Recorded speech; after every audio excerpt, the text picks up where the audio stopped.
ਸਤਿ ਸ਼੍ਰੀ ਅਕਾਲ, ਸਲਾਮ, ਨਮਸਕਾਰ, ਆਦਾਬ, ਸਭ ਸਤਿਕਾਰ ਸੱਜਣਾਂ ਨੂੰ ਜੋ ਇਸ ਵਕਤ ਜੁੜੇ ਹੋਏ ਨੇ ਟਿਵਾਣਾ ਰੇਡੀ ਦੀਆਂ ਤਰੰਗਾਂ ਦੇ ਨਾਲ। ਬਾਗਾਂ ਤੇ ਰਾਗਾਂ ਦੇ ਸ਼ਹਿਰ ਪਟਿਆਲਾ ਤੋਂ ਮੈਂ ਪਰਮਿੰਦਰ ਸਿੰਘ ਟਿਵਾਣਾ ਇਸ ਪ੍ਰੋਗਰਾਮ ਵਿੱਚ ਤੁਹਾਡਾ ਸਭ ਸੱਜਣਾਂ ਦਾ ਸਵਾਗਤ ਕਰਦਾ। ਭਾਰਤੀ ਸਮਾਂ ਦੇਰੀ ਕਾਫੀ ਹੈ, ਦਰੁਸਤ ਆਇਦੀ ਹੈ। ਥੋੜ੍ਹੇ ਦਿਨ ਹੋਰ ਇਹ ਬਹਾਨੇਬਾਜ਼ੀ ਚਲਾ ਸਕਦੇ ਹਾਂ ਤੁਹਾਡੇ ਕੋਲ। ਬਹਾਨੇਬਾਜ਼ੀ ਤਾਂ ਨਹੀਂ, ਐਕਸਕਿਊਜ਼ ਹੈ ਭਰਾਵਾਂ ਕੋਲ। ਅਤੇ ਅੱਜ ਦਿਨ ਹੈ ਫਰਵਰੀ 6, ਸ਼ਨੀਵਾਰ ਦਾ ਦਿਨ ਹੈ। 6 ਫਰਵਰੀ 2021, ਮਾਘ 24 ਹੋ ਚੁੱਕਾ ਹੈ। ਨਾਨਕਸ਼ਾਹੀ ਸੰਮਤ 552 ਸਵੇਰ ਦਾ ਇਹ ਪ੍ਰੋਗਰਾਮ ਹੈ। ਇਸ ਵਕਤ ਭਾਰਤੀ ਸਮਾਂ 8:52 ਹੋ ਚੁੱਕੇ ਨੇ। ਮਸ਼ਰੂਫੀਅਤ ਕਾਫੀ ਸੀ, ਸੋ ਇਸ ਕਰਕੇ ਫਿਰ ਵੀ ਜਿੰਨੀ ਕੋਸ਼ਿਸ਼ ਹੈ, ਟਾਈਮਿੰਗ ਤਾਂ ਇਸ ਪ੍ਰੋਗਰਾਮ ਦੀ ਸਵੇਰੇ 8 ਵਜੇ ਤੋਂ ਲੈ ਕੇ 10 ਵਜੇ ਤੱਕ ਹੁੰਦੀ ਹੈ ਅਤੇ ਸ਼ਾਮ ਨੂੰ ਹੁੰਦਾ 7 ਵਜੇ ਤੋਂ ਲੈ ਕੇ 9 ਵਜੇ ਤੱਕ ਭਾਰਤੀ ਸਮਾਂ, ਸੋਮਵਾਰ ਤੋਂ ਸ਼ਨੀਵਾਰ। ਪਰ ਅਜੇ ਜਿਹੜਾ ਸਮਾਂ ਥੋੜ੍ਹਾ ਜਿਹਾ ਦਰੁਸਤ ਨਹੀਂ ਹੋ ਰਿਹਾ ਕਿਉਂਕਿ ਅਸੀਂ ਪਹਿਰਾਂ 'ਤੇ ਪਹਿਰੇਦਾਰੀ ਕਰਨ ਵਾਲੇ ਲੋਕ ਹਾਂ। ਸੋ ਘੰਟਾ ਤਾਂ ਚੱਲਦਾ ਬਾਈ ਜੀ ਫਿਰ, ਹੈ ਨਾ। ਖੈਰ, ਮਾਫੀ ਚਾਹੁੰਦੇ ਹਾਂ। ਇਸ ਤੋਂ ਪਹਿਲਾਂ ਤੁਸੀਂ ਲਾਈਵ ਪ੍ਰੋਗਰਾਮ ਸੁਣ ਰਹੇ ਸੀਗੇ ਅਤੇ ਇਸ ਪ੍ਰੋਗਰਾਮ ਦੇ ਵਿੱਚ ਰਾਜਨੀਤਿਕ ਮਾਮਲਿਆਂ ਦੇ ਮਾਹਰ ਸਾਹਿਬ ਸੁਰਿੰਦਰ ਸਿੰਘ ਵੀ ਆਪਣੇ ਨਾਲ ਜੁੜ ਜਾਣਗੇ। ਅੱਜ 3 ਘੰਟੇ ਜਾਣੀ ਕਿ ਇੱਕ ਪਹਿਰ, ਦੁਪਹਿਰ ਤੋਂ ਤੀਏ ਪਹਿਰ ਤੱਕ, ਜਾਣੀ ਕਿ 12 ਤੋਂ 3 ਵਜੇ ਤੱਕ ਇੱਕ ਪਹਿਰ, ਜਾਣੀ ਕਿ 3 ਘੰਟੇ ਪੰਜਾਬ ਦੇ ਵਿੱਚ ਚੱਕਾ ਜਾਮ ਹੋਣਾ ਹੈ। ਸਥਿਤੀ ਕੀ ਹੈ, ਸੋਸ਼ਲ ਸਾਈਟਸ 'ਤੇ ਕੀ ਹੈ, ਸੰਘਰਸ਼ ਦੇ ਵਿੱਚ ਕੀ ਹੈ, ਬਾਰਡਰ 'ਤੇ ਕੀ ਹੈ, ਪੰਜਾਬ 'ਚ ਕੀ ਹੈ, ਵਿਸ਼ਵ ਪੱਧਰ 'ਤੇ ਕੀ ਹੈ, ਸੰਸਾਰਿਕ ਪੱਧਰ 'ਤੇ, ਇਹਨਾਂ ਸਾਰਿਆਂ ਦਾ ਵਿਚਾਰ ਚਰਚਾ ਵਿਸ਼ਲੇਸ਼ਣ ਕਰਨ ਵਾਸਤੇ ਆਪਣੇ ਨਾਲ ਜੁੜ ਚੁੱਕੇ ਨੇ ਸੋ ਸੁਰਿੰਦਰ ਸਿੰਘ ਹੋਰੀ। ਤੁਸੀਂ ਕਾਲ ਕਰ ਸਕਦੇ ਹੋ, ਨਾਲ ਤੁਹਾਡੇ ਵੀ ਸਵਾਲ ਲਵਾਂਗੇ। ਫ਼ੋਨ ਨੰਬਰ 9876309655 ਆਨ ਹੈ ਹੁਣ, ਕਿਉਂਕਿ ਪਹਿਲਾਂ ਰਿਪੀਟ ਪ੍ਰੋਗਰਾਮ ਚੱਲਦਾ, ਤੁਹਾਡੀਆਂ ਕਾਲ ਰਿਸੀਵ ਨਹੀਂ ਕਰੀਦੀਆਂ, ਫੋਨ ਕਈ ਵਾਰੀ ਬੰਦ ਹੁੰਦਾ। ਅਤੇ ਭਾਰਤੀ ਸਮਾਂ ਦੋਸਤੋ ਨੋਟ ਕਰ ਲਓ ਕਿ ਸਵੇਰੇ 8 ਵਜੇ ਤੋਂ ਲੈ ਕੇ 10 ਵਜੇ ਤੱਕ ਅਤੇ ਸ਼ਾਮ ਨੂੰ 7 ਵਜੇ ਤੋਂ ਲੈ ਕੇ 9 ਵਜੇ ਤੱਕ ਇੰਡੀਅਨ ਟਾਈਮ, ਸੋਮਵਾਰ ਤੋਂ ਸ਼ਨੀਵਾਰ ਲਗਾਤਾਰ 6 ਦਿਨ ਆਪਾਂ ਜੁੜਦੇ ਹਾਂ 2-2 ਘੰਟੇ। ਅਤੇ ਸਾਹਿਬ ਸੁਰਿੰਦਰ ਸਿੰਘ ਹੋਰਾਂ ਦਾ ਸਵਾਗਤ ਕਰਦੇ ਹਾਂ। ਸਤਿ ਸ਼੍ਰੀ ਅਕਾਲ ਸੁਰਿੰਦਰ ਸਿੰਘ ਜੀ, ਵੈਲਕਮ। ਸਤਿ ਸ਼੍ਰੀ ਅਕਾਲ ਟਾਉਣਾ ਸਾਹਿਬ, ਸਤਿ ਸ਼੍ਰੀ ਅਕਾਲ। ਸਤਿ ਸ਼੍ਰੀ ਅਕਾਲ। ਅੱਜ ਸੁਰਿੰਦਰ ਸਿੰਘ ਜੀ, ਜਿਸ ਤਰ੍ਹਾਂ ਦੀ ਸਥਿਤੀ ਬਣ ਰਹੀ ਹੈ, ਬੜੀਆਂ ਅਜੀਬੋ ਗਰੀਬ ਖਬਰਾਂ ਵੀ ਨੇ। ਅਤੇ ਇੱਕ ਤਾਂ ਇਹ ਹੈ ਕਿ ਇੱਕ ਕਿਸਾਨ ਦੀ ਮੌਤ ਹੋ ਗਈ ਸੀ, ਬਲਵਿੰਦਰ ਸਿੰਘ ਦੀ, ਅਤੇ ਉਸ ਦੀ ਯੂਪੀ ਨਾਲ ਹੀ ਉਹ ਸੰਬੰਧਿਤ ਸੀ, ਜਿੱਥੋਂ ਦਾ ਨਵਰੀਤ ਕਿਸਾਨ ਜਾਨ ਗਵਾ ਗਿਆ। ਉਹ ਪਰਿਵਾਰ ਵਾਲੇ ਭਾਵੁਕ ਤੌਰ 'ਤੇ, ਕਿਉਂਕਿ ਜਿਸ ਤਰ੍ਹਾਂ ਤੁਸੀਂ ਨਵਰੀਤ ਵੇਖੋ, ਨਵਰੀਤ ਦੀ ਜਿਸ ਟਰੈਕਟਰ 'ਤੇ ਮੌਤ ਹੋਈ ਹੈ, ਉਸ ਟਰੈਕਟਰ 'ਤੇ ਵੀ ਤਿਰੰਗਾ ਝੰਡਾ ਲੱਗਿਆ ਹੋਇਆ ਸੀਗਾ। ਸੋ ਇਹ ਉਸੇ ਗਾਜੀਪੁਰ ਬਾਰਡਰ 'ਤੇ ਪਿਛਲੇ ਦਿਨ ਹੀ ਮੌਤ ਹੋਈ ਸੀ ਇਸ ਨੌਜਵਾਨ ਦੀ। 25 ਜਨਵਰੀ ਨੂੰ ਹਾਦਸਾ ਵਾਪਰਿਆ ਸੀਗਾ ਅਤੇ ਇਹ ਬਲਜਿੰਦਰ 23 ਜਨਵਰੀ ਨੂੰ ਆਪਣੇ ਦੋਸਤਾਂ ਦੇ ਨਾਲ ਪਿੰਡ ਬਾੜੀ ਬੂਝੀਆਂ ਤੋਂ, ਯੂਪੀ ਦਾ ਸਿਹਰਾ ਮਊ ਇਲਾਕਾ ਹੈ, ਪੀਲੀਭੀਤ ਇਲਾਕਾ ਹੈ ਮੇਨਕਾ ਗਾਂਧੀ ਦਾ, ਉੱਥੋਂ ਇਹ ਆਇਆ ਸੀਗਾ ਅਤੇ ਇਹਦੀ ਮੌਤ ਹੋ ਗਈ ਸੀ। ਅਤੇ 2 ਤਰੀਕ ਨੂੰ ਇਹਦੀ ਮ੍ਰਿਤਕ ਦੀ ਦੇਹ ਯੂਪੀ ਲਿਆਂਦੀ ਗਈ ਸੀ, ਇਸ ਦੇ ਪੀਲੀਭੀਤ ਇਲਾਕੇ ਦੇ ਪਿੰਡ ਬਾੜੀ ਬੂਝੀਆਂ ਦੇ ਵਿੱਚ। ਅਤੇ ਪਰਿਵਾਰ ਨੇ ਇਮੋਸ਼ਨਲ ਤੌਰ 'ਤੇ, ਕਿਉਂਕਿ ਜਿਸ ਤਰ੍ਹਾਂ ਸਰਦਾਰ ਹਰਦੀਪ ਸਿੰਘ ਡਿਵੜਵਾ ਵੀ ਕਹਿੰਦੇ ਨੇ ਕਿ ਉਹਨਾਂ ਦਾ ਜਿਹੜਾ ਬੱਚਾ ਉਹ ਕਿਸਾਨੀ ਅੰਦੋਲਨ ਦਾ ਸ਼ਹੀਦ ਹੈ, ਇਸ ਨੂੰ ਸਿੱਖ ਅੰਦੋਲਨ ਜਾਂ ਹੋਰ ਚੀਜ਼ ਨਾਲ ਜੋੜ ਕੇ ਨਾ ਵੇਖਿਆ ਜਾਓ। ਉਹਨਾਂ ਨੂੰ ਵੀ ਸ਼ਰਧਾਂਜਲੀ ਸਮਾਗਮ 'ਤੇ ਕਹਿਣਾ ਪਿਆ ਜਦੋਂ ਸਿਆਸਤ ਹੋਣ ਲੱਗੀ। ਅਤੇ ਹੁਣ ਆਮ ਨਾਗਰਿਕ ਦੀ ਤਰ੍ਹਾਂ ਬਲਜਿੰਦਰ ਸਿੰਘ ਦੀ ਮਾਂ ਜਸਵੀਰ ਕੌਰ ਨੇ, ਭਰਾ ਗੁਰਵਿੰਦਰ ਸਿੰਘ ਅਤੇ ਹੋਰਾਂ ਨੇ ਉਸ ਦਾ ਜਿਹੜਾ ਸੰਸਕਾਰ ਕੀਤਾ। ਕਫਨ ਚਿੱਟੇ ਕੱਪੜੇ ਦੀ ਬਜਾਏ ਉਹਨਾਂ ਨੇ ਤਿਰੰਗੇ 'ਚ ਲਪੇਟ ਦਿੱਤਾ। ਪਰ ਹੁਣ ਇਸ ਪਰਿਵਾਰ 'ਤੇ ਪਰਚਾ ਦਰਜ ਹੋ ਗਿਆ। ਬਲਜਿੰਦਰ ਸਿੰਘ ਦੀ ਮਾਤਾ ਜਸਵੀਰ ਕੌਰ, ਭਰਾ ਗੁਰਵਿੰਦਰ ਸਿੰਘ ਅਤੇ ਇੱਕ ਹੋਰ ਵਿਅਕਤੀ 'ਤੇ FIR ਦਰਜ ਹੋ ਗਈ ਹੈ। ਇੱਕ ਪਾਸੇ ਸ਼੍ਰੀ ਦੇਵੀ ਵਰਗੀਆਂ ਜਿਹੜੀਆਂ ਸਟਾਰ ਨੇ, ਸ਼੍ਰੀ ਅਵਾਰਡਾਂ ਵਾਲੀਆਂ, ਉਹਨਾਂ ਦੀਆਂ ਦੇਹਾਂ ਨੇ, ਭਾਵੇਂ ਉਹ ਉਹਨਾਂ ਦੀ ਮੌਤ ਕਿਸ ਕਾਰਨ ਹੋਈ ਹੋਵੇ, ਟੱਬ 'ਚ ਡਿੱਗ ਕੇ, ਉਹਨਾਂ ਨੂੰ ਤਿਰੰਗੇ 'ਚ ਸਨਮਾਨਿਆ ਜਾਂਦਾ। ਅਤੇ ਦੂਸਰੇ ਪਾਸੇ ਹੁਣ ਆਮ ਕਿਸਾਨ, ਜਿਸ ਤਰ੍ਹਾਂ ਇਹ ਕਿਸਾਨ ਦਾ ਹਾਦਸਾ ਵਾਪਰਿਆ, ਇਹਨੂੰ ਤਿਰੰਗੇ ਦਾ ਅਪਮਾਨ ਇਹ ਪਰਿਵਾਰ ਨੂੰ ਝੱਲਣਾ ਪੈ ਰਿਹਾ। ਕੀ ਨਜ਼ਰੀਆ ਚੱਲ ਰਿਹਾ ਇਸ ਸਾਰੇ ਸਿਲਸਿਲੇ ਦੇ ਕਿ ਜਿਹੜੇ ਤਿਰੰਗੇ ਨੂੰ ਪ੍ਰਵਾਨ ਨਹੀਂ ਸੀ ਕਰਦੇ RSS ਵਾਲੇ, ਉਹ ਹੁਣ ਤਿਰੰਗੇ ਦਾ ਇੱਥੋਂ ਤੱਕ ਵੀ ਲਾਹਾ ਖੱਟ ਰਹੇ ਨੇ? ਜੀ ਸੁਰਿੰਦਰ ਸਿੰਘ ਜੀ। ਟੋਨ ਸਾਹਿਬ, ਬਿਲਕੁਲ। ਦੇਖੋ, ਗੱਲ ਇਹ ਆ, ਜੇ ਤੁਸੀਂ ਤਿਰੰਗਾ ਅਡਾਪਟ ਨਹੀਂ ਕਰਦੇ ਤਾਂ ਫੇਰ ਕਹਿ ਦਿੰਦੇ ਆ ਇਹ ਵੱਖਵਾਦੀ ਨੇ।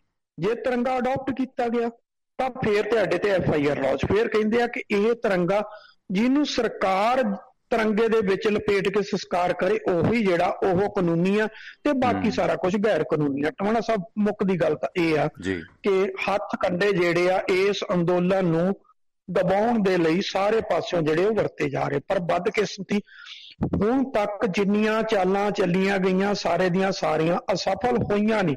ਕੇਂਦਰ ਸਰਕਾਰ ਤੇ ਉਹਦੇ ਪਿੱਠੂਆਂ ਵੱਲੋਂ ਜਿੰਨੀਆਂ ਵੀ ਚੱਲੀਆਂ ਗਈਆਂ ਨੇ ਉਹਨਾਂ ਨੂੰ ਮੂਧੀਆਂ ਪੈ ਰਹੀਆਂ ਨੇ, ਉਹਨਾਂ ਨੂੰ ਕੋਈ ਵੀ ਹੁਣ ਤੱਕ ਸਿੱਧੀ ਨਹੀਂ ਪਈ। ਔਰ ਰਹੀ ਗੱਲ ਕਿਸਾਨੀ ਅੰਦੋਲਨ ਦੀ, ਕਿਸਾਨੀ ਅੰਦੋਲਨ ਪੂਰੇ ਪੀਕ ਤੇ ਆ।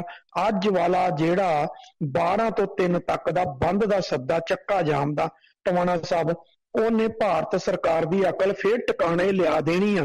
ਜਿਹਨੇ 26 ਨੂੰ ਇਹ ਸਾਰਾ ਕੁਝ ਖੰਡਾਉਣ ਦੀ ਜਿਹੜੀ ਆ ਉਹ ਵਿਉਂਤ ਘੜੀ ਸੀ ਕਿ 26 ਨੂੰ ਸਾਰਾ ਕੁਝ ਖੰਡਾ ਦੇਣਾ, ਖੰਡਾਉਣਾ ਤਾਂ 25 ਦੀ ਸ਼ਾਮ ਨੂੰ ਸੀ। ਉਹ ਬਦਕਿਸਮਤੀ ਨਾਲ 25 ਦੀ ਸ਼ਾਮ ਵਾਲਾ ਬਚ ਗਿਆ ਤੇ 26 ਨੂੰ ਉਹਨਾਂ ਨੇ ਫੇਰ ਵੀ ਖੰਡਾਉਣ ਦੀ ਕੋਸ਼ਿਸ਼ ਕੀਤੀ ਆ।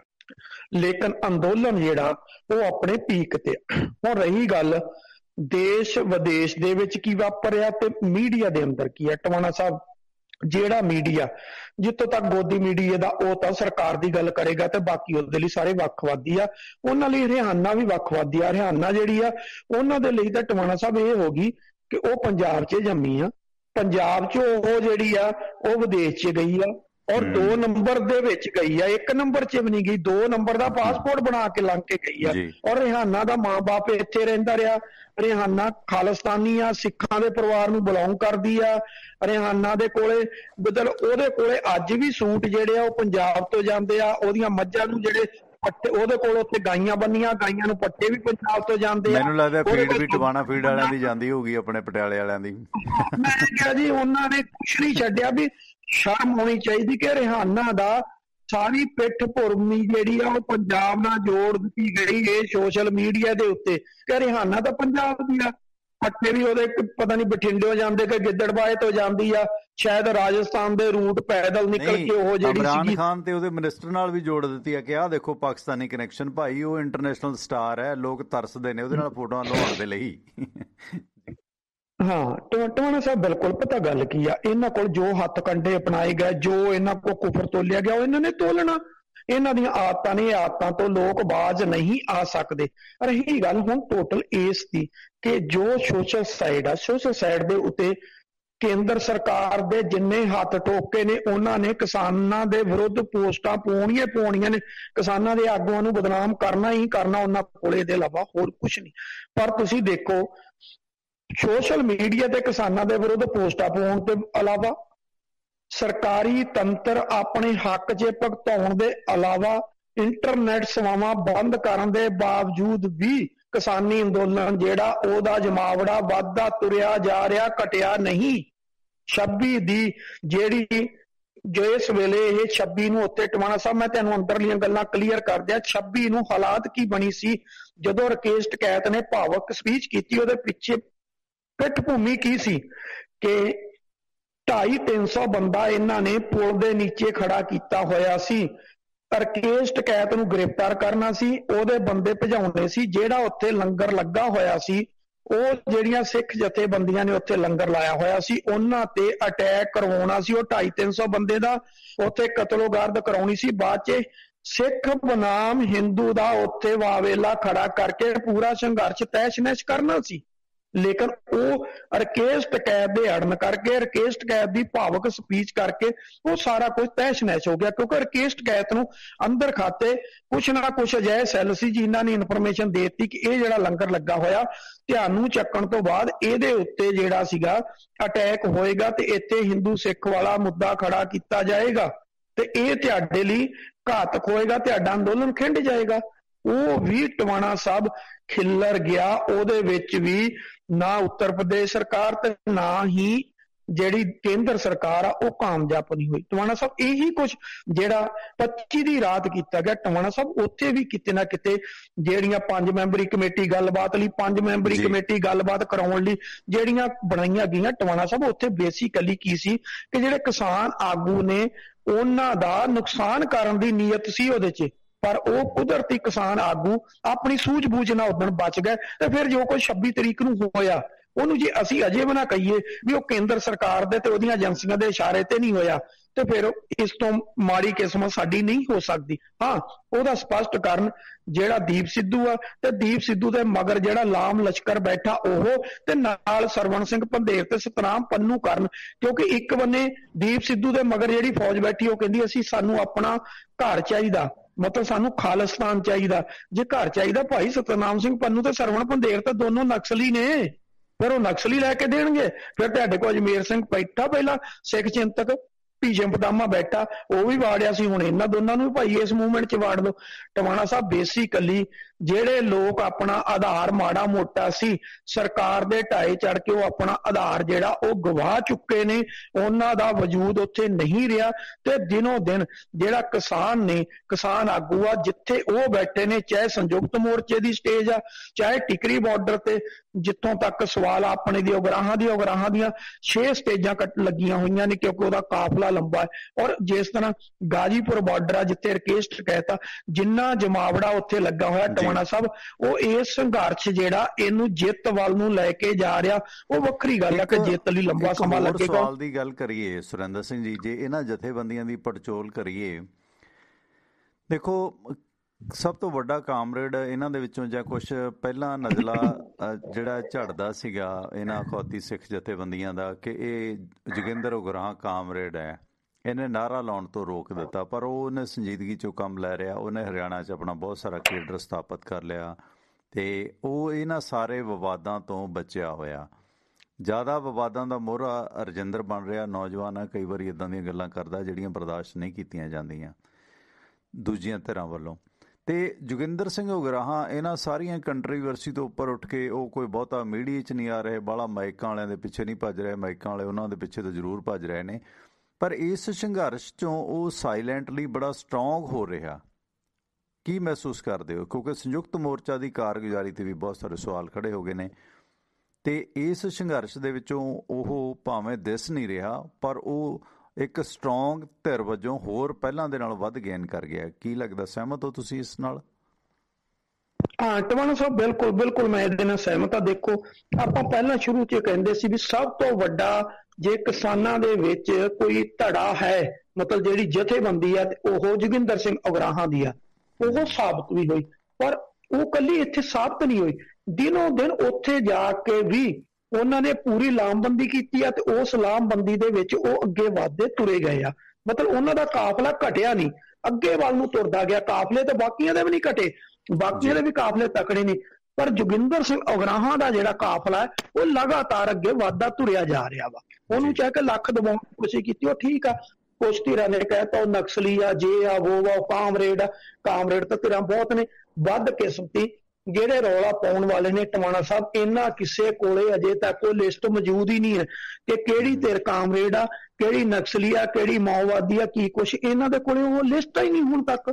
ਨਾ ਇਹਨਾਂ ਨੇ ਉਹਦੇ ਤੇ ਕਦੀ ਮਾੜੇ ਮੋਟਾ ਦਿਮਾਗ ਜਿਹੜਾ ਉਹ ਲੜਾਉਣ ਦੀ ਕੋਸ਼ਿਸ਼ ਕੀਤੀ ਕਿ ਮੇਰੇ ਵਰਗੇ ਨਾਲ ਸੰਪਰਕ ਕਰ ਲੈਣ ਤੇ ਇਹਨਾਂ ਨੂੰ ਦੇ ਤੌਰ ਤੇ ਮੇਰੇ ਖਿਆਲ ਹੈ ਤੁਹਾਡੇ ਕੋਲ ਜੇ ਹੈਗੀ ਇਸ ਚੀਜ਼ ਦੀ ਕੋਈ ਅਥੈਂਟਿਸਿਟੀ ਜਾਂ ਹੈਗੀ ਆ, ਚਲੋ ਆਪਾਂ ਨੂੰ ਪਤਾ, ਜੇ ਤੁਸੀਂ ਸ਼ੇਅਰ ਕਰ ਸਕੋ ਤਾਂ ਮੁਨਾਸਿਬ ਹੈ, ਕਿਉਂਕਿ ਡਾਟਾ ਰਜਿਸਟਰ ਫਰੋਲਣੇ ਪੈਣੇ। ਅੱਗੇ ਚੱਲ ਕੇ ਕਰ ਦਿਓ, ਜੇ ਹੁਣ ਕਰਨਾ ਚਾਹੋ ਤਾਂ ਕਰ ਸਕਦੇ ਹੋ ਜੀ। ਨਹੀਂ ਮੈਂ ਰਜਿਸਟਰ ਕੋਲੇ ਚੱਕ ਹੀ ਲਿਆਂਦਾ ਜੀ। ਮੈਂ ਜਦੋਂ ਤੁਹਾਡਾ ਸਵਾਲ ਆਇਆ ਮੈਂ ਉਸੇ ਵੇਲੇ ਹੀ ਰਜਿਸਟਰ ਵੱਲ ਹੋ ਗਿਆ। ਮੇਰੇ ਕੋਲ ਰੇਡੀਓ ਦੀ ਆਹ ਹੋ ਜਾ ਵੇਖ ਲਓ, ਹੈ ਨਾ। ਹਾਂਜੀ, ਜੇ ਟੀਵੀ ਤੇ ਟੈਲੀਵਿਜ਼ਨ ਤੇ ਨਾ ਸੁਰਿੰਦਰ ਭਾਜੀ ਬੰਦਾ ਬੰਨਿਆ ਬੈਠਾ ਰਹਿੰਦਾ।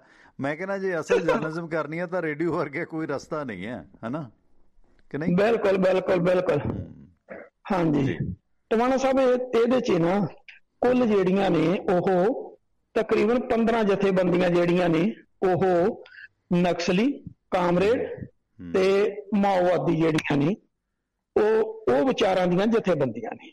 ਗੱਲਾਂ ਬਾਕੀ ਕੋਈ ਜਿੰਨੀਆਂ ਮਰਜ਼ੀ ਕਰੀ ਜਾਵੇ। ਉਹਨਾਂ 'ਚ ਦੇਖੋ, ਇਹਨਾਂ 'ਚ ਜਿਹੜੀ ਕ੍ਰਾਂਤੀਕਾਰੀ ਕਿਸਾਨ ਯੂਨੀਅਨ ਪੰਜਾਬ ਆ, ਡਾਕਟਰ ਦਰਸ਼ਨਪਾਲ ਵਾਲੀ, ਠੀਕ ਹੈ, ਇਹਨਾਂ ਦੀ ਵਿਚਾਰਧਾਰਾ ਜਿਹੜੀ ਆ ਉਹ ਨਕਸਲੀ ਆ, ਠੀਕ ਹੈ। ਦੂਸਰੇ ਨੰਬਰ ਤੇ ਆ ਜਾਂਦਾ ਕੁੱਲ ਹਿੰਦ ਕਿਸਾਨ ਸਭਾ।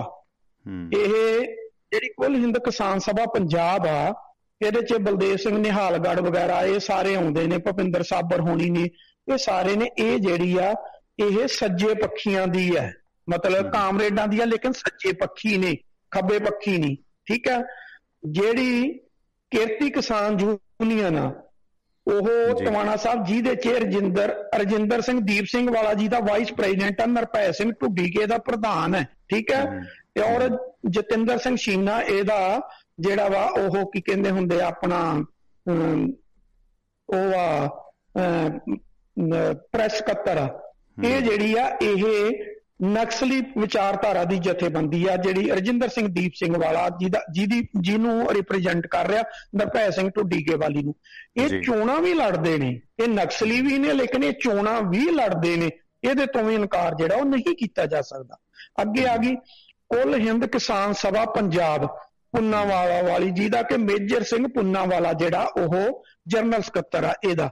ਇਹ ਜਿਹੜੀ ਆ ਇਹ ਖੱਬੇ ਪੱਖੀ ਵਿਚਾਰਧਾਰਾ ਦੀ ਜਥੇਬੰਦੀ ਹੈ। ਠੀਕ ਹੈ ਜੀ।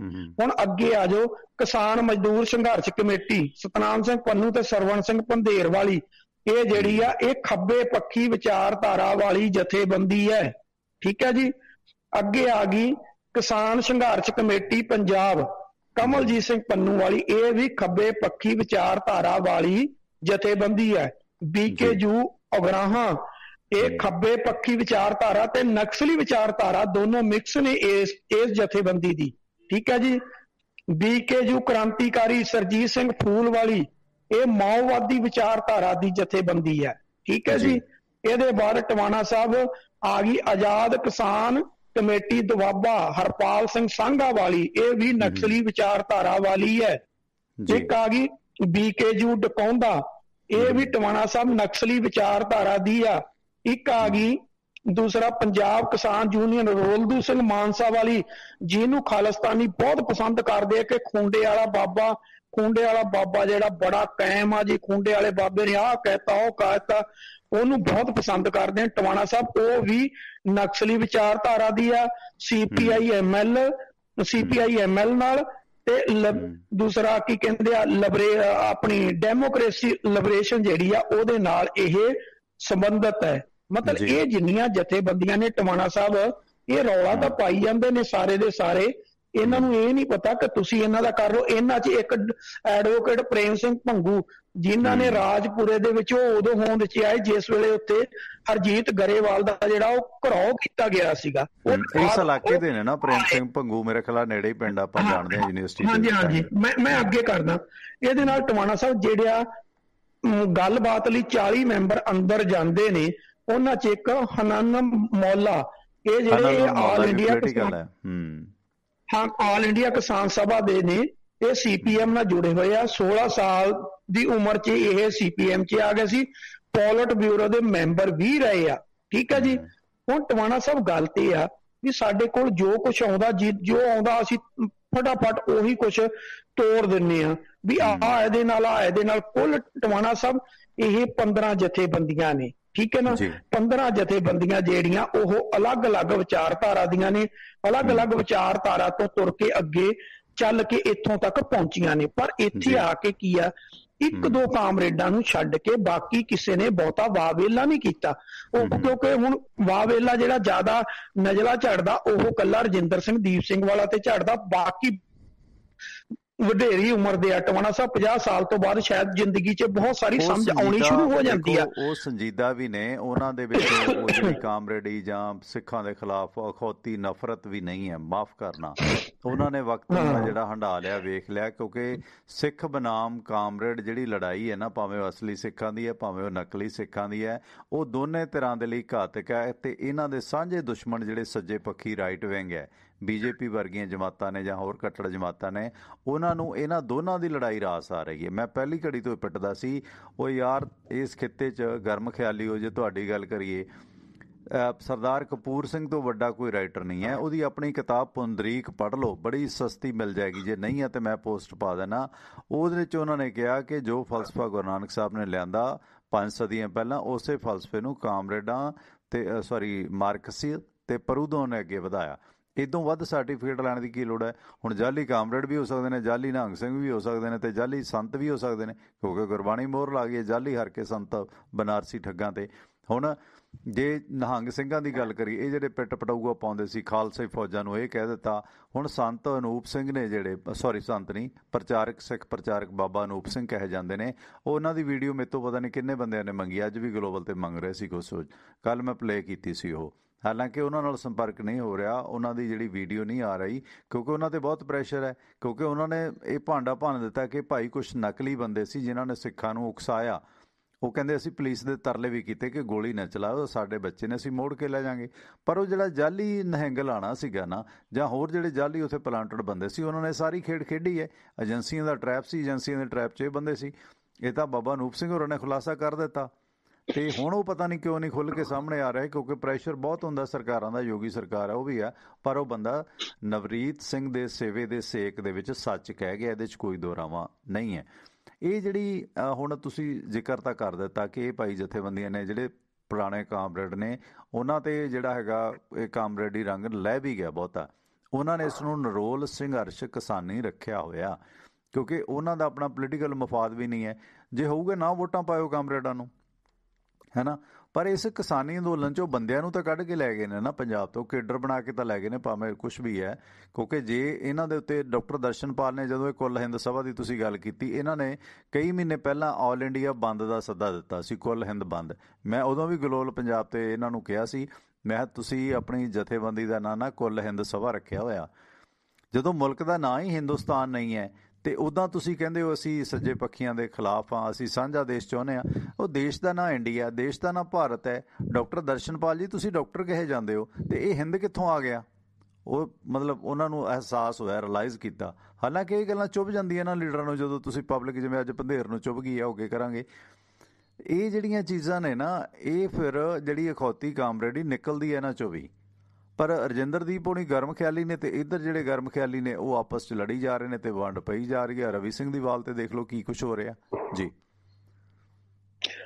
ਟਵਾਣਾ ਸਾਹਿਬ, ਬਿਲਕੁਲ ਗੱਲ ਇਹ ਆ, ਜਿਹੜੀ ਕੁੱਲ ਹਿੰਦ ਕਿਸਾਨ ਸਭਾ, ਉਹਦੇ ਵਿੱਚ ਜਿਹੜੀ ਇਹ ਕ੍ਰਾਂਤੀਕਾਰੀ ਕਿਸਾਨ ਯੂਨੀਅਨ ਪੰਜਾਬ ਆ, ਇਹ ਪੰਜਾਬ ਦਾ ਪ੍ਰਧਾਨ ਡਾਕਟਰ ਦਰਸ਼ਨਪਾਲ ਆ, ਪਰ ਇਹ ਜੁੜਿਆ ਹੋਇਆ ਕੁੱਲ ਹਿੰਦ ਕਿਸਾਨ ਸਭਾ ਦੇ ਨਾਲ। ਠੀਕ ਹੈ, ਕਿਸਾਨ ਸਭਾ ਇਹਨਾਂ ਦੀ ਕੁੱਲ ਹਿੰਦ ਦੀ ਆ, ਲੇਕਿਨ ਇਹ ਉਹਦੀ ਪੰਜਾਬ ਯੂਨਿਟ ਦਾ ਪ੍ਰਧਾਨ ਆ ਇਸ ਵੇਲੇ। ਠੀਕ ਹੈ, ਹੁਣ ਗੱਲ ਤਾਂ ਇਹ ਟਵਾਣਾ ਸਾਹਿਬ, ਇੰਨੇ ਨਕਸਲੀ ਹੋ ਗਏ। ਹੁਣ ਇਹਨਾਂ ਦੇ ਵਿੱਚ ਜਿਹੜੇ ਮੇਨ ਨੇ, ਮੈਂ ਉਹਨਾਂ ਦੀ ਗੱਲ ਕਰਦਾ, ਉਹਨਾਂ 'ਚ ਬਲਦੇਵ ਸਿੰਘ ਸਿਰਸਾ। ਠੀਕ ਹੈ, ਹੁਣ ਇਹਨਾਂ ਨੂੰ ਇਹ ਪੁੱਛਣ ਵਾਲਾ ਹੈ, ਉਹਨਾਂ ਨੇ ਲੋਕ ਭਲਾਈ ਇਨਸਾਫ ਵੈਲਫੇਅਰ ਸੁਸਾਇਟੀ ਬਣਾਈ ਹੋਈ ਆ। ਠੀਕ ਹੈ, ਉਹ ਕਿਸਾਨਾਂ ਦੀ ਜਥੇਬੰਦੀ ਤੇ ਨਹੀਂ, ਉਹਨਾਂ ਨੇ ਉਹਨੂੰ ਵੀ ਵਿੱਚ ਰੱਖਿਆ ਹੋਇਆ। ਉਹਦੀ ਵਿਚਾਰਧਾਰਾ ਕੀ ਆ? ਉਹ ਸਿਮਰਜੀਤ ਸਿੰਘ ਮਾਨ ਨਾਲ ਵੀ ਰਹੇ ਆ, ਉਹਦੇ ਭਾਈ ਦਲ ਖਾਲਸਾ ਨਾਲ ਵੀ ਸੰਬੰਧ ਨੇ, ਉਹਦਾ ਭਾਈ ਉਹਦੇ ਨਾਲ ਦੂਸਰਾ ਦਲਜੀਤ ਸਿੰਘ ਬਿੱਟੂ ਦੇ ਅਕਾਲੀ ਦਲ ਉਹਨਾਂ ਨੇ ਬਣਾਇਆ ਸੀ ਪੰਚ ਪ੍ਰਧਾਨੀ। ਉਹ ਤੋਂ ਪਹਿਲਾਂ ਉਹਨਾਂ ਨੇ ਬਣਾਇਆ ਸੀਗਾ ਕੀ ਨਾ ਆਪਣਾ, ਜਿਸ ਵੇਲੇ ਸ਼੍ਰੋਮਣੀ ਖਾਲਸਾ ਦਲ ਸੀ, ਸ਼੍ਰੋਮਣੀ ਖਾਲਸਾ ਦਲ ਭੰਗ ਕਰਕੇ ਮੁੜ ਕੇ ਸਿਮਰਜੀਤ ਸਿੰਘ ਮਾਨ ਦੇ ਅਕਾਲੀ ਦਲ 'ਚ ਰਲੇ ਸੀ। ਫਿਰ ਉਹਨਾਂ ਤੋਂ ਅਲੱਗ ਹੋ ਕੇ ਆਪਣਾ ਪੰਚ ਪ੍ਰਧਾਨੀ ਬਣਾਇਆ, ਮੁੜ ਕੇ ਪੰਚ ਪ੍ਰਧਾਨੀ ਵੀ ਉਹਨਾਂ ਦਾ ਜਿਹੜਾ ਸੀਗਾ ਉਹ ਖੇਰੂ ਹੋ ਗਿਆ। ਖੇਰੂ ਹੋਣ ਤੋਂ ਬਾਅਦ ਉਹਨਾਂ ਨੇ ਮੁੜ ਕੇ ਹੁਣ ਜਿਹੜਾ ਉਹਨਾਂ ਦਾ ਹਰਪਾਲ ਸਿੰਘ ਚੀਮਾ ਸੀ, ਉਹਨੂੰ ਦਲ ਖਾਲਸਾ ਦੇ ਵਿੱਚ ਉਹਨਾਂ ਨੇ ਸ਼ਾਮਲ ਕਰਵਾਤਾ, ਤੇ ਹਰਪਾਲ ਚੀਮਾ ਉਹਨਾਂ ਦਾ ਦਲ ਖਾਲਸਾ ਦਾ ਇਸ ਵੇਲੇ ਪ੍ਰਧਾਨ ਆ। ਇਹ ਉਹਨਾਂ ਨਾਲ ਵੀ ਜੁੜੇ ਰਹੇ। ਹੁਣ ਗੱਲ ਇਹਦੇ ਤੇ ਟੋਨਾਲ ਸਾਹਿਬ ਅੱਗੇ ਆ ਜਾਓ, ਉਹਦੇ ਵਿੱਚ ਤੁਸੀਂ ਲਵੋ ਆਪਣੇ ਦੀ ਬਲਵੀਰ ਸਿੰਘ ਰਾਜੇਵਾਲ ਦੀ। ਬਲਵੀਰ ਸਿੰਘ ਰਾਜੇਵਾਲ ਕਾਂਗਰਸ ਪੱਖੀ ਵੀ ਰਿਹਾ, ਆਮ ਆਦਮੀ ਪਾਰਟੀ ਨਾਲ ਵੀ ਉਹਦੇ ਸੰਬੰਧ ਚੰਗੇ ਰਹੇ, ਕਿਤੇ ਨਾ ਕਿਤੇ ਉਹ ਅਕਾਲੀ ਦਲ ਨਾਲ ਵੀ ਤੁਰਦਾ ਰਿਹਾ।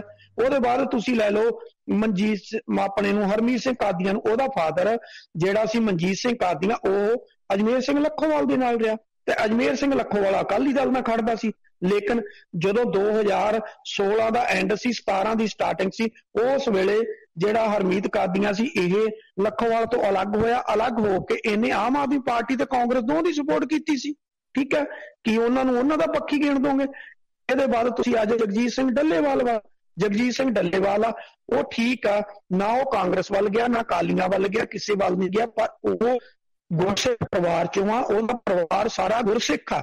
ਕੀ ਤੁਸੀਂ ਉਹ ਬਾਹਰ ਦੇਵੋਗੇ? ਉਹਨੂੰ ਕਹਿ ਦੋਗੇ ਵੀ ਉਹ ਵੀ ਕਾਮਰੇਡ ਆ? ਟਵਾਣਾ ਸਾਹਿਬ, ਇਸ ਤੋਂ ਅੱਗੇ ਆ ਜਾਓ, ਦੋ ਬੰਦੇ ਲੈ ਲਓ। ਸਤਨਾਮ ਸਿੰਘ ਬਹਿਰੂ ਦਾ ਕਿਸੇ ਟਾਈਮ ਬਹੁਤ ਵੱਡਾ ਨਾਮ ਹੁੰਦਾ ਸੀ, ਕਿਸੇ ਟਾਈਮ ਉਹ ਪਟਿਆਲੇ ਜ਼ਿਲ੍ਹੇ ਭੁੰਨਰੇੜੀ ਬਲਾਕ ਦਾ ਪ੍ਰਧਾਨ ਬਣਾਇਆ ਗਿਆ, ਫਿਰ ਪਟਿਆਲੇ ਜ਼ਿਲ੍ਹੇ ਦਾ ਪ੍ਰੈਸ ਸਕੱਤਰ, ਉਹਦੇ ਬਾਅਦ ਪੂਰੀ ਕਿਸਾਨ ਯੂਨੀਅਨ ਦਾ ਪ੍ਰੈਸ ਸਕੱਤਰ, ਉਹਦੇ ਬਾਅਦ ਯੂਨੀਅਨ ਦਾ ਵਾਈਸ ਪ੍ਰੈਜ਼ੀਡੈਂਟ ਤੱਕ ਉਹਨੂੰ ਲੈ ਗਏ ਸੀ ਐਂਡ ਤੇ। ਉਹ ਉਹਨਾਂ ਯੂਨੀਅਨ ਜਦੋਂ ਰਾਜੇਵਾਲ, ਭੁਪਿੰਦਰ ਸਿੰਘ ਮਾਨ ਤੇ ਲੱਖੋਵਾਲ ਅਲੱਗ-ਅਲੱਗ ਹੋਏ, ਉਹਦੇ ਬਾਅਦ ਹੌਲੀ-ਹੌਲੀ ਕਰਦਾ ਉਹ ਵੀ ਅਲੱਗ ਹੋ ਗਿਆ। ਅਲੱਗ ਹੋ ਕੇ ਭਾਵੇਂ ਅੱਜ ਨਾਲ ਉਹਦੇ ਨਾਲ ਕੋਈ ਬਹੁਤਾ ਇਕੱਠ ਨਹੀਂ ਹੈ, ਉਹਨੇ ਇੰਡੀਅਨ ਫਾਰਮਰ ਐਸੋਸੀਏਸ਼ਨ ਬਣਾਈ ਹੋਈ ਆ, ਪਰ ਗੱਲ ਤੇ ਆ ਵੀ ਉਹ ਸਿਮਰਜੀਤ ਸਿੰਘ ਮਾਨ ਨਾਲ ਵੀ ਰਿਹਾ, ਦਲਜੀਤ ਸਿੰਘ ਬਿੱਟੂ ਨਾਲ ਵੀ ਰਿਹਾ, ਅਕਾਲੀ ਦਲ ਬਾਦਲ ਨਾਲ ਵੀ ਰਿਹਾ, ਕਾਂਗਰਸ ਨਾਲ ਵੀ ਸੰਬੰਧ ਰਹੇ ਆ। ਉਹਨੂੰ ਕੀ ਕਰੋਗੇ? ਉਹਨੂੰ ਵੀ ਨਕਸਲੀ ਕਹਿ ਦੋਗੇ, ਉਹਨੂੰ ਵੀ ਕਾਮਰੇਡ ਕਹਿ ਦੋਗੇ। ਬੂਟਾ ਸਿੰਘ ਸ਼ਾਦੀਪੁਰ ਆ, ਬੂਟਾ ਸਿੰਘ ਸ਼ਾਦੀਪੁਰ ਨੂੰ ਕੀ ਕਹੋਗੇ? ਉਹ ਪਹਿਲਾਂ ਅਕਾਲੀ ਦਲ 'ਚ ਹੁੰਦਾ ਸੀ, ਸ਼ੁਰੂ ਤੋਂ ਲੈ ਕੇ ਐਂਡ ਤੱਕ ਅਕਾਲੀ ਦਲ 'ਚ ਰਿਹਾ, ਲੇਕਿਨ 2019 ਦੀ ਚੋਣ ਤੋਂ ਪਹਿਲਾਂ ਉਹਨੇ ਕਾਂਗਰਸ ਜੁਆਇਨ ਕਰ ਲਈ। ਕਾਂਗਰਸ ਜੁਆਇਨ ਕਰਕੇ ਉੱਤੇ ਵੀ ਉਹਦੀ ਦਾਲ ਨਹੀਂ ਗਲੀ, ਅਖੀਰ ਉਹਨੇ ਆਪਣੀ ਯੂਨੀਅਨ ਬਣਾ ਲਈ। ਕੀ ਉਹਨੂੰ ਵੀ ਤੁਸੀਂ ਕਾਮਰੇਡ ਕਹੋਗੇ? ਉਹਨੂੰ ਵੀ ਨਕਸਲੀ ਕਹੋਗੇ? ਟਵਾਣਾ ਸਾਹਿਬ ਗੱਲ ਤੇ ਆ ਵੀ ਜੋ ਸਾਨੂੰ ਭਾਉਂਦਾ ਅਸੀਂ ਉਹੀ ਕਰਨ ਦੀ ਕੋਸ਼ਿਸ਼ ਕਰਦੇ ਹਾਂ। ਹੁਣ ਆਪਾਂ ਸ਼ੁਰੂਆਤ 'ਚ ਗੱਲ ਕੀ ਸੀ ਕਿ ਇਹਨੂੰ ਕਿਸਾਨੀ ਅੰਦੋਲਨ ਰਹਿਣ ਦਿੱਤਾ ਜਾਵੇ। ਜੇ ਅਸੀਂ ਇਹਨੂੰ ਪੋਲੀਟੀਕਲ ਰੰਗਾ ਦਿਆਂਗੇ ਤੇ ਇਹਦੇ ਨੁਕਸਾਨ ਜਿਹੜੇ ਆ ਉਹ ਇਸ ਅੰਦੋਲਨ ਨੂੰ ਹੋਣਗੇ। ਜਿਹੜੇ ਇਸ ਅੰਦੋਲਨ ਨੂੰ ਹੋਏ ਉਹ ਸਿੱਖਾਂ ਨੂੰ ਭੁਗਤਣੇ ਪੈਣਗੇ, ਕਿਉਂਕਿ ਅਸੀਂ ਮਿਨੋਰਟੀ 'ਚ ਆ। ਪਰ ਸਾਡੀ ਬਦਕਿਸਮਤੀ, ਅਸੀਂ ਕੀ ਕਰ ਰਹੇ ਆ, ਜੋ ਕੁਝ ਕੇਂਦਰ ਸਰਕਾਰ ਚਾਹੁੰਦੀ ਆ ਅਸੀਂ ਉਹੀ ਕਰਦੇ ਤੁਰੇ ਜਾ ਰਹੇ ਆ। ਇਹੀ ਸਾਡੀ ਬਦਕਿਸਮਤੀ, ਅਸੀਂ ਸਮਝਣ ਦੀ ਕੋਸ਼ਿਸ਼ ਨਹੀਂ ਕਰਦੇ। ਜਦੋਂ ਅਸੀਂ ਸਮਝਣ ਦੀ ਕੋਸ਼ਿਸ਼ ਨਹੀਂ ਕਰਦੇ ਤਾਂ ਫਿਰ ਨੁਕਸਾਨ ਹੋਣਾ ਜਿਹੜਾ ਉਹ ਟਵਾਣਾ ਸਾਹਿਬ ਸੁਭਾਵਿਕ ਆ। ਠੀਕ ਹੈ, ਅਸੀਂ ਉਸੇ ਟਰੈਕ ਤੇ ਚੜ ਜਾਂਦੇ, ਉਸੇ ਟਰੈਕ ਤੇ ਜਾਂਦੇ। ਅਸੀਂ ਹੁਣ ਇੱਕੋ ਹੀ ਆ। ਜਦੋਂ ਪਹਿਲਾਂ ਗੱਲ ਹੋ ਗਈ ਕਿ ਕਿਸਾਨੀ ਅੰਦੋਲਨ ਨੂੰ ਕਿਸਾਨੀ ਅੰਦੋਲਨ ਰਹਿਣ ਦਿੱਤਾ ਜਾਵੇ। ਦੂਸਰੀ ਗੱਲ ਟਵਾਣਾ ਸਾਹਿਬ, ਗੱਲ ਇਹ ਸੀ ਕਿ ਜਿਸ ਵੇਲੇ ਤੁਸੀਂ ਰੂਟ ਦੀ ਗੱਲ ਕੀਤੀ, ਰੂਟ ਤੈਅ ਕਿਹਦੇ ਨਾਲ ਹੋਇਆ? ਦਿੱਲੀ ਦੀ ਪੁਲਿਸ ਨਾਲ ਹੋਇਆ। ਕੀਤਾ ਕਿਹਨੇ? ਜਿਹੜਾ ਸੰਯੁਕਤ ਮੋਰਚੇ ਦੀਆਂ ਜਥੇਬੰਦੀਆਂ ਸੀ, ਉਹਨਾਂ ਦੇ ਕੁਝ ਆਗੂ ਲੈ ਗਏ ਜਿਹੜੇ ਦਿੱਲੀ ਦੇ ਵਾਕਫ ਸੀ, ਕਿਹੜੇ ਕਿਹੜੇ ਰੂਟ ਤੋਂ ਜਾ ਸਕਦੇ, ਬਕਾਇਦਾ ਉਹਦਾ ਨਕਸ਼ਾ ਬਣਾਇਆ ਗਿਆ। ਨਕਸ਼ਾ ਬਣਾ ਕੇ ਉਹ ਰੂਟ ਤੈਅ ਕਰ ਦਿੱਤਾ ਗਿਆ। ਤੁਹਾਨੂੰ 5 ਰੂਟਾਂ ਤੋਂ 9 ਐਂਟਰੀਆਂ ਮਿਲੀਆਂ, 9 ਜਗ੍ਹਾ ਤੋਂ ਤੁਸੀਂ ਐਂਟਰ ਹੋ ਸਕਦੇ ਸੀ। ਚੰਗਾ ਹੁੰਦਾ ਉਹ ਕਿਸਾਨੀ ਪਰੇਡ ਜਿਹੜੀ ਸੀ ਉਹ ਸਿਰੇ ਲੱਗਦੀ। ਪਰ ਬਦਕਿਸਮਤੀ ਟਵਾਣਾ ਸਾਹਿਬ, ਅਸੀਂ ਰਿੰਗ ਰੋਡ ਲਈ ਅੜ ਗਏ। ਰਿੰਗ ਰੋਡ ਲਈ ਅਨਪੜ੍ਹ ਟੋਲਾ ਤੇ ਕੁਛ ਉਹਨਾਂ ਦੇ ਪਿੱਛੇ ਸਲਾਹਕਾਰ ਜਿਹੜੇ ਇਹਦੇ ਚੋਂ ਸਿੱਖ ਸੰਘਰਸ਼ ਕੱਢ ਕੇ ਆਪਣੇ ਰਾਜ ਦੀ ਗੱਲ ਕਰਨ ਵਾਲੇ ਸੀ, ਉਹ ਰਲ ਗਏ। ਏਜੰਸੀਆਂ ਦਾ ਹੱਥ ਸੀ, ਏਜੰਸੀਆਂ ਨੇ ਰਲਾ ਕੇ ਤੋੜ ਦਿੱਤੇ ਕਿ ਇਸ ਰੋਡ ਤੇ ਤੁਰੋ। ਉਸ ਰੋਡ ਤੇ ਤੁਰਦੇ ਤੁਰਦੇ, ਚਲੋ ਤੁਸੀਂ ਰਿੰਗ ਰੋਡ ਤਾਂ ਸਹੀ ਸੀ, ਭਾਈ ਜਾਨ ਇਹ ਦੱਸ ਦਿਓ ਕਿ ਲਾਲ ਕਿਲਾ ਕਿਹੜੇ ਰੂਟ ਦੇ ਵਿੱਚ ਸੀ। ਹੁਣ ਕਿਸਾਨ ਜਥੇਬੰਦੀਆਂ ਦੇ ਭਾਂਡਾ ਪਾਉਂਦੇ ਜੀ। ਇਹਨਾਂ ਨੇ ਕਿਹਾ ਸੀ ਕਿ ਲਾਲ ਕਿਲੇ ਤੇ ਅਸੀਂ ਕੇਸਰੀ ਨਿਸ਼ਾਨ ਸਾਹਿਬ ਚਲਾਉਣਾ। ਇਹਨਾਂ ਕਿਹਾ ਸੀ ਤੁਸੀਂ ਕਿੱਥੇ ਸੀ? ਜਿਨ੍ਹਾਂ ਨੇ ਆ ਕੇ ਵੀ ਸੁਰਿੰਦਰ ਜੀ ਇਹਨਾਂ ਦੇ ਹੀ ਬੰਦੇ ਸੀ ਜਿਹੜੇ ਜਾ ਕੇ ਬੋਲਦੇ ਸੀ, ਭਾਵੇਂ ਉਹ ਤੀਰ ਵਾਲਾ ਬੱਚਾ ਜਾਂ ਹੋਰ ਹੈ, ਇਹਨਾਂ ਦੇ ਹੀ ਬੰਦੇ ਸੀ ਜਿਹੜੇ ਉੱਥੇ ਜਾ ਕੇ ਬੋਲਦੇ ਸੀਗੇ। ਤੇ ਹੁਣ ਉਸ ਨੂੰ ਭਾਵੇਂ ਸਟੇਜ ਤੋਂ ਭੰਡਿਆ ਗਿਆ ਤੇ ਉੱਥੇ ਆਲੋਚਨਾ ਕਰਦੇ ਸੀਗੇ ਜੀ। ਇਹ ਜੋ ਮਰਜ਼ੀ ਕਹੀ ਜਾਣ। ਹੈਲੋ, ਹਾਂਜੀ ਟਵਾਣਾ ਸਾਹਿਬ, ਗੱਲ ਇਹ ਆ, ਇਹ ਸਿਰਫ ਕੇਵਲ ਤੇ ਕੇਵਲ ਇਸ ਸੰਘਰਸ਼ ਨੂੰ ਲੀਹ ਤੋਂ ਲਾਉਣ ਦੇ ਲਈ ਚੱਲੇ ਹੋਏ ਸੀ, ਜਿਹਦੇ 'ਚ ਇਹ ਕਾਮਯਾਬ ਹੁੰਦੇ ਨਹੀਂ ਦਿਖਾਈ ਦਿੰਦੇ। ਹੁਣ ਤੁਸੀਂ ਆਉਣ ਵਾਲੇ ਦਿਨਾਂ 'ਚ ਦੇਖ ਲਿਓ, ਇਹ ਲੱਖ ਕੋਸ਼ਿਸ਼ਾਂ ਕਰਨ, ਜੋ ਮਰਜ਼ੀ ਕਰਨ, ਸੰਯੁਕਤ ਮੋਰਚਾ ਇਹਨਾਂ ਨੂੰ ਨੇੜੇ ਨਹੀਂ ਲੱਗਣ ਦੇ ਰਿਹਾ। ਭਾਵੇਂ ਲੱਖਾ ਸਿਧਾਣਾ ਹੋਵੇ ਤੇ ਭਾਵੇਂ ਕੋਈ ਹੋਵੇ, ਆਪੋ ਆਪਣੀਆਂ ਵੀਡੀਓ ਪਾਉਂਦੇ ਨੇ, ਪਰ ਉਹ ਇਹਨਾਂ ਦੀ ਸੁਣਨ ਲਈ ਤਿਆਰ ਨਹੀਂ, ਕਿਉਂਕਿ ਉਹਨਾਂ ਨੂੰ ਪਤਾ ਕਿ ਜੋ ਹਸ਼ਰ ਕੇਂਦਰ ਦੀਆਂ ਏਜੰਸੀਆਂ ਦੇ ਢਾਈ ਚੜ ਕੇ ਸਾਡਾ ਕਰਨ ਲੱਗੇ ਸੀ, ਉਹਦੇ ਤੋਂ ਭਲੀ ਭਾਂਤ ਜਾਣੂ ਨੇ ਟਵਾਣਾ ਸਾਹਿਬ ਬਚ ਗਏ। ਨਹੀਂ ਤੇ ਏਡੀ ਕਤਲੋਗਾਰਦ 25 ਦੀ ਸ਼ਾਮ ਨੂੰ ਹੋ ਜਾਣੀ ਸੀ ਕਿ 25 ਦੀ ਰਾਤ ਹੀ ਇਹ ਸਾਰਾ ਸੰਘਰਸ਼ ਖਿੰਡਰ ਜਾਣਾ ਸੀ। ਉਹ ਕਿਸਾਨ ਆਗੂ ਆਪਣੀ ਸੂਝ-ਬੂਝ ਨਾਲ ਬਚ ਗਏ, ਕਿਉਂਕਿ 250-300 ਦਾ ਹਜੂਮ ਸੀ। ਕਹਿਣ ਨੂੰ ਇਹ ਕੋਈ ਕਹੀ ਜਾਂਦਾ ਹਜ਼ਾਰਾਂ ਸੀ, ਕੋਈ ਕਹੀ ਜਾਂਦਾ ਲੱਖਾਂ ਸੀ। ਹੁਣ ਜੀਰ ਸਿੱਧੂ ਤਾਂ ਕਹੀ ਜਾਂਦਾ ਕਿ ਉਹਦੇ ਤੇ ਵੀ, ਲਾਲ ਕਿਲੇ ਤੇ ਵੀ 5 ਲੱਖ ਤੋਂ ਉੱਪਰ ਵਿਅਕਤੀ ਸੀ। 5 ਲੱਖ ਕਿੱਥੋਂ ਸੀ ਭਾਈ ਜਾਨ?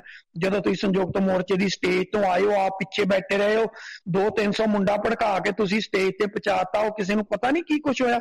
ਤੁਸੀਂ ਗਾਜੀਪੁਰ ਬਾਰਡਰ ਤੇ ਕੀ ਕੀਤਾ, ਤੁਸੀਂ ਟਿਕਰੀ ਤੇ ਕੀ ਕੀਤਾ, ਕਿਸੇ ਦਾ ਭੁੱਲਿਆ? ਕੱਲੀ ਫੁਟੇਜ ਪਈ ਆ, ਕਿਹਨੇ ਕੀ ਕੁਛ ਕੀਤਾ, ਕਿਹੜੇ ਬੰਨੇ ਤੁਸੀਂ ਕੀ ਹੱਥ ਕੰਡੇ ਅਪਣਾਏ ਨੇ, ਸਾਰਾ ਕੁਝ ਸਾਹਮਣੇ। ਟਵਾਣਾ ਸਾਹਿਬ, ਗੱਲ ਤਾਂ ਇੱਕੋ ਹੀ ਸੀ। ਇਹ ਲੋਕ ਚਾਹੁੰਦੇ ਸੀ ਕਿ ਜਿਹੜੇ ਕਿਸਾਨ ਆਗੂ ਨੇ ਉਹ ਸਾਡੇ ਨਾਲ ਹਰ ਗੱਲ ਲੈ ਕੇ ਚੱਲਣ। ਹੁਣ ਗੱਲ ਤਾਂ ਟਵਾਣਾ ਸਾਹਿਬ, ਜਿਨ੍ਹਾਂ ਸੰਘਰਸ਼ ਸ਼ੁਰੂ ਕੀਤਾ, ਚਲਾਉਣਾ ਉਹਨਾਂ ਨੇ ਹੁੰਦਾ। ਜੇ ਉਹਦੇ 'ਚ ਕੋਈ ਹਬੀ ਨਬੀ ਹੁੰਦੀ ਆ, ਜੇ ਟਵਾਣਾ ਸਾਹਿਬ ਉਹਦੇ 'ਚ ਕੋਈ ਨੁਕਸਾਨ ਹੋਇਆ, ਜੇ ਉਹ ਕਿਸਾਨ ਆਗੂਆਂ ਦੇ ਗਲ ਪਾਉਣਾ, ਤੇ ਜੇ ਹਾਰ ਪੈਂਦੇ ਨੇ ਤੇ ਉਹ ਵੀ ਫਿਰ ਕਿਸਾਨ ਆਗੂਆਂ ਦੇ ਗਲ ਹੀ ਪੈਣਗੇ। ਪਰ ਬਦਕਿਸਮਤੀ, ਅਸੀਂ ਕਹਿੰਦੇ ਹਰ ਗੱਲ 'ਚ ਅਸੀਂ ਕਹਿੰਦੇ ਸਾਡੀ ਸਲਾਹ ਲਓ। ਹੁਣ ਇਹਨਾਂ ਨੂੰ ਜਿਹੜੇ ਫਿਲਾਸਫਰ ਨੇ, ਜਿਹੜੇ ਲੇਖਕ ਨੇ, ਇਹਨਾਂ ਨੂੰ ਪੁੱਛੇ ਵੀ ਤੁਸੀਂ ਕਿਉਂ ਉਹਨਾਂ ਦੇ ਦਖਲ ਅੰਦਾਜ਼ੀ ਦਿੰਦੇ ਆ? ਤੁਸੀਂ ਆਪਦਾ ਆਰਾਮ ਨਾਲ ਬੈਠ ਕੇ ਜੋ ਕੰਮ ਕਰਨਾ ਕਰੋ। ਤੁਸੀਂ ਉੱਥੇ ਵੱਖ-ਵੱਖ ਅਖਬਾਰ ਛਾਪ ਲਏ, ਉਹਨਾਂ ਅਖਬਾਰਾਂ ਜਿਹੜੇ ਤੁਸੀਂ ਡੇਲੀ ਅਖਬਾਰ ਕੱਢਦੇ ਹੋ, ਉਹਨਾਂ ਅਖਬਾਰਾਂ 'ਚ ਤੁਸੀਂ ਉਹਨਾਂ ਦੀ ਉਹ ਭੰਡੀ ਕਰ ਰਹੇ ਹੋ। ਕਿਸਾਨ ਆਗੂਆਂ ਦੀ ਡੇਲੀ ਤੁਸੀਂ ਭੰਡੀ ਕਰ ਰਹੇ ਹੋ। ਤੁਸੀਂ ਉਹਨਾਂ ਦੇ ਸਪੋਰਟਰ ਕਿੱਦਾਂ ਹੋ ਗਏ? ਤੁਸੀਂ ਕਿਸਾਨੀ ਅੰਦੋਲਨ ਦੇ ਸਪੋਰਟਰ ਕਿੱਦਾਂ ਹੋ ਗਏ? ਤੁਸੀਂ ਉਹਨਾਂ ਨੂੰ ਕਹਿੰਦੇ ਅਸੀਂ ਤੈਨੂੰ ਵਿਕਣ ਨਹੀਂ ਦੇਣਾ। ਠੀਕ ਆ ਭਾਈ, ਤੁਸੀਂ ਚੁੱਪ ਕਰਕੇ ਬੈਠੋ। ਜਿੰਨੀ ਦੇਰ ਤੱਕ ਉਹ ਸਹੀ ਸਲਾਮਤ ਚੱਲਦੇ ਉਹਨਾਂ ਨੂੰ ਚੱਲਣ ਦਿਓ। ਜਿੱਦਣ ਵਿਕਣਗੇ ਉਦਣ ਚੁਰਾਹੇ 'ਚ ਢਾਹ ਲਿਓ, ਤੁਹਾਨੂੰ ਕੋਈ ਰੋਕਣ ਵਾਲਾ ਨਹੀਂ ਹੋਏਗਾ। ਜੇ ਪੰਜਾਬ ਦੇ ਵਿੱਚ ਜਿਸ ਵੇਲੇ 1984 ਦੇ ਵਿੱਚ ਟਵਾਣਾ ਸਾਹਿਬ ਆਪਰੇਸ਼ਨ ਬਲੂ ਸਟਾਰ ਹੋਇਆ ਸੀ, ਉਸ ਤੋਂ ਬਾਅਦ ਭਾਵੇਂ ਕਿ ਲੌਂਗੋਵਾਲ ਨੇ ਜਿਹੜਾ ਸਮਝੌਤਾ ਕੀਤਾ ਸੀ ਕੋਈ ਮਾੜਾ ਨਹੀਂ ਸੀ, ਪਰ ਗੱਲ ਤੇ ਆ ਵੀ ਉਹ ਵਿਚਾਰਾ ਕੇਂਦਰ ਦੀਆਂ ਚਾਲਾਂ 'ਚ ਫਸ ਗਿਆ। ਉਹ ਫਸਣ ਕਰਕੇ ਜਿਹੜਾ ਸਮਝੌਤਾ ਹੋ ਗਿਆ, ਉਹ ਸਮਝੌਤੇ ਤੇ ਅਖੀਰ ਉਹਦੀ ਜਾਨ ਲੈ ਲਈ। ਠੀਕ ਹੈ, ਹੁਣ ਹਾਲਾਤ ਇਹ ਆ ਕਿ ਭਾਈ ਜੀ ਇਹੋ ਜਿਹੀ ਹਾਲਾਤ ਹੋਊਗੀ, ਤੁਸੀਂ ਜੋ ਮਰਜ਼ੀ ਕਰ ਲਿਓ, ਪਰ ਤੁਸੀਂ ਸਮੇਂ ਤੋਂ ਪਹਿਲਾਂ ਕਿਸਾਨ ਆਗੂਆਂ ਨੂੰ ਹਰ ਗੱਲ ਤੇ ਭੰਡਦੇ ਹੋ, ਉਹਨਾਂ ਨੂੰ ਉੱਠਣ ਨਹੀਂ ਦਿੰਦੇ। ਇੱਕ ਬੰਨੇ ਉਹਨਾਂ ਦਾ ਕੇਂਦਰ ਨਾਲ ਟਕਰਾ, ਕੇਂਦਰ ਦੀਆਂ ਏਜੰਸੀਆਂ ਨਾਲ ਟਕਰਾਓ, ਹਰ ਹੱਥਕੰਡਾ ਵਰਤਦੇ। ਦੂਜਾ, ਤੁਸੀਂ ਉਹਨਾਂ ਦੇ ਵਿੱਚ ਦਾਖਲ ਹੋ ਕੇ ਜਾਣ ਬੁੱਝ ਕੇ ਉਹਨਾਂ ਨੂੰ ਹਰ ਜਗ੍ਹਾ ਜਿਹੜਾ ਉਹ ਪਰੇਸ਼ਾਨ ਕਰਦੇ। ਜੇ ਤੁਹਾਡੀ ਏਡੀ ਗੱਲ ਸੀ, ਤੁਸੀਂ ਸ਼ੰਭੂ ਆਪਣਾ ਵੱਖਰਾ ਧਰਨਾ ਲਾਇਆ ਸੀ, ਤੁਹਾਨੂੰ ਪਤਾ ਲੱਗ ਗਿਆ ਸੀ ਤੁਹਾਡੀ ਔਕਾਤ ਕੀ ਆ, ਤੁਸੀਂ ਦਿੱਲੀ ਆਪਣੀ ਸਟੇਜ ਲਾ ਲੈਂਦੇ, ਕਿਉਂ ਨਹੀਂ ਲਾਈ? ਭਾਈ ਤੁਸੀਂ ਕਹਿੰਦੇ ਅਸੀਂ 26 ਨੂੰ ਨਾਲ ਗਏ ਸੀ, ਤੁਸੀਂ ਜੇ 26 ਨੂੰ ਗਏ, 27 ਨੂੰ ਗਏ, 28 ਨੂੰ ਗਏ, ਤੁਸੀਂ ਲਾਉਂਦੇ ਕਿਉਂ ਨਹੀਂ? ਤੁਸੀਂ ਨਵੰਬਰ ਦਾ ਮਹੀਨਾ ਕੱਢਿਆ, ਦਸੰਬਰ ਦਾ, ਜਨਵਰੀ ਦਾ, 3 ਮਹੀਨੇ ਤੁਸੀਂ ਕੱਢ ਦਿੱਤੇ। ਕਾਹਦੇ ਵਾਸਤੇ? ਕਿੱਥੇ ਕਿੱਥੇ ਬੈਠੇ ਸੀ? ਕਿਉਂ ਨਹੀਂ ਹੁਣ ਤੱਕ ਤੁਸੀਂ ਆਪਣੀਆਂ ਸਟੇਜਾਂ ਲਾ ਸਕੇ? ਟਵਾਣਾ ਸਾਹਿਬ, ਗੱਲ ਤਾਂ ਇਹ ਸਜੀ ਸਜਾਈ ਸਟੇਜ ਦੇ ਉੱਪਰ ਜਾ ਕੇ ਆਪਣੀਆਂ ਰੋਟੀਆਂ ਸੇਕਣੀਆਂ ਜਾਣਦੇ ਨੇ। ਇਹਨਾਂ ਨੂੰ ਪਤਾ ਕਿ ਸਾਡੇ ਨਾਲ ਕੋਈ ਨਹੀਂ, ਸਿਰਫ ਕਿਸੇ ਨਾਲ 5 ਬੰਦੇ ਆ, ਕਿਸੇ ਨਾਲ 7 ਆ, ਕਿਸੇ ਨਾਲ 10 ਆ, ਉਹਨਾਂ ਨੂੰ ਲੈ ਕੇ ਆਪੋ ਆਪਣੀਆਂ ਰੋਟੀਆਂ ਸੇਕਦੇ। ਇਹਨੂੰ ਕਿਸਾਨ ਵੀ ਜਾਣਦੇ ਸਭ ਕੁਝ, ਤੇ ਕੇਂਦਰ ਦੀਆਂ ਏਜੰਸੀਆਂ ਇਹਨਾਂ ਨੂੰ ਵਰਤ ਰਹੀਆਂ ਨੇ। ਇਹਨਾਂ ਨੂੰ ਵਰਤ ਕੇ ਉਹ ਆਪਣੇ ਮਨਸੂਬੇ ਜਿਹੜੇ ਆ ਉਹਨਾਂ 'ਚ ਕਾਮਯਾਬ ਹੋ ਰਹੀਆਂ ਨੇ। ਗੱਲ ਤਾਂ ਮੁੱਕਦੀ ਇੱਥੇ ਕੋ ਆ ਜੀ। ਦੂਜਾ, ਕੱਲ ਗਿਆਨੀ ਹਰਪ੍ਰੀਤ ਸਿੰਘ ਆਏ ਸੀ ਇੱਥੇ, ਅਕੀਦਾ ਸਾਹਿਬ ਦੀ ਕਿਤਾਬ ਰਿਲੀਜ਼ ਹੋਈ ਸੀ ਬਾਬਾ ਜੈ ਸਿੰਘ ਖਲਕਟ ਬਾਰੇ। ਉਹਨਾਂ ਨੇ ਨਵਰੀਤ ਸਿੰਘ ਡਿਵਡਵਾ ਦੀ ਮੌਤ ਦੀ ਜਾਂਚ ਦੀ ਹਮਾਇਤ ਕੀਤੀ ਹੈ ਕਿ ਹੋਣੀ ਚਾਹੀਦੀ ਹੈ। ਹੁਣ ਬਾਈ ਜੀ ਨੇ, ਮੈਂ ਪੋਸਟ ਪਾਈ ਹੈ ਇੱਕ, ਬਾਈ ਜੀ ਨੇ ਉਹਨਾਂ ਨੇ ਕਮੈਂਟ ਵੀ ਕੀਤਾ, ਹਰਬੰਸ ਸਿੰਘ ਹੰਸ ਹੋਰਾਂ ਨੇ, ਕਹਿੰਦੇ ਬਾਦਲ ਪਰਿਵਾਰ ਦੀ ਜਾਂਚ ਦੀ ਮੰਗ ਵੀ ਕਰ, ਜੇ ਤੇਰੀਆਂ ਲੱਤਾਂ ਭਾਰ ਚੱਲਦੀਆਂ ਨੇ। ਉਹ ਗੱਲ ਵੱਖਰੀ ਹੈ, ਪਰ ਜਥੇਦਾਰ ਸਾਹਿਬ ਵੱਲੋਂ ਨਵਰੀਤ ਸਿੰਘ ਹੁੰਦਲ ਦੀ ਮੌਤ ਦੀ ਜਾਂਚ ਦੀ ਮੰਗ ਕਰਨਾ ਬਿਲਕੁਲ ਜਾਇਜ਼ ਹੈ, ਕਿਉਂਕਿ ਅਕਾਲ ਤਖਤ ਵੱਲੋਂ ਇਹਨਾਂ ਨੂੰ ਪੱਤਰ ਵੀ ਭੇਜਿਆ ਗਿਆ ਸ਼ਰਧਾਂਜਲੀ ਸਮਾਗਮ ਦੇ ਵਿੱਚ। ਪਰ ਪਾਰਲੀਮੈਂਟ ਦੇ ਵਿੱਚ ਸੁਰਿੰਦਰ ਸਿੰਘ ਜੀ, ਇਹ ਗੱਲ ਉੱਠਣੀ ਵੀ ਸਹੀ ਹੈ, ਉੱਠਣੀ ਵੀ ਚਾਹੀਦੀ ਹੈ ਕਿ ਇੱਕ ਬੱਚੇ ਦੀ ਗੋਲੀ ਨਾਲ ਮੌਤ ਹੋਈ ਹੈ। ਗੋਲੀ ਸਰਕਾਰੀ ਚੱਲੀ ਹੈ, ਪ੍ਰਾਈਵੇਟ ਚੱਲੀ ਹੈ, ਕੁਛ ਵੀ ਹੈ, ਜ਼ਿੰਮੇਵਾਰੀ ਸਰਕਾਰ ਦੀ ਹੁੰਦੀ ਹੈ। ਇਸ ਵਕਤ ਆਪਾਂ ਅਕਾਲੀ ਦਲ ਦੇ ਬੁਲਾਰੇ ਨੇ ਚਰਨਜੀਤ ਸਿੰਘ ਬਰਾੜ ਆਪਣੇ ਨਾਲ ਜੁੜੇ ਨੇ। ਬਰਾੜ ਸਾਹਿਬ ਹੋਰਾਂ ਨਾਲ ਗੱਲਬਾਤ ਕਰਦੇ ਹਾਂ। ਬਰਾੜ ਸਾਹਿਬ, ਸਵਾਗਤ ਹੈ ਤੁਹਾਡਾ ਰੇਡੀਓ ਤੇ ਲਾਈਵ। ਜੀ ਧੰਨਵਾਦ ਜੀ। ਬਾਹਰ ਬੈਠੇ ਸਾਰੇ ਮੇਰੇ ਭੈਣਾਂ ਭਰਾਵਾਂ ਨੂੰ ਤੇ ਦੇਸ਼ ਵਿਦੇਸ਼ ਜਿੱਥੇ ਵੀ ਬੈਠੇ ਆ, ਪਿਆਰ ਭਰੀ ਸਤਿ ਸ੍ਰੀ ਅਕਾਲ। ਵਾਹਿਗੁਰੂ ਜੀ ਕਾ ਖਾਲਸਾ, ਵਾਹਿਗੁਰੂ ਜੀ ਕੀ ਫਤਿਹ। ਬਰਾੜ ਸਾਹਿਬ, ਤੁਹਾਡੇ ਨਾਲ ਆਫ ਦੀ ਏਅਰ ਕੋਈ ਗੱਲ ਨਹੀਂ ਹੋਈ, ਅਚਾਨਕ ਤੁਹਾਡਾ ਨੰਬਰ ਮਿਲ ਗਿਆ। ਮੇਰੀ ਇਹ ਇੱਛਾ ਸੀ ਜਾਣਨ ਦੀ ਕਿ ਜਿਸ ਤਰ੍ਹਾਂ ਹਰਦੀਪ ਸਿੰਘ ਡਿਵਡਵਾ ਦੀ ਮੌਤ ਹੋਈ ਹੈ, ਪੰਥਕ ਪਰਿਵਾਰ ਹੈ, ਕਰਤਾਰ ਸਿੰਘ ਝੱਬਰ ਦੇ ਪਰਿਵਾਰ ਨਾਲ ਜੁੜਦਾ, ਚਲੋ ਨਾ ਵੀ ਹੋਵੇ ਤਾਂ ਵੀ ਇੱਕ ਬੱਚੇ ਦੀ ਪੁਲਿਸ ਗੋਲੀ ਨਾਲ ਮੌਤ ਹੋਈ ਹੈ। ਤੇ ਜਿਸ ਤਰ੍ਹਾਂ ਹੁਣ ਤੁਹਾਡੇ ਸੁਰਜੀਤ ਸਿੰਘ ਰੱਖੜਾ ਵੀ ਸੀਗੇ, ਬਾਕੀ ਸਤਵਿੰਦਰ ਸਿੰਘ ਟੋੜਾ ਵੀ ਸੀਗੇ, ਹੋਰ ਸਾਰੇ ਲੋਕ ਸੀ। ਕੱਲ ਗੁਰਦੁਆਰਾ ਦੁੱਖਨਿਵਾਰਨ ਸਾਹਿਬ ਦੇ ਵਿੱਚ ਇੱਕ ਕਿਤਾਬ ਰਿਲੀਜ਼ ਸੀ ਬਾਬਾ ਜੈ ਸਿੰਘ ਖਲਕੜ ਬਾਰੇ, ਗੁਰਨਾਮ ਸਿੰਘ ਅਕੀਦਾ ਦੀ। ਉੱਥੇ ਦੇ ਜਥੇਦਾਰ ਅਕਾਲ ਤਖਤ ਕਾਰਜਕਾਰੀ ਗਿਆਨੀ ਹਰਪ੍ਰੀਤ ਸਿੰਘ ਵੀ ਆਏ। ਉਹਨਾਂ ਨੇ ਵੀ ਆਖਿਆ ਕਿ ਇਸ ਦੀ ਮੌਤ ਦੀ ਜਾਂਚ ਹੋਣੀ ਚਾਹੀਦੀ ਹੈ। ਤੁਸੀਂ ਅਕਾਲੀ ਦਲ ਦੇ ਬੁਲਾਰੇ ਹੋ, ਤੁਹਾਡੇ ਮੈਂਬਰ ਪਾਰਲੀਮੈਂਟ ਨੇ, ਉਹਨਾਂ ਵੱਲੋਂ ਇਸ ਮੁੱਦੇ ਤੇ ਕੀ ਪੱਖ ਰੱਖਿਆ ਜਾ ਰਿਹਾ ਕਿ ਪਾਰਲੀਮੈਂਟ ਦੇ ਸੈਸ਼ਨ ਦੇ ਵਿੱਚ ਜਾਂ ਨਿੱਜੀ ਤੌਰ ਤੇ ਅਕਾਲੀ ਦਲ ਕੀ ਇਸ ਜਾਂਚ ਦੇ ਬਾਰੇ ਕੀ ਕਹਿਣਾ ਚਾਹੁੰਦਾ ਕਿ ਹਰਦੀਪ ਸਿੰਘ ਡਿਵਡਵਾ ਦੀ ਜਿਹੜੀ ਹਰਦੀਪ ਸਿੰਘ ਨਹੀਂ, ਮਾਫੀ ਚਾਹੁੰਦਾ ਮੈਂ, ਹਰਦੀਪ ਸਿੰਘ ਡਿਵਡਵਾ ਦੇ ਪੋਤਰੇ ਨੇ ਨਵਰੀਤ ਸਿੰਘ ਜਿਨ੍ਹਾਂ ਦੀ ਮੌਤ ਹੋਈ ਹੈ, ਕੀ ਨਵਰੀਤ ਸਿੰਘ ਦੀ ਮੌਤ ਦੀ ਜਾਂਚ ਦੇ ਵਾਸਤੇ ਪੈਰਵਾਈ ਸਾਰੀਆਂ ਧਿਰਾਂ ਨੂੰ ਕਰਨੀ ਨਹੀਂ ਚਾਹੀਦੀ, ਜਾਂ ਤੁਹਾਡਾ ਇਹ 'ਚ ਕੀ ਨਜ਼ਰੀਆ? ਜੀ ਬਰਾੜ ਸਾਹਿਬ। ਦੇਖੋ, ਇੱਕ ਗੱਲ ਹੈ ਕਿ ਕਿਤੇ ਵੀ ਕੋਈ ਡੈਥ ਹੁੰਦੀ ਹੈ ਜਿਹੜੀ ਲੱਗਦਾ ਹੈ ਕਿ ਨੈਚੁਰਲ ਡੈਥ ਨਹੀਂ ਹੈ, ਤੇ ਉਹਦੀ ਜਾਂਚ ਹੋਣੀ ਹੀ ਹਰੇਕ ਦੀ ਚਾਹੀਦੀ ਹੈ। ਇੱਥੇ ਜਦੋਂ ਸ਼੍ਰੀ ਅਕਾਲ ਤਖਤ ਸਾਹਿਬ ਦੇ ਜਥੇਦਾਰ ਸਾਹਿਬ ਸਿੰਘ ਸਾਹਿਬ ਗਿਆਨੀ ਹਰਪ੍ਰੀਤ ਜੀ ਵੱਲੋਂ ਇਹ ਮੰਗ ਉਠਾਈ ਗਈ ਹੈ, ਤਾਂ ਮੇਰਾ ਖਿਆਲ ਹੈ ਕਿ ਇਹ ਸਰਕਾਰ ਨੂੰ ਤੁਰੰਤ ਮੰਨ ਲੈਣੀ ਚਾਹੀਦੀ ਹੈ। ਔਰ ਸ਼੍ਰੋਮਣੀ ਅਕਾਲੀ ਦਲ ਜਥੇਦਾਰ ਸਾਹਿਬ ਦੇ ਇਹਨਾਂ ਸ਼ਬਦਾਂ ਤੇ ਇਹਨਾਂ ਸਮਝ ਲਓ, ਕਿਉਂਕਿ ਉਹਨਾਂ ਦੇ ਮੂੰਹ ਚੋਂ ਨਿਕਲੇ ਸ਼ਬਦ ਸਭ ਲਈ ਸਾਡੇ ਲਈ ਇਲਾਹੀ ਹੁੰਦੇ ਆ। ਅਸੀਂ ਇਹਦੇ ਤੇ ਪੈਰਵਾਈ ਕਰਾਂਗੇ, ਲਿਖਤੀ ਰੂਪ ਚ ਕਰਨੀ ਪਈ ਉਹ ਵੀ ਕਰਾਂਗੇ। ਜੇ ਕਿਤੇ ਪੈਰਵਾਈ ਕੋਈ ਦਬਾਅ ਬਣਾਉਣ ਲਈ ਕਿਤੇ ਵੀ ਕੁਛ ਕਰਨਾ ਪਿਆ ਤੇ ਹਰ ਹਾਲਤ ਚ ਕਰਾਂਗੇ। ਜੀ ਬਰਾੜ ਸਾਹਿਬ, ਜਿਸ ਤਰ੍ਹਾਂ ਜਥੇਦਾਰ ਸਾਹਿਬ ਨੇ ਵੀ ਇਸ ਕਿਸਾਨੀ ਸੰਘਰਸ਼ ਦੀ ਸਪੋਰਟ ਦੇ ਵਿੱਚ ਸਟੇਟਮੈਂਟ ਦਿੱਤੀ ਹੈ, ਹੁਣ ਬੱਚੇ ਜਾਂ ਜੋ ਲੋਕ ਹੈ ਭਾਵੇਂ ਉਹ ਕਿਸੇ ਪਾਰਟੀ ਦਾ, ਉਹਨਾਂ ਦੇ ਸੰਦੇਸ਼ ਮੁਤਾਬਕ ਚਲੋ ਨਿੱਜੀ ਤੌਰ ਤੇ ਕੋਈ ਗੱਲ ਮੰਨੇ, ਉਹਨਾਂ ਦੀ ਨਾ ਮੰਨੇ, ਪਰ ਹੁਣ ਜਦੋਂ ਤੁਹਾਡੇ ਤੇ ਜ਼ਿੰਮੇਵਾਰੀ ਫਿਕਸ ਹੁੰਦੀ ਹੈ, ਕੀ ਪਾਰਲੀਮੈਂਟ ਦੇ ਵਿੱਚ ਜਿਹੜਾ ਤੁਹਾਡਾ ਪੈਨਲ ਹੈ, ਬੀਬੀ ਹਰਸਿਮਰਤ ਕੌਰ ਬਾਦਲ ਜਾਂ ਹੋਰ 10 ਪਾਰਟੀਆਂ ਦੇ 15 ਲੋਕ ਮਿਲਣਗੇ ਕਿਸਾਨਾਂ ਨੂੰ ਗਾਜੀਪੁਰ, ਭਾਵੇਂ ਨਹੀਂ ਮਿਲਣ ਦਿੱਤੇ ਗਏ, ਤੇ ਰਕੇਸ਼ ਟਕੈਤ ਨੂੰ ਤੁਹਾਡੇ ਨੁਮਾਇੰਦੇ ਮਿਲੇ, ਤੁਸੀਂ ਵੀ ਮੇਰੇ ਖਿਆਲ ਸ਼ਾਮਲ ਸੀਗੇ, ਸੁਖਵੀਰ ਬਾਦਲ ਜਾਂ ਹੋਰ ਲੋਕ ਗਏ ਨੇ, SGPC ਮੈਂਬਰ ਗਏ ਨੇ, ਕੀ ਪਾਰਲੀਮੈਂਟ ਸਭ ਤੋਂ ਵਧੀਆ ਮੰਚ ਨਹੀਂ ਇਸ ਮੁੱਦੇ ਨੂੰ ਉਠਾਉਣ ਦਾ? ਵਿਰੋਧੀ ਧਿਰਾਂ ਜਾਂ ਤੁਸੀਂ ਆਪਣੇ ਤੌਰ ਤੇ ਪੰਜਾਬ ਦੀ ਨੁਮਾਇੰਦਗੀ ਕਰਦੇ ਹੋ, ਤੇ ਉੱਥੇ ਪਾਰਲੀਮੈਂਟ 'ਚ ਇਹ ਸਵਾਲ ਉਠਾਉਣਾ ਸਹੀ ਨਹੀਂ ਹੈ? ਤੇ ਲੇਟ ਹੋ ਗਿਆ ਤੇ ਫਿਰ ਪਾਰਲੀਮੈਂਟ ਸੈਸ਼ਨ ਚੋਂ ਬਾਅਦ ਚ ਤਾਂ ਕੋਈ ਫਾਇਦਾ ਨਹੀਂ ਪਰਸਨਲ ਬਿਆਨ ਦੇਣ ਦਾ। ਜੀ ਦੇਖੋ, ਇੱਕ ਗੱਲ ਹੈ ਕਿ ਪਹਿਲੇ ਦਿਨ ਵੀ ਅਸੀਂ ਇਹ ਮੰਗ ਉਠਾਈ ਸੀ ਕਿ ਇਹਦੀ ਤਾਂ ਉਲਟਾ ਇੰਟਰਨੈਸ਼ਨਲ ਪੱਧਰ ਤੇ ਕੋਈ UNO ਤੋਂ ਜਾਂ ਘੱਟੋ ਘੱਟ ਸੁਪਰੀਮ ਕੋਰਟ ਦੇ ਸਿਟਿੰਗ ਜੱਜਾਂ ਤੋਂ ਜਿਹੜੀ ਇਨਕੁਆਇਰੀ ਹੋਣੀ ਚਾਹੀਦੀ ਹੈ ਸਾਰੇ ਐਪੀਸੋਡ ਦੀ। ਉਹਦੇ ਵਿੱਚ ਇਸੇ ਜਿਹੜੀ ਹੈਗੀ ਹੈ, ਔਰ ਸਾਹਮਣੇ ਦਿਸਦਾ ਵੀਡੀਓ ਦੇ ਵਿੱਚ ਕਿਸ ਤਰ੍ਹਾਂ ਦੇ ਹਾਲਾਤ ਪੈਦਾ ਹੋਏ ਆ। ਇਹ ਤਾਂ ਨੈਚੁਰਲ ਡੈਥ ਡਿਕਲੇਅਰ ਕਰ ਰਹੇ ਆ ਜਾਂ ਜੋ ਵੀ ਹਾਲਾਤ ਹੈਗੇ ਆ, ਪਰ ਅਸੀਂ ਜਿੱਥੇ ਜਿੱਥੇ ਵੀ ਲੋੜ ਪਈ, ਭਾਵੇਂ ਲਿਖਤੀ ਰੂਪ ਦੇ ਵਿੱਚ ਤੇ ਭਾਵੇਂ ਲੋਕ ਸਭਾ ਦੇ ਵਿੱਚ ਇਸ ਕਿਸਮ ਦਾ ਮੌਕਾ ਮਿਲੂਗਾ, ਕਿਉਂਕਿ ਉੱਥੇ ਵੀ ਤਾਨਾਸ਼ਾਹੀ ਚੱਲ ਰਹੀ ਹੈ। ਕਿਹਨੂੰ ਬੋਲਣ ਦੇਣਾ ਹੈ, ਕਿਹਨੂੰ ਨਹੀਂ ਬੋਲਣ ਦੇਣਾ, ਜੇ ਬੋਲਿਆ ਵੀ ਹੈ ਤੇ ਅੰਦਰ ਬਾਹਰ ਨਹੀਂ ਆਉਣਾ, ਕਿਉਂਕਿ ਉੱਥੇ ਮੇਰੇ ਤਾਂ ਖਿਆਲ ਹੈ ਇਸ ਕਿਸਮ ਦੀਆਂ ਪਾਬੰਦੀਆਂ ਜਾਂ ਤਾਂ ਐਮਰਜੈਂਸੀ ਵੇਲੇ ਸੀ ਜਾਂ ਅੱਜ ਕੱਲ੍ਹ ਦਿਖ ਰਹੀਆਂ। ਕਿਸ ਤਰ੍ਹਾਂ ਸਾਡੇ ਪੱਤਰਕਾਰ ਭਰਾਵਾਂ ਤੇ ਵੀ ਤਸ਼ੱਦਦ ਹੋ ਰਿਹਾ, ਕਿਸ ਤਰ੍ਹਾਂ ਜੇ ਕੋਈ ਆਵਾਜ਼ ਉਠਾਉਣ ਦੀ ਕਰਦਾ ਉਹਨਾਂ ਤੇ ਵੀ ਪਰਚੇ ਦਰਜ ਕੀਤੇ ਜਾ ਰਹੇ ਆ।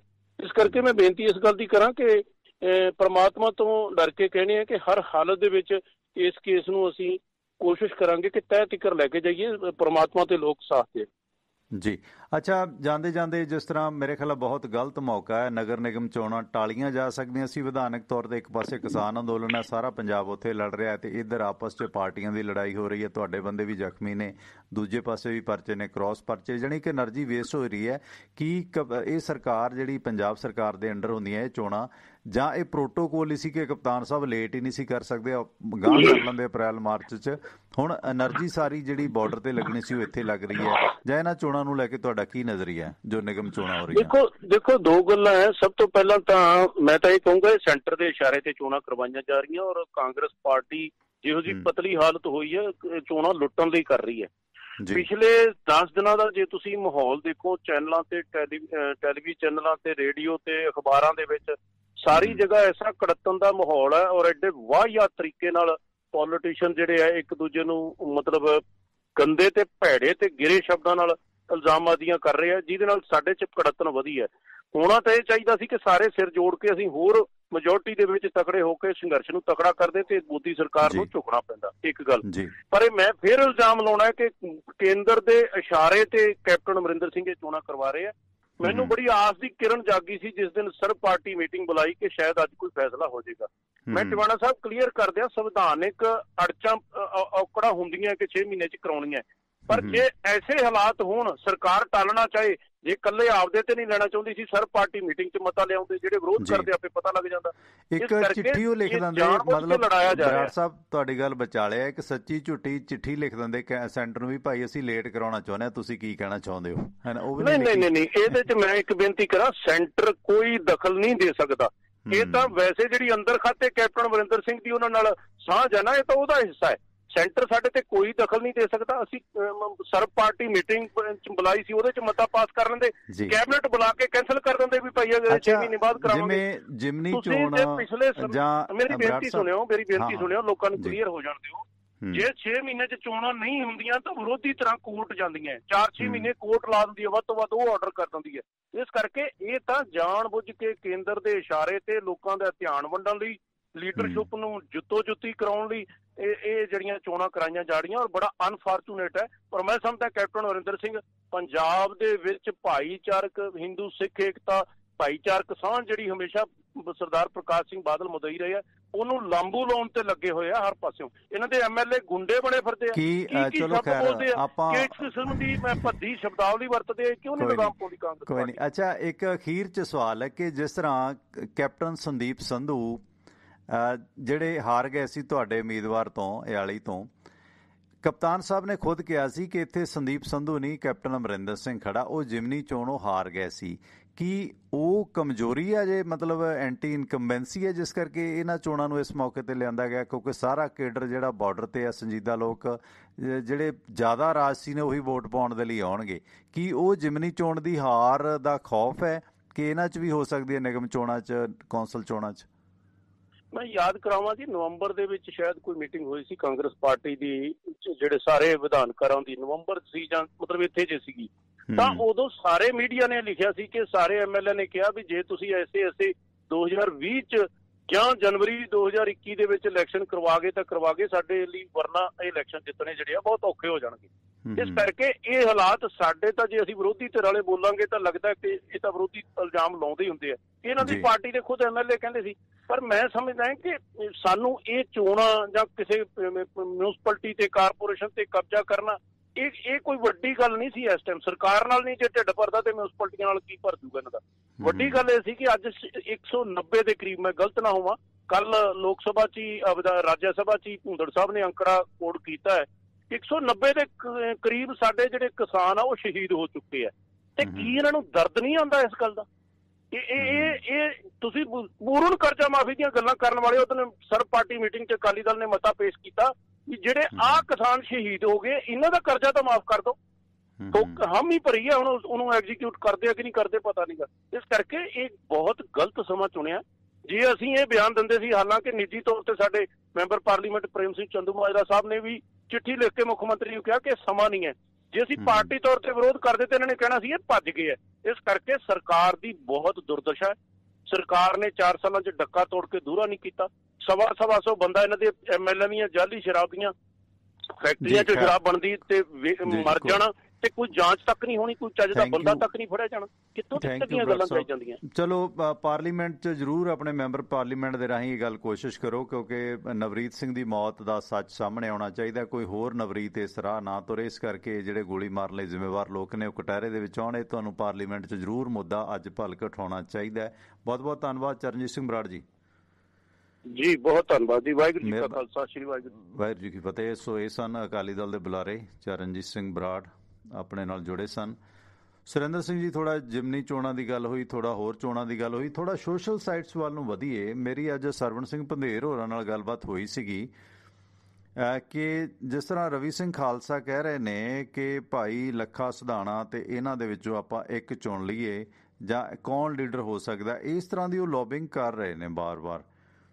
ਤੇ ਇਸ ਸਿਲਸਿਲੇ ਦੇ ਵਿੱਚ ਕੀ ਲੱਗਦਾ ਹੈ ਕਿ ਇਹ ਵਰਤਾਰਾ ਕਿਤੇ ਨਾ ਕਿਤੇ ਕਿਸ ਪਾਸੇ ਨੂੰ ਜਾ ਰਿਹਾ? ਪਾਲੀ ਭੁਪਿੰਦਰ ਨੇ ਕਮੈਂਟ ਕੀਤਾ, ਪਰ ਰਾਤ ਵੀ ਕਿਹਾ ਸੀ ਉਸ ਨੂੰ ਲੈ ਕੇ ਖਿਲਾਰਾ ਪੈ ਰਿਹਾ। ਜੇ ਪਾਸਪੋਰਟ ਬਣਾਉਣ ਦੇ ਵਾਸਤੇ ਹਰ ਬੰਦੇ ਦੀ ਪ੍ਰੋਫਾਈਲ ਚੈੱਕ ਕੀਤੀ ਜਾਂਦੀ ਹੈ ਤਾਂ ਨੋਬਲ ਪ੍ਰਾਈਜ਼ ਵਾਸਤੇ ਰਵੀ ਸਿੰਘ ਖਾਲਸਾ ਹੋਰਾਂ ਦਾ ਵੀ ਪ੍ਰੋਫਾਈਲ ਚੈੱਕ ਕੀਤਾ ਜਾਵੇਗਾ। ਉੱਥੇ ਜੋ ਅਸੀਂ ਸਿੱਖ ਲੋਕ ਆਪਸ 'ਚ ਲੜਦੇ ਹਾਂ ਉਹਦਾ ਐਕਸ਼ਨ ਵੀ ਨੋਟ ਕਰੇਗਾ। ਤੇ ਉਹਨਾਂ ਨੇ ਰਵੀ ਸਿੰਘ ਨੇ ਆਖਿਆ ਕਿ ਨੌਜਵਾਨ ਲੀਡਰ ਚੁਣ ਲੈਣੇ ਚਾਹੀਦੇ ਨੇ। ਮੈਂ ਇਸ ਮਾਮਲੇ 'ਚ ਰਿਕਾਰਡਿੰਗ ਤਾਂ ਹੁਣ ਮੇਰਾ ਫੋਨ ਚੱਕਣਾ ਨਹੀਂ, ਉਹਨਾਂ ਨੇ ਮੈਂ ਟਰਾਈ ਕਰ ਰਿਹਾ ਸੀਗਾ, ਗਲੋਬਲ ਤੇ ਗੱਲ ਕੀਤੀ ਸੀਗੀ। ਮੈਂ ਕਿਹਾ ਪੰਧੇਰ ਸਾਹਿਬ, ਤੁਹਾਡੀ ਜਥੇਬੰਦੀ ਦੇ ਨਾਲ ਲੱਖਾ ਸਿਧਾਣਾ ਆਖਰੀ ਸਮੇਂ ਤੱਕ ਰਹੇ। ਤੁਸੀਂ ਰਿੰਗ ਰੋਡ ਦੀ ਗੱਲ ਕੀਤੀ, ਜਿਹੜੀ ਉਹਨਾਂ ਨੂੰ ਸਪੋਰਟ ਹੋਈ, ਨੌਜਵਾਨ ਹਜ਼ਾਰਾਂ ਤੁਹਾਡੇ ਨਾਲ ਰਿੰਗ ਰੋਡ ਤੱਕ ਗਏ, ਅੱਗੇ ਕਿਲੇ ਤੱਕ ਵੀ ਗਏ। ਲੱਖਾ ਸਿਧਾਣੇ ਨੇ ਭਾਵੇਂ 4 ਨਾਕੇ ਤੋੜਨ ਦੇ ਵਿੱਚ ਆਪਣਾ ਸਿੱਧਾ ਰੋਲ ਨਹੀਂ ਨਿਭਾਇਆ, ਪਰ ਉਹਨਾਂ ਨੇ ਮਤਲਬ ਤੁਹਾਡੇ ਨਾਲ ਉਹ ਅਖੀਰ ਤੱਕ ਸੀਗੇ। ਫਿਰ ਕੀ ਤੁਸੀਂ ਲੱਖਾ ਸਿਧਾਣਾ ਨੂੰ ਜਾਂ ਦੀਪ ਸਿੱਧੂ ਨੂੰ ਆਪਣੀ ਪਾਰਟੀ ਦੇ ਵਿੱਚ ਸ਼ਾਮਲ ਕਰ ਲੋਗੇ, ਕੋਈ ਅਹੁਦਾ ਦੇ ਦੋਗੇ? ਤਾਂ ਫਿਰ ਸਰਵਣ ਸਿੰਘ ਪੰਧੇਰ ਕਹਿੰਦੇ ਇਹ ਤਾਂ ਜੀ ਸਾਡਾ ਵਿਧੀ ਵਿਧਾਨ ਹੈ, ਐਦਾਂ ਕਿੱਦਾਂ ਹੋ ਸਕਦਾ? ਜੇ ਹੁਣ ਇੱਕ ਜਥੇਬੰਦੀ ਜਿਹੜੀ ਬਹੁਤ ਸਾਰੇ ਕਾਰਨਾਂ ਕਾਰਨ ਹਾਸ਼ੀਏ ਤੇ ਹੈ, ਜਿਹੜੀ ਡਾਕਟਰ ਉਦੋਕੇ ਜਾਂ ਹੋਰਾਂ ਦੇ ਸਹਾਰਿਆਂ ਤੇ ਚੱਲ ਰਹੀ ਹੈ, ਆਪਣੇ ਸਹਾਰੇ ਵੀ ਹੋ ਸਕਦੀ ਹੈ, ਮੈਂ ਗਲਤ ਵੀ ਹੋ ਸਕਦਾ, ਪਰ ਉਸ ਨੂੰ ਐਡਾ ਯੂਥ ਲੀਡਰ ਮਿਲ ਰਹੇ ਨੇ ਦੀਪ ਸਿੱਧੂ ਤੇ ਲੱਖਾ ਸਿਧਾਣਾ, ਜਿਨ੍ਹਾਂ ਦੇ ਪਿੱਛੇ ਬਹੁਤ ਵੱਡਾ ਇਕੱਠ ਹੈ। ਜਿਵੇਂ ਰਵੀ ਸਿੰਘ ਖਾਲਸਾ ਕਹਿੰਦੇ ਨੇ, ਰਵੀ ਸਿੰਘ ਖਾਲਸਾ ਖੁਦ ਉਹਨੂੰ ਸਪੋਰਟ ਕਰਦੇ ਨੇ। ਕੀ ਫਿਰ ਸਰਵਣ ਸਿੰਘ ਪੰਧੇਰ ਹੋਰਾਂ ਦਾ ਇੱਦਾਂ ਮੁਨਕਰ ਹੋ ਜਾਣਾ, ਮੁੱਕਰ ਜਾਣਾ ਕਿ ਭਾਈ ਅਸੀਂ ਇਸ ਦੇ ਵਿੱਚ ਨਹੀਂ ਰੋਲ ਨਿਭਾ ਸਕਦੇ? ਦੂਸਰਾ ਸਵਾਲ ਲੈਣ ਤੋਂ ਪਹਿਲਾਂ ਇੱਕ ਮੈਂ ਕਾਲ ਲੈ ਲਾਂ। ਦੂਜਾ ਸਵਾਲ ਇਹ ਵੀ ਹੈ ਕਿ ਫਿਰ ਰਵੀ ਸਿੰਘ ਖਾਲਸਾ ਹੋਰਾਂ ਦੀ ਐਡੀ ਵੱਡੀ NGO ਹੈ, ਇਹਨਾਂ ਯੂਥ ਲੀਡਰਾਂ ਨੂੰ ਉਹ ਦੂਜਾ ਰਵੀ ਸਿੰਘ ਦੇ ਤੌਰ ਤੇ ਕਿਉਂ ਨਹੀਂ ਪੇਸ਼ ਕਰਦੇ? ਲੱਖਾ ਸਿਧਾਣਾ ਨੂੰ ਜਾਂ ਦੀਪ ਸਿੱਧੂ ਨੂੰ ਅੰਗਰੇਜ਼ੀ ਬਹੁਤ ਸੋਹਣੀ ਬੋਲਦੇ ਆ, ਉਹਨਾਂ ਨੂੰ ਨੈਸ਼ਨਲ ਇੰਟਰਨੈਸ਼ਨਲ ਪੱਧਰ 'ਤੇ ਕੋਈ ਆਪਣਾ ਬ੍ਰਾਂਡ ਐਂਬੈਸਡਰ ਜਾਂ ਪੰਜਾਬ ਦਾ ਕਮਾਂਡਰ, ਭਾਰਤ ਦਾ ਕਮਾਂਡਰ, ਕੈਨੇਡਾ ਦਾ ਕਮਾਂਡਰ ਕਿਉਂ ਨਹੀਂ ਲਾ ਦਿੰਦੇ ਰਵੀ ਸਿੰਘ ਖਾਲਸਾ ਜੀ? ਕੀ ਉਹ ਜ਼ਿਆਦਾ ਬਿਹਤਰ ਨਹੀਂ ਹੈਗਾ ਕਿਸਾਨ ਅੰਦੋਲਨ ਦੇ ਯੂਥ ਆਗੂ ਦੇ ਨਾਲੋਂ? ਆਪ ਦਾ ਸਵਾਗਤ ਸਰ, ਵੈਲਕਮ। ਹਾਂਜੀ, ਦੀਦਾਰ ਸਿੰਘ ਮੈਂ ਬੋਲ ਰਿਹਾ ਸੀਗਾ ਜੀ। ਹਾਂਜੀ ਦੀਦਾਰ ਸਿੰਘ ਜੀ, ਸਵਾਗਤ ਹੈ ਤੁਹਾਡਾ। ਭਾਜੀ, ਜਿਹੜੀ ਤੁਸੀਂ ਇਹ ਪਾਸਪੋਰਟ ਵਾਲੀ ਗੱਲ ਕੀਤੀ ਹੈ ਆਪਣਾ ਜਿਹੜੇ ਉੱਤਰਾਖੰਡ 'ਚ, ਤੇ ਸੇਮ ਪਤਾ ਨਹੀਂ ਤੁਸੀਂ ਇਹ ਗੱਲ ਕੀਤੀ ਕਿ ਨਹੀਂ ਕੀਤੀ, ਜਿਹੜੀ ਬਿਹਾਰ 'ਚ ਹੋਈ ਹੈ ਜੀ, ਕਿ ਜਿਹੜੀ ਇੱਕ ਨੋਟੀਫਾਈ ਕੀਤਾ ਜਿਨ੍ਹਾਂ ਨੇ ਕਿ ਕੋਈ ਵੀ ਬੱਚਾ ਜਾਂ ਕੋਈ ਵੀ ਬੰਦਾ ਅਗਰ ਕੋਈ ਪ੍ਰੋਟੈਸਟ, ਚਾਹੇ ਉਹ ਪੀਸਫੁਲ ਵੀ ਹੋਵੇ, ਰੋਡ ਜਾਮ ਕਰਦਾ ਜਾਂ ਕੁਛ ਵੀ ਕਰਦਾ, ਤੇ ਉਹ ਬੰਦਾ ਐਲੀਜੀਬਲ ਨਹੀਂ ਹੋਏਗਾ ਆਉਣ ਵਾਲੇ ਸਮੇਂ 'ਚ ਨੌਕਰੀ ਵਾਸਤੇ, ਕੋਈ ਮਤਲਬ ਗਵਰਨਮੈਂਟ ਜੋਬ ਵਾਸਤੇ। ਇਹ ਤਾਂ ਬਿਲਕੁਲ ਤੁਗਲਕੀ ਫਰਮਾਨ ਹੈ ਜੀ। ਮੈਨੂੰ ਨਹੀਂ ਪਤਾ ਵੀ ਤੁਸੀਂ ਇਸ ਗੱਲ ਬਾਰੇ ਕੋਈ ਗੱਲ ਕੀਤੀ ਨਹੀਂ ਕੀਤੀ। ਮਰ ਜਾ ਇਹ ਸਮਝਾਇਓ ਜੀ ਵੀ ਇਹਦਾ ਕੀ ਸਿੱਟਾ ਨਿਕਲੇਗਾ ਜੀ। ਇਹ ਤਾਂ ਫਿਰ ਡਿਕਟੇਟਰਸ਼ਿਪ ਕਹਿੰਦੇ ਜੀ, ਇਹ ਤਾਂ ਫਿਰ ਅਨਡਿਕਲੇਅਰਡ ਹੋ ਗਈ ਜੀ। ਕੀ ਕਹਿੰਦੇ ਤੁਸੀਂ? ਨਹੀਂ, ਇਹਦੇ ਬਾਰੇ ਖੈਰ ਮੈਨੂੰ ਇਹਦੇ ਬਾਰੇ ਮੈਂ ਸੁਰਿੰਦਰ ਜੀ ਹੋਰਾਂ ਨੂੰ ਪੁੱਛ ਲੈਣਾ। Thank you. ਨਹੀਂ ਜੀ ਨਹੀਂ, ਮੈਂ ਕਨਫਰਮ। ਹੈਲੋ, ਹਾਂਜੀ ਹਾਂਜੀ, ਇਹ ਕਨਫਰਮ ਹੈ ਜੀ ਬਿਲਕੁਲ 100%। ਮੈਂ ਜਿਹੜਾ ਅਭਿਸ਼ਾਕ ਸ਼ਰਮਾ ਜੀ, ਅਭਿਸ਼ਾਕ ਸ਼ਰਮਾ, ਮੈਂ ਉੱਥੋਂ ਪੜ੍ਹਿਆ ਜੀ। ਉਹ ਤੇ ਮਿਹਰਬਾਨੀ, ਥੈਂਕ ਯੂ ਦਿਦਾਰ ਸਿੰਘ ਜੀ, ਮਿਹਰਬਾਨੀ। ਬਿਲਕੁਲ, ਉਹ ਕੱਲ ਸੁਰਿੰਦਰ ਜੀ ਹੋਰਾਂ ਨੇ ਵੀ ਗੱਲ ਕੀਤੀ ਕਿ ਇਸ ਤਰ੍ਹਾਂ ਮਤਲਬ ਜੇ ਤੁਸੀਂ ਅੰਦੋਲਨਾਂ 'ਚ ਭਾਗ ਲੈਂਦੇ, ਹੁਣ ਇਹ ਨੇਤਾ ਨੇ ਕੀ ਅੰਦੋਲਨਾਂ 'ਚ ਭਾਗ ਨਹੀਂ ਲੈਂਦੇ, ਕੋਵਿਡ ਦੇ ਦੌਰਾਨ ਕੀ ਇਹ ਨਾਅਰੇਬਾਜ਼ੀਆਂ ਨਹੀਂ ਕਰਦੇ ਜੀ। ਸੁਰਿੰਦਰ ਜੀ, ਇੱਕ ਇਹ ਵੀ ਸਵਾਲ ਆਇਆ ਕਿ ਦਿਦਾਰ ਸਿੰਘ ਹੋਰਾਂ ਦਾ ਕਿ ਜੇ ਭਾਈ ਅੰਦੋਲਨ 'ਚ ਭਾਗ ਲਓਗੇ ਤੁਹਾਨੂੰ ਜੋਬ ਨਹੀਂ ਮਿਲੇਗੀ, ਹੈ ਨਾ, ਤੇ ਇਹ ਵੀ ਇੱਕ ਕੁਆਲੀਫਿਕੇਸ਼ਨ ਹੋ ਗਈ ਹੈ। ਦੂਜਾ ਜਿਹੜੇ ਦੋ ਸਵਾਲ ਕਿ ਸਰਵਣ ਪੰਧੇਰ ਖੁਦ ਹੀ ਇਹ ਮੁਨਕਰ ਹੋ ਗਏ ਕਿ ਨਾ ਭਾਈ ਸਾਡੀ ਜਥੇਬੰਦੀ ਦਾ ਵਿਧੀ ਵਿਧਾਨ ਹੈ, ਇੱਦਾਂ ਅਸੀਂ ਲੱਖਾ ਸਿਧਾਣਾ ਨੂੰ ਜਾਂ ਦੀਪ ਸਿੱਧੂ ਨੂੰ ਜਥੇਬੰਦੀ 'ਚ ਪ੍ਰਧਾਨਗੀ ਨਹੀਂ ਦੇ ਸਕਦੇ, ਸਕੱਤਰੀ ਨਹੀਂ ਦੇ ਸਕਦੇ, ਫਿਰ ਬਾਕੀ 43 ਜਥੇਬੰਦੀਆਂ ਜਾਂ ਬਾਕੀ ਕਿਉਂ ਪ੍ਰਧਾਨ ਮੰਨਣ ਉਹਨਾਂ ਨੂੰ? ਦੂਜਾ ਰਵੀ ਸਿੰਘ ਖਾਲਸਾ ਜੀ ਆਪ ਆਪਣੀ NGO 'ਚ ਕਿਉਂ ਨਹੀਂ ਉਹਨਾਂ ਨੂੰ ਵੱਡੇ ਆਗੂ ਦਾ ਅਹੁਦਾ ਦਿੰਦੇ? ਜੀ ਸੁਰਿੰਦਰ ਭਾਜੀ ਕੰਟੀਨਿਊ ਕਰੋ। ਹਾਂ, ਟਵਾਣਾ ਸਾਹਿਬ ਮੈਂ ਦੋਨੋਂ ਤਿੰਨੋਂ ਗੱਲਾਂ ਜਿਹੜੀਆਂ ਉਹ ਅਲੱਗ-ਅਲੱਗ ਨੇ। ਮੈਂ ਕਰਦਾ ਜਿੱਥੋਂ ਤੱਕ ਸਰਵਣ ਸਿੰਘ ਪੰਧੇਰ ਜੀ ਦਾ ਸਵਾਲ ਆ ਤੇ ਰਵੀ ਸਿੰਘ ਖਾਲਸਾ ਜੀ ਦਾ, ਪਹਿਲਾਂ ਮੈਂ ਉਹਦੇ ਤੇ ਆ ਜਾਵਾਂ, ਫਿਰ ਮੈਂ ਬਾਕੀ ਸਾਰੀਆਂ ਤੇ ਆਵਾਂਗਾ। ਗੱਲ ਇਹ ਆ ਕਿ ਸਰਵਣ ਸਿੰਘ ਪੰਧੇਰ ਹੋਣੀ ਪਹਿਲੇ ਦਿਨ ਤੋਂ ਹੀ ਇਹਨਾਂ ਕਿਸਾਨ ਯੂਨੀਅਨ ਦੀਆਂ ਜਿਹੜੀ ਵੀ ਕਾਲ ਸੀ ਉਹਦਾ ਵਿਰੋਧ ਕਰਦੇ ਆਏ ਤੇ ਆਪਣੀਆਂ ਅਲੱਗ ਜਿਹੜੀਆਂ ਸੀਗੀਆਂ ਉਹ ਮੰਗਾਂ ਲੈ ਕੇ ਤੁਰਦੇ ਰਹੇ। ਹਰ ਮੀਟਿੰਗ ਦਾ ਬਾਈਕਾਟ ਕਰਦੇ ਰਹੇ, ਉਹ ਤੋਂ ਕੁਛ ਨਹੀਂ ਨਿਕਲਣਾ। ਟਵਾਣਾ ਸਾਹਿਬ, ਉਹ ਸਾਨੂੰ ਵੀ ਸੀ ਪਤਾ ਕੁਛ ਨਹੀਂ ਨਿਕਲਣਾ, ਉਹ ਜਥੇਬੰਦੀਆਂ ਵੀ ਜਾਣਦੀਆਂ ਕੁਛ ਨਹੀਂ ਨਿਕਲਣਾ। ਪਰ ਗੱਲ ਤੇ ਆ, ਟੇਬਲ ਟਾਕ ਤਾਂ ਜ਼ਰੂਰੀ ਸੀ। ਜੇ ਤੁਸੀਂ ਟੇਬਲ ਟਾਕ ਨਹੀਂ ਕਰਨੀ ਤੇ ਫਿਰ ਕਰਨਾ ਕੀ ਆ? ਹੁਣ ਇੱਕੋ ਹੀ ਸੀ ਕਿ ਚੋਂ ਨਿਕਲਣਾ ਕੁਛ ਨਹੀਂ। ਤੁਸੀਂ ਐਂਡ ਤੱਕ ਅੜੇ ਰਹੇ। ਤੁਹਾਨੂੰ ਕਿਹੜੀ ਮਜਬੂਰੀ ਸੀ ਕਿ ਤੁਸੀਂ 20-22 ਦਿਨ ਦੇ ਬਾਅਦ ਮੁੜ ਕੇ ਦਿੱਲੀ ਨੂੰ ਕੂਚ ਕੀਤਾ? ਕਿਉਂਕਿ ਸਾਰਾ ਸੰਘਰਸ਼ ਦਿੱਲੀ ਸ਼ਿਫਟ ਹੋ ਗਿਆ ਸੀ ਤੇ ਉਹਦੇ ਤੇ ਸਵਾਲ ਉੱਠਣੇ ਲਾਜ਼ਮੀ ਸੀ ਤੇ ਸਵਾਲ ਉੱਠੇ ਵੀ। ਰਹਿੰਦੀ ਖੁੰਦੀ ਕਸਰ ਤੁਸੀਂ 25 ਦੀ ਸ਼ਾਮ ਤੇ 26 ਨੂੰ ਕੱਢ ਦਿੱਤੀ, 24 ਦੀ ਸ਼ਾਮ ਹੀ ਕਰਤੀ ਸੀ ਜਦੋਂ ਤੁਸੀਂ ਕਹਿਤਾ ਕਿ ਅਸੀਂ ਤੇ ਰਿੰਗ ਰੋਡ ਜਾਵਾਂਗੇ, ਅਸੀਂ ਇਹਨਾਂ ਵਾਲੇ ਰੂਟ ਤੇ ਨਹੀਂ ਜਾਵਾਂਗੇ। ਜਦੋਂ ਕਿ ਤੇ ਪਹਿਲਾ ਸੰਯੁਕਤ ਮੋਰਚੇ ਨਾਲ ਤੁਹਾਡੀ ਸਹਿਮਤੀ ਸੀ, ਜਿਹੜੀ ਕਮੇਟੀ ਆ ਉਹ ਕਮੇਟੀ ਜਿਹੜਾ ਫੈਸਲਾ ਕਰਕੇ ਆਏਗੀ ਅਸੀਂ ਮੰਨਾਂਗੇ। ਲੇਕਿਨ ਤੁਸੀਂ ਫੇਰ ਉਹਦੇ ਤੇ ਵਾਵੇਲਾ ਖੜਾ ਕੀਤਾ ਤੇ ਜਿਹੜਾ ਇਹ ਵਿਵਾਦ ਖੜਾ ਹੋਇਆ ਉਹਨੂੰ ਜਨਮ ਦੇਣ ਲਈ, ਉਹਨੂੰ ਸਟੇਜ ਮੁਹੱਈਆ ਕਰਾਉਣ ਦੀ, ਉਹਨਾਂ ਨੂੰ ਰੂਟ ਉਸ ਤੇ ਜਾਣ ਦੀ ਅਗਵਾਈ ਜਿਹੜੀ ਉਹ ਸਰਵਣ ਸਿੰਘ ਪੰਧੇਰ ਤੇ ਸਤਨਾਮ ਸਿੰਘ ਪੰਨੂ ਨੇ ਕੀਤੀ ਆ। ਇਹ ਤੋਂ ਮੁਨਕਰ ਨਹੀਂ ਹੋ ਸਕਦੇ। ਹੁਣ ਲੱਕ ਕਹਿਣ ਕਿ ਅਸੀਂ ਲੱਖਾ ਸਿਧਾਣਾ ਤੇ ਦੀਪ ਸਿੱਧੂ ਨੂੰ ਪਾਰਟੀ 'ਚ ਨਹੀਂ ਲਾ ਸਕਦੇ, ਉਹਦਾ ਵਿਧੀ ਵਿਧਾਨ ਦੇਖਦਾ। ਜਦੋਂ ਤੁਸੀਂ ਨਾਲ ਲੈ ਕੇ ਚੱਲਦੇ ਹੋ ਉਦੋਂ ਤੁਹਾਨੂੰ ਵਿਧੀ ਵਿਧਾਨ ਨਹੀਂ ਦੇਖਦਾ, ਉਦੋਂ ਅਗਵਾਈ ਤੁਹਾਡੇ ਕੋਲ ਸੀ। ਲੱਖਾ ਸਿਧਾਣਾ ਕਿੱਦਾਂ ਤੁਹਾਡੇ ਨੱਕ ਤੋੜਨ 'ਚ ਹੋ ਗਿਆ? ਤੁਸੀਂ ਕਹਿੰਦੇ ਕਿ ਅਸੀਂ ਮੋਹਰੇ ਰਹਿਣਾ, ਲੱਖਾ ਸਿਧਾਣਾ ਬੈਕ ਤੇ ਆਵੇ ਜੇ ਸਾਡੀ ਤੇ ਆਉਣਾ, ਉਦੋਂ ਕੇ ਬੈਕ ਤੇ ਆਵੇ। ਜਦੋਂ ਤੁਹਾਡੀ ਸੁਖਪ੍ਰੀਤ ਸਿੰਘ ਉਦੋਂ ਕੇ ਦੇ ਨਾਲ ਇੱਕ ਫੋਟੋ ਆ, ਵਿਚਾਲੇ ਸਤਨਾਮ ਸਿੰਘ ਭੰਨੂ ਤੇ ਸਰਵਣ ਸਿੰਘ ਪੰਧੇਰ ਖੜੇ ਆ, ਇੱਕ ਬੰਨੇ ਵੀਰ ਸਿੰਘ ਖੜਾ, ਇੱਕ ਬੰਨੇ ਸੁਖਪ੍ਰੀਤ ਉਦੋਂ ਕੇ ਖੜਾ, ਜਿਹਦੇ 'ਚ ਲਿਖਿਆ ਤਖਤੀ ਫੜੀ ਹੋਈ ਆ ਸੁਖਪ੍ਰੀਤ ਸਿੰਘ ਉਦੋਂ ਕੇ, ਸਾਡਾ ਰੂਟ ਰਿੰਗ ਰੋਡ। ਉਹ ਕੀ ਆ? ਕਿਉਂ ਤੁਸੀਂ ਡਿਸਾਈਡ ਕੀਤਾ? ਜੇ ਤੁਹਾਡੀ ਉਹਨਾਂ ਨਾਲ ਵਿਚਾਰਧਾਰਾ ਨਹੀਂ ਰਲਦੀ, ਉਹ ਤੁਹਾਡੀ ਜਥੇਬੰਦੀ ਦੇ ਨਹੀਂ, ਉਹ ਕਿਉਂ ਕੀਤਾ? ਦੂਸਰੀ ਫੋਟੋ ਉੱਤੇ ਜਿਹੜੀ ਆ ਉਹਨੇ ਆਪਦੀ ਸਾਈਡ ਤੇ ਪਾਈ ਸੀਗੀ, ਦੂਸਰੇ ਨੇ ਸੁਖਪ੍ਰੀਤ ਸਿੰਘ ਉਦੋਂ ਕੇ ਨੇ, ਜਿਹਦੇ ਤੇ ਲਿਖਿਆ ਹੋਇਆ ਸੀ ਅਸੀਂ ਜੋ ਕਿਹਾ ਕਰਕੇ ਦਿਖਾਇਆ। ਉਹ ਕੀ ਸੀ? ਤੇ ਜਦੋਂ ਮਾੜਾ ਜਿਹਾ ਪ੍ਰੈਸ਼ਰ ਵਧਿਆ ਕਿ ਭਾਈ 26 ਵਾਲਾ ਕੰਮ ਜ਼ਿਆਦਾ ਵੱਧ ਗਿਆ, ਹੁਣ ਤੱਤਾ ਹੋ ਗਿਆ ਬਹੁਤਾ, ਤੇ ਫਿਰ ਸੁਖਪ੍ਰੀਤ ਸਿੰਘ ਉਦੋਂ ਕੇ ਨੇ ਆਪਣੀ ਸਾਈਡ ਤੋਂ ਡਿਲੀਟ ਕਰਤੀਆਂ। ਉਦੋਂ ਸਰਵਣ ਸਿੰਘ ਪੰਧੇਰ ਨੂੰ ਕੁਛ ਨਹੀਂ ਦਿਖਿਆ। ਟਵਾਣਾ ਸਾਹਿਬ ਬੇਵਕੂਫ ਬਣਾਉਂਦੇ ਨੇ, ਜਾਣ ਬੁੱਝ ਕੇ ਕੇਂਦਰ ਸਰਕਾਰ ਦੀਆਂ ਏਜੰਸੀਆਂ ਦੇ ਹੱਥ 'ਚ ਖੇਡਦੇ ਨੇ। ਠੀਕ ਆ, ਸੰਯੁਕਤ ਮੋਰਚੇ ਦੇ ਆਗੂਆਂ ਨੇ ਕਿਹਾ ਇਹ ਦੱਸਣ ਕਿੰਨੇ 'ਚ ਵੀ ਕਿਹਾ, ਤੇ ਸਵਾਲ ਤਾਂ ਉੱਠਣੇ ਲਾਜ਼ਮੀ ਆ। ਠੀਕ ਹੈ, ਝੰਡਾ ਚੜਾਉਣ ਦੇ ਵੀ ਬਾਹਰੋਂ ਐਲਾਨ ਕੀਤੇ ਗਏ ਸੀ ਬੋਦੀ ਵਾਲਿਆਂ ਵੱਲੋਂ ਕਿ ਭਾਈ ਇੰਨੇ ਕਰੋੜ ਮਿਲੇਗਾ, ਦੇਤਾ। ਠੀਕ ਹੈ, ਦੀਪ ਸਿੱਧੂ ਨੇ ਵੀ ਕਿਹਾ ਸੀ ਇਸ ਨੌਜਵਾਨ ਨੂੰ 1 ਲੱਖ ਮਿਲੂਗਾ, ਦਿੱਤਾ। ਦੀਪ ਸਿੱਧੂ ਆਪ ਛੁਪ ਕੇ ਬੈਠਾ ਕਿਤੇ। ਸੋ ਟਵਾਣਾ ਸਾਹਿਬ, ਬੋਦੀ ਮੀਡੀਆ ਦਾ ਤਾਂ ਚਲੋ ਤਾਂ ਔਨ ਰਿਕਾਰਡ ਪਿਆ ਕਿ ਕਿਹਨੇ ਪਹਿਲਾਂ ਲਫ਼ਜ਼ ਇਹ ਘੜਿਆ, ਪਰ ਹੁਣ ਜਿਹੜੇ ਬੋਦੀ ਮੀਡੀਆ ਵਾਲੇ ਉਹ ਦੂਜੇ ਨੂੰ ਬੋਦੀ ਮੀਡੀਆ ਦੱਸੀ ਜਾਂਦੇ ਆ। ਮੇਜਰ ਸੰਧੂ ਮੀਡੀਆ ਦੀਆਂ ਬੋਦੀਆਂ ਪੱਟੀਆਂ ਨੇ ਕਹਿੰਦੇ। ਨਹੀਂ, ਉਹਨੇ ਤਾਂ ਬੋਦੀ ਮੀਡੀਆ ਦਾ ਛੱਡੇ ਕੱਖ ਨਹੀਂ, ਅੰਡਰਵੀਅਰ ਵੀ ਲਾਤਾ, ਸਾਰਾ ਘਰ ਦਾ ਸਾਰਾ ਕੁਝ ਨੰਗਾ ਕਰਤਾ ਉਹਨੇ ਤਾਂ।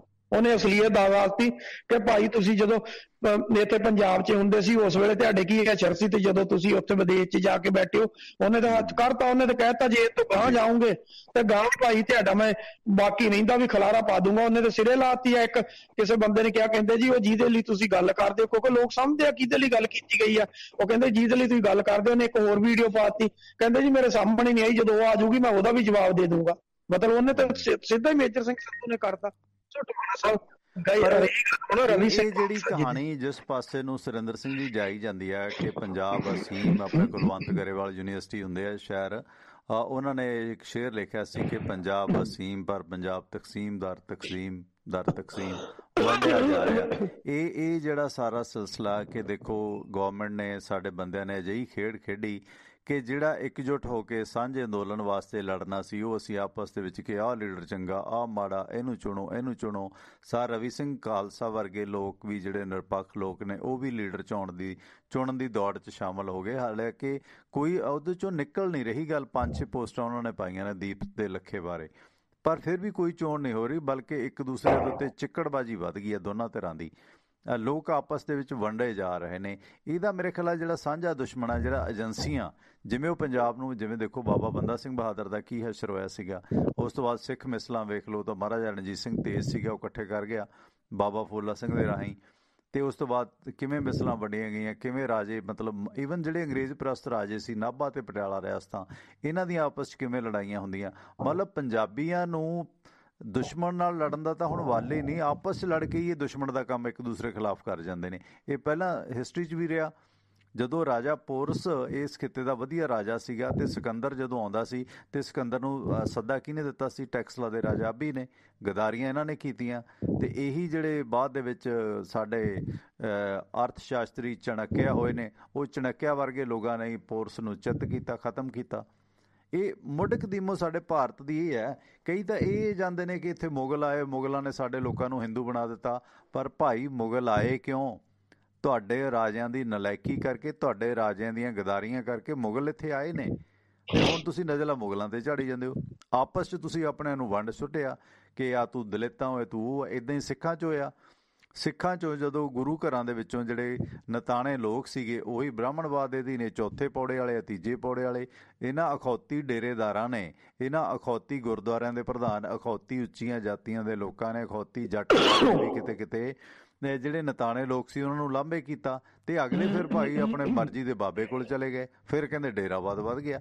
ਮਤਲਬ ਇਹ ਜਿਹੜੀ ਭਾਰਤ ਦੀ ਤੇ ਪੰਜਾਬ ਦੀ ਬਦਕਿਸਮਤੀ ਹੈ, ਜਿਸ ਪਾਸੇ ਨੂੰ ਜਾ ਰਿਹਾ ਸਾਰਾ ਕੁਛ। ਜੀ ਟਵਾਣਾ ਸਾਹਿਬ ਬਿਲਕੁਲ ਮੈਂ ਇਸੇ ਤੇ ਆਵਾਂਗਾ। ਹੁਣ ਹਾਲਾਤ ਕੀ ਨੇ? ਤੁਸੀਂ ਰਵੀ ਸਿੰਘ ਖਾਲਸਾ ਦੀ ਗੱਲ ਕੀਤੀ, ਮੈਂ ਉੱਥੋਂ ਹੀ ਸ਼ੁਰੂ ਕਰਕੇ ਆਉਣਾ ਇੱਧਰ। ਰਵੀ ਸਿੰਘ ਖਾਲਸਾ ਇੱਕੋ ਗੱਲ ਚਾਹ ਰਹੇ ਨੇ ਕਿ ਕੋਈ ਲੀਡਰ ਹੋਵੇ। ਉਹ ਰਵੀ ਸਿੰਘ ਖਾਲਸਾ ਦੀ ਖੁਦ ਦੀ ਚਾਹਤ ਨਹੀਂ। ਮੈਂ ਰਾਤ ਵੀ ਗੱਲ ਕੀਤੀ ਸੀ, ਰਵੀ ਸਿੰਘ ਖਾਲਸਾ ਦੀ ਸਾਈਡ ਕੋਈ ਉਹਨਾਂ ਦਾ ਕੋਈ ਨਜ਼ਦੀਕੀ ਚਲਾ ਰਿਹਾ। ਠੀਕ ਹੈ, ਹੋ ਸਕਦਾ ਰਵੀ ਸਿੰਘ ਖਾਲਸਾ ਕੋਲ ਟਾਈਮ ਹੀ ਨਾ ਹੋਵੇ ਆਪਣੀ ਸਾਈਡ ਦੇਖਣ ਦਾ। ਠੀਕ ਹੈ, ਉਹਦੇ ਤੇ ਵਾਰ-ਵਾਰ ਜਿਹੜੀਆਂ ਪੋਸਟਾਂ ਪੈ ਰਹੀਆਂ ਨੇ, ਉਹ ਕਿਸੇ ਨਾ ਕਿਸੇ ਪ੍ਰੈਸ਼ਰ ਥੱਲੇ ਪੈ ਰਹੀਆਂ ਨੇ। ਪ੍ਰੈਸ਼ਰ ਕਿਹਦਾ? ਪੰਜਾਬ ਦੇ ਅੰਦਰ ਜਿਨ੍ਹਾਂ ਨੇ ਸਿੱਖੀ ਦਾ ਘਾਣ ਕੀਤਾ, ਜਿਨ੍ਹਾਂ ਨੇ ਪੁਲਿਸ ਦੇ ਕੈਟ ਬਣ ਕੇ ਪੂਰੀ ਸਿੱਖ ਮੂਵਮੈਂਟ ਨੂੰ ਖਤਮ ਕੀਤਾ ਤੇ ਆਪਣੀਆਂ ਰੋਟੀਆਂ ਸੇਕੀਆਂ, ਉਹਦੇ ਚੋਂ ਕੁਛ ਤਾਂ ਪੁਲਿਸ ਨੇ ਬਿਲੇ ਲਾਤੇ, ਤੇ ਜਿਹੜੇ ਬਚੇ ਉਹਨਾਂ ਨੂੰ ਜਾਲੀ ਪਾਸਪੋਰਟ ਬਣਾ ਕੇ ਵਿਦੇਸ਼ਾਂ ਦੀ ਧਰਤੀ ਤੇ ਧੱਕ ਦਿੱਤਾ। ਤੇ ਹੁਣ ਤੱਕ ਨਿਰੰਤਰ ਉਹੀ ਕੁਝ ਚੱਲਦਾ ਆ ਰਿਹਾ। ਹੁਣ ਜਿਹੜੇ ਧੱਕੇ ਹੋਏ ਨੇ, ਉਹਨਾਂ ਨੇ ਭਾਰਤ ਸਰਕਾਰ ਦੇ ਰਹਿਮੋ ਕਰਮ ਤੇ ਚੱਲਣਾ। ਉੱਤੇ ਸਰਕਾਰ ਜਿਹੜੀ ਮਰਜ਼ੀ ਆ ਜਾਵੇ, ਲੇਕਿਨ ਏਜੰਸੀਆਂ ਉਹੀ ਬੈਠੀਆਂ ਨੇ, ਏਜੰਸੀਆਂ 'ਚ ਬੰਦੇ ਉਹੀ ਬੈਠੇ ਨੇ, ਕਿਉਂਕਿ ਉਹਨਾਂ ਦੇ ਹੱਥ ਟੋਕੇ ਨੇ। ਉਹਨਾਂ ਨੇ ਉਹਨਾਂ ਮੁਤਾਬਕ ਚੱਲਣਾ। ਹੁਣ ਉਹਨਾਂ ਦਾ ਦਬਦਬਾ ਉਹਨਾਂ ਦੇਸ਼ਾਂ 'ਚ ਹੈਗਾ, ਕਿਉਂਕਿ ਉੱਥੇ ਡੈਮੋਕ੍ਰੇਸੀ ਆ, ਉੱਥੇ ਤੁਹਾਨੂੰ ਅਧਿਕਾਰ ਆਪਣੀ ਗੱਲ ਰੱਖਣ ਦਾ। ਜਿਹੜਾ ਸਿਆਣਾ ਬੰਦਾ ਉਹ ਆਪਣੇ ਆਪ ਟਵਾਣਾ ਸਾਹਿਬ ਪਾਸੇ ਹੋ ਜਾਂਦਾ। ਉਹ ਕਹਿੰਦਾ ਵੀ ਕੱਲ ਨੂੰ ਇਹਨਾਂ ਦੇ ਨਾਲ ਮੱਥਾ ਲਾਉਣਾ, ਕਿਉਂਕਿ ਇਹ ਬਹੁਤਾ ਹੱਲਾ ਗੁੱਲਾ ਕਰਦੇ ਨੇ, ਮਾਰ ਧਾੜ ਕਰਦੇ ਨੇ, ਆਪਾਂ ਕਾਹਦੇ ਲਈ ਪੈਣਾ। ਉਹ ਇਹਨਾਂ ਦੀਆਂ ਇੱਥੋਂ ਵਾਲੀਆਂ ਆਦਤਾਂ ਸਾਰੀਆਂ ਉੱਥੇ ਨੇ। ਇਸ ਕਰਕੇ ਰਵੀ ਸਿੰਘ ਖਾਲਸਾ ਉੱਥੇ ਉਹਨਾਂ ਦੇ ਪ੍ਰੈਸ਼ਰ ਥੱਲੇ ਆ। ਦੂਸਰੀ ਗੱਲ, ਜਦੋਂ ਤੁਸੀਂ NGO ਚਲਾਉਂਦੇ ਹੋ, NGO 'ਚ ਬਹੁਤ ਵੱਡੇ ਘਪਲੇ ਹੁੰਦੇ ਨੇ। ਇਹਦੇ ਨਾਲ ਇਹ ਆਪਾਂ ਨੂੰ ਸਮਝ ਜਾਣਾ ਚਾਹੀਦਾ, ਘਪਲਿਆਂ ਤੋਂ ਬਚਿਆ ਨਹੀਂ ਜਾ ਸਕਦਾ, ਕਿਉਂਕਿ ਕਿਸੇ ਨੂੰ ਤੁਹਾਨੂੰ 2 ਨੰਬਰ 'ਚ ਦੇਣੇ ਵੀ ਪੈਣਗੇ, ਕਿਸੇ ਦਾ ਪ੍ਰੈਸ਼ਰ ਵੀ ਸਹਿਣਾ ਪਊ, ਬੜਾ ਕੁਝ ਕਰਨਾ ਪਊਗਾ। ਉਹ ਸਾਰਾ ਕੁਝ ਹੋਇਆ। ਭਾਰਤ ਸਰਕਾਰ ਦੀਆਂ ਏਜੰਸੀਆਂ ਦਾ ਪ੍ਰੈਸ਼ਰ ਪਿਆ ਰਵੀ ਸਿੰਘ ਖਾਲਸਾ ਨੂੰ ਤੇ ਉਹਦੀ ਜਥੇਬੰਦੀ ਨੂੰ, NIL ਨੋਟਿਸ ਜਾਰੀ ਕਰਨਾ, ਫਿਰ ਨੋਟਿਸ ਵਾਪਸ ਲੈਣਾ, ਉਹ ਸਾਰਾ ਕੁਝ ਟਵਾਣਾ ਸਾਹਿਬ ਹੋਇਆ। ਔਰ ਉਹ ਸਾਰਾ ਕੁਝ ਹੋਣ ਤੋਂ ਬਾਅਦ ਰਵੀ ਸਿੰਘ ਖਾਲਸਾ ਦਾ ਜਿਹੜਾ ਇਸ ਬੰਨੇ ਆਉਣਾ, ਉੱਥੇ ਜਿਹੜੀਆਂ ਜਥੇਬੰਦੀਆਂ ਬੈਠੀਆਂ ਨੇ, ਜਿਹੜੀਆਂ ਅਖੌਤੀ ਨੇ, ਉਹਨਾਂ ਦਾ ਪ੍ਰੈਸ਼ਰ ਤੇ ਨਾਲ ਕੇਂਦਰ ਸਰਕਾਰ ਦੀਆਂ ਏਜੰਸੀਆਂ ਦਾ ਪ੍ਰੈਸ਼ਰ, ਉਹ ਸਾਰੇ ਦੀਆਂ ਸਾਰੀਆਂ ਨੇ ਰਵੀ ਸਿੰਘ ਖਾਲਸਾ ਤੋਂ ਇਹ ਪੋਸਟਾਂ ਪਾਉਣ ਦੇ ਵਿੱਚ ਜਿਹੜੀ ਆ ਉਹ ਅਹਿਮ ਭੂਮਿਕਾ ਜਿਹੜੀ ਆ ਉਹ ਨਿਭਾਈ ਆ ਕਿ ਕਿਸੇ ਨਾ ਕਿਸੇ ਤਰ੍ਹਾਂ ਇਹਨਾਂ ਨੂੰ ਪ੍ਰੈਸ਼ਰਾਈਜ਼ ਕੀਤਾ ਜਾਵੇ ਤੇ ਉਹਨਾਂ ਨੂੰ ਬਾਤੀ। ਰਹੀ ਗੱਲ ਆਪਸੀ ਲੜਾਈ ਦੀ, ਟਵਾਣਾ ਸਾਹਿਬ ਜਦੋਂ ਸੰਘਰਸ਼ ਕਿਸਾਨਾਂ ਨੇ ਸ਼ੁਰੂ ਕੀਤਾ ਸੀ ਤੇ ਕਿਸਾਨ ਜਥੇਬੰਦੀਆਂ ਨੇ ਉਹਦੀ ਲੀਡ ਕੀਤੀ ਸੀ, ਉਦੋਂ ਦੀਪ ਸਿੱਧੂ ਹੈ ਸੀ ਕੀ, ਉਦੋਂ ਲੱਖਾ ਸਦਾਨਾ ਹੈ ਸੀ ਕੀ, ਉਦੋਂ ਸੁਖਪ੍ਰੀਤ ਸਿੰਘ ਉਦੋਕੇ ਹੈ ਸੀ ਕੀ, ਉਦੋਂ ਅਜਮੇਰ ਸਿੰਘ ਹੈਗਾ ਸੀ ਭੀਸ਼ਮ ਪਿਤਾਮਾ? ਇਹ ਕਾਹਦੇ ਲਈ ਇਕੱਠੇ ਹੋਏ ਨੇ? ਇਹ ਸਿੱਖ ਚਿੰਤਕ ਬਣੇ ਨੇ। ਭਾਈ ਜਾਨ ਤੁਸੀਂ ਇੱਕ ਗੱਲ ਤਾਂ ਸਮਝ ਲਓ, ਜਿਨ੍ਹਾਂ ਸ਼ੁਰੂ ਕੀਤਾ ਉਹਨਾਂ ਨੂੰ ਚੱਲਣ ਦਿਓ। ਤੁਸੀਂ ਉਹਨਾਂ ਨੂੰ ਜਾ ਕੇ ਕਹੋ ਜੀ ਜੇ ਸਾਡੀ ਜ਼ਰੂਰਤ ਹੈ ਸਾਨੂੰ ਦੱਸ ਦਿਓ, ਜਿੱਥੇ ਵੀ ਸਾਡੀ ਜ਼ਰੂਰਤ ਹੋਈ ਅਸੀਂ ਤੁਹਾਡੇ ਲਈ ਖੜਾਂਗੇ। ਤੁਸੀਂ ਆਪਣੇ ਆਪ ਆਪਣੀਆਂ ਅਖਬਾਰਾਂ ਕੱਢਦੇ ਹੋ, ਆਪਣੇ ਆਪ ਤੁਸੀਂ ਵਾਹ ਵੇਲੇ ਕਰਦੇ ਹੋ, ਉਹਨਾਂ ਦੇ ਵਿਰੁੱਧ ਬੋਲਦੇ ਹੋ, ਉਹਨਾਂ ਦੀਆਂ ਸਟੇਜਾਂ ਤੇ ਜਾ ਕੇ ਉਹਨਾਂ ਦੀ ਭੰਡੀ ਕਰਦੇ ਹੋ, ਇਹ ਵੇਖ ਗਏ ਆਏ, ਇਹ ਫਲਾਣੇ ਕੋ ਵੇਖ ਆਏ, ਇਹ ਰੋਟੀਆਂ ਖਾ ਆਏ। ਤੁਸੀਂ ਕੀ ਕੁਛ ਉਹਨਾਂ ਦਾ ਨਹੀਂ ਕਰਦੇ, ਤੁਸੀਂ ਹਰ ਹਰਬਾ ਜਰਬਾ ਵਰਤਿਆ। ਲੇਕਿਨ ਧੰਨ ਨੇ ਉਹ ਜਿਨ੍ਹਾਂ ਨੇ ਕੇਂਦਰ ਸਰਕਾਰ ਦੇ ਜਿਹੜੇ ਸੀ ਉਹ ਤਾਨੇ ਮੇਣੇ ਚੱਲੇ, ਉਹਨਾਂ ਦੇ ਪ੍ਰੈਸ਼ਰ ਚੱਲੇ, ਨਾਲ ਤੁਹਾਡੇ ਵੀ ਚੱਲੇ ਤੇ ਨਾਲ ਉਹ ਜਿਨ੍ਹਾਂ ਨੂੰ ਲੈ ਕੇ ਗਏ ਉਹਨਾਂ ਨੂੰ ਵੀ ਕਿਵੇਂ ਸਾਂਭਣਾ, ਇਹ ਸਾਰਾ ਕੁਝ ਉਹਨਾਂ ਦੇ। ਟਵਾਣਾ ਸਾਹਿਬ ਮੈਂ ਦੋ ਗੱਲਾਂ ਸ਼ੁਰੂ ਚ ਕਹਿੰਦਾ ਆ ਰਿਹਾ ਸੀ, ਇੱਕ ਨੌਜਵਾਨ ਤੇ ਇੱਕ ਮੰਡੀਰ, ਦੋਨਾਂ 'ਚ ਫਰਕ ਰੱਖ ਕੇ ਚੱਲਣਾ ਪਏਗਾ। ਜਦੋਂ ਤੁਸੀਂ ਐਜੀਟੇਸ਼ਨ ਨੂੰ ਲੈ ਕੇ ਚੱਲਦੇ ਹੋ ਤੇ ਇਹਦੇ 'ਚ ਜਿਹੜਾ ਯੂਥ ਸੀ ਉਹ ਅੱਜ ਤੱਕ ਟਵਾਣਾ ਸਾਹਿਬ ਕਿਸਾਨ ਜਥੇਬੰਦੀਆਂ ਦੇ ਨਾਲ ਖੜਿਆ, ਲੇਕਿਨ ਯੂਥ ਦੀ ਉਹਨਾਂ ਨੇ ਕਦੀ ਵੀ ਵਿਰੋਧਤਾ ਨਹੀਂ ਕੀਤੀ। ਜਦੋਂ ਕਿ ਕਿਸਾਨ ਜਥੇਬੰਦੀਆਂ ਦਾ ਇੱਕੋ ਸੀ, ਅਸੀਂ ਬਾਰਡਰ ਤੇ ਬਹਿਣਾ ਜਿੱਥੇ ਰੋਕਣਗੇ, ਪਰ ਉਹ ਯੂਥ ਸੀ ਜਿਹਨੇ ਬਾਰਡਰ ਤੋੜ ਕੇ ਇਹਨਾਂ ਨੂੰ ਦਿੱਲੀ ਦੀਆਂ ਬਰੂਹਾਂ ਤੇ ਲੈ ਗਿਆ। ਲੇਕਿਨ ਉਹ ਮੰਡੀਰ ਸੀ ਜਿਹਨੇ ਲਾਲ ਕਿਲੇ ਤੇ ਜਾ ਕੇ ਹੜਦੁੰਗ ਮਚਾਇਆ। ਦੋਨਾਂ 'ਚ ਸਾਨੂੰ ਅੰਤਰ ਸਮਝਣਾ ਪਏਗਾ। ਮੰਡੀਰ ਨੇ ਪੂਰੀ ਕਿਸਾਨੀ ਦਾ ਕੋਈ ਵੀ ਨੁਕਸਾਨ ਕੀਤੇ ਤੋਂ ਬਗੈਰ ਤੁਹਾਨੂੰ ਦਿੱਲੀ ਦੀਆਂ ਬਰੂਹਾਂ ਤੇ ਲੈ ਜਾਣਾ, ਤੇ ਜਿਹੜੀ ਮੰਡੀਰ ਆ, ਮੰਡੀਰ ਜਿਹੜੀ ਆ, ਮੰਡੀਰ ਨੇ ਜਾ ਕੇ ਹੜਦੁੰਗ ਮਚਾਉਣਾ। ਯੂਥ 'ਚ ਨੌਜਵਾਨੀ ਤੇ ਮੰਡੀਰ ਦੋਨਾਂ ਦੇ ਵਿੱਚ ਅੰਤਰ ਆ ਤੇ ਇਸ ਅੰਤਰ ਨੂੰ ਤੁਹਾਨੂੰ ਦੇਖਣਾ ਪਏਗਾ। ਹੁਣ ਰਹੀ ਗੱਲ ਬਾਹਰਲੇ ਧਾੜਵੀਆਂ ਦੀ, ਤੁਸੀਂ ਇੱਥੇ ਸਿਕੰਦਰ ਦੇ ਆਉਣ ਦੀ ਕੀਤੀ, ਤੁਸੀਂ ਇੱਥੇ ਮੁਗਲਾਂ ਦੇ ਆਉਣ ਦੀ ਕੀਤੀ, ਮੁਗਲਾਂ ਦੇ ਸ਼ਾਸਕ ਦੀ ਕੀਤੀ, ਇੱਥੇ ਅੰਗਰੇਜ਼ਾਂ ਦੀ ਵੀ ਹੋਈ ਆ। ਆਮਦ ਕਿੱਦਾਂ ਹੋਈ ਆ? ਜਦੋਂ ਇੱਥੋਂ ਦੇ ਸ਼ਾਸਕ ਜਿਹੜੇ ਸੀ ਉਹ ਨਿਕੰਮੇ ਸੀ, ਰਹਿੰਦੇ ਸਮੇਂ ਉਹ ਫੈਸਲੇ ਨਹੀਂ ਲੈ ਸਕਦੇ ਸੀ, ਉਹਨਾਂ ਦੇ ਵਿਰੁੱਧ ਇੱਥੋਂ ਹੀ ਬਗਾਵਤਾਂ ਹੋਈਆਂ ਤੇ ਉਹਨਾਂ ਬਗਾਵਤਾਂ 'ਚ ਜਿਹੜੇ ਬਾਹਰਲੇ ਧਾੜਵੀ ਸੀ ਉਹਨਾਂ ਨੂੰ ਇੱਥੇ ਐਂਟਰੀ ਪਾਉਣ ਦਾ ਜਿਹੜਾ ਸਮਾਂ ਮਿਲ ਗਿਆ। ਜਦੋਂ ਤੁਹਾਡਾ ਸ਼ਾਸਕ ਸਹੀ ਨਹੀਂ ਹੋਏਗਾ ਤਾਂ ਫਿਰ ਟਵਾਣਾ ਸਾਹਿਬ ਇਹੀ ਕੁਛ ਹੋਏਗਾ। ਤੇ ਰਹੀ ਗੱਲ ਪੋਸਟਾਂ ਪਾਉਣ ਨਾਲ ਕੋਈ ਸ਼ੇਰ ਨਹੀਂ ਬਣਨਾ, ਕੁਛ ਨਹੀਂ ਬਣਨਾ। ਅਸੀਂ ਇੱਕ ਜਾਣਦੇ ਸੋਸ਼ਲ ਮੀਡੀਆ ਤੇ ਜੋ ਵਾਹ ਵੇਲਾ ਕੀਤਾ ਜਾ ਰਿਹਾ ਇਹ ਸਾਰੇ ਦਾ ਸਾਰਾ ਨਿੰਦਣਯੋਗ ਹੈ। ਜੇ ਸੋਸ਼ਲ ਮੀਡੀਆ ਵਾਲਾ ਜਿਹੜਾ ਭੰਡੀ ਪ੍ਰਚਾਰ ਹੈ ਇਹ ਸਹੀ ਹੋਵੇ, ਗਰਾਊਂਡ ਲੈਵਲ ਤੋਂ ਹੋਵੇ, ਤੇ ਫਿਰ ਟਵਾਣਾ ਸਾਹਿਬ 2017 ਦੀ ਆਮ ਆਦਮੀ ਦੀ ਪਾਰਟੀ ਦੀ ਸਰਕਾਰ ਪੱਕੀ ਸੀ ਤੇ ਅਰਵਿੰਦ ਕੇਜਰੀਵਾਲ ਪੰਜਾਬ ਦਾ ਮੁੱਖ ਮੰਤਰੀ ਹੋਣਾ ਚਾਹੀਦਾ ਸੀ। ਪਰ ਬਦਕਿਸਮਤੀ ਸੋਸ਼ਲ ਮੀਡੀਆ ਦੇ ਨਾਲ ਤੁਸੀਂ ਜ਼ਮੀਨੀ ਹਕੀਕਤ ਦੀ ਗੱਲ ਨਹੀਂ ਕਰ ਸਕਦੇ।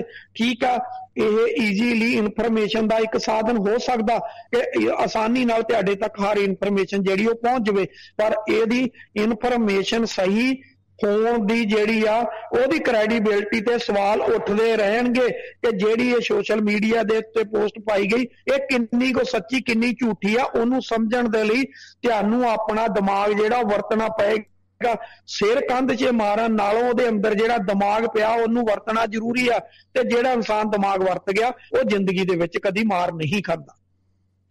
ਜੀ ਜੀ, ਇਸ ਸੰਘਰਸ਼ ਦੇ ਵਿੱਚੋਂ ਅੱਜ ਜਿਸ ਤਰ੍ਹਾਂ ਕੁਝ ਨੌਜਵਾਨਾਂ ਦੇ ਫੜੋ-ਫੜੀ ਇੰਟਰਨੈਟ ਜਾਂ ਹੋਰ ਸੁਵਿਧਾਵਾਂ ਦੇ ਵਿੱਚ ਦਿੱਕਤ ਆਉਣ ਦੀ ਬਿਨਾਂ ਤੇ ਕਿਸਾਨਾਂ ਨੂੰ ਸੰਘਰਸ਼ ਫਿਰ ਜਾਮ ਵੱਲ ਨੂੰ ਤੋਰਨਾ ਪਿਆ। ਅੱਜ 12 ਵਜੇ ਤੋਂ ਲੈ ਕੇ 3 ਵਜੇ ਤੱਕ ਜਾਮ ਹੈ ਪੂਰੇ ਭਾਰਤ ਦੇ ਵਿੱਚ। ਹਾਲਾਂਕਿ ਯੂਪੀ ਤੇ ਉੱਤਰਾਖੰਡ ਦੇ ਵਿੱਚ ਕੁਝ ਕਿਸਾਨਾਂ ਦੀ ਆਪਣੀ ਮਨਸ਼ਾ ਕਰਕੇ ਉਹਨਾਂ ਨੇ ਉੱਥੇ ਜਾਮ ਬੈਕਅਪ ਤੇ ਰੱਖਿਆ ਹੋਇਆ, ਕਿਉਂਕਿ ਉੱਥੇ ਗੰਨੇ ਦਾ ਸੀਜ਼ਨ ਵੀ ਹੈ, ਹੋਰ ਕਈ ਸਾਰੀਆਂ ਸਮੱਸਿਆ ਵੀ ਨੇ।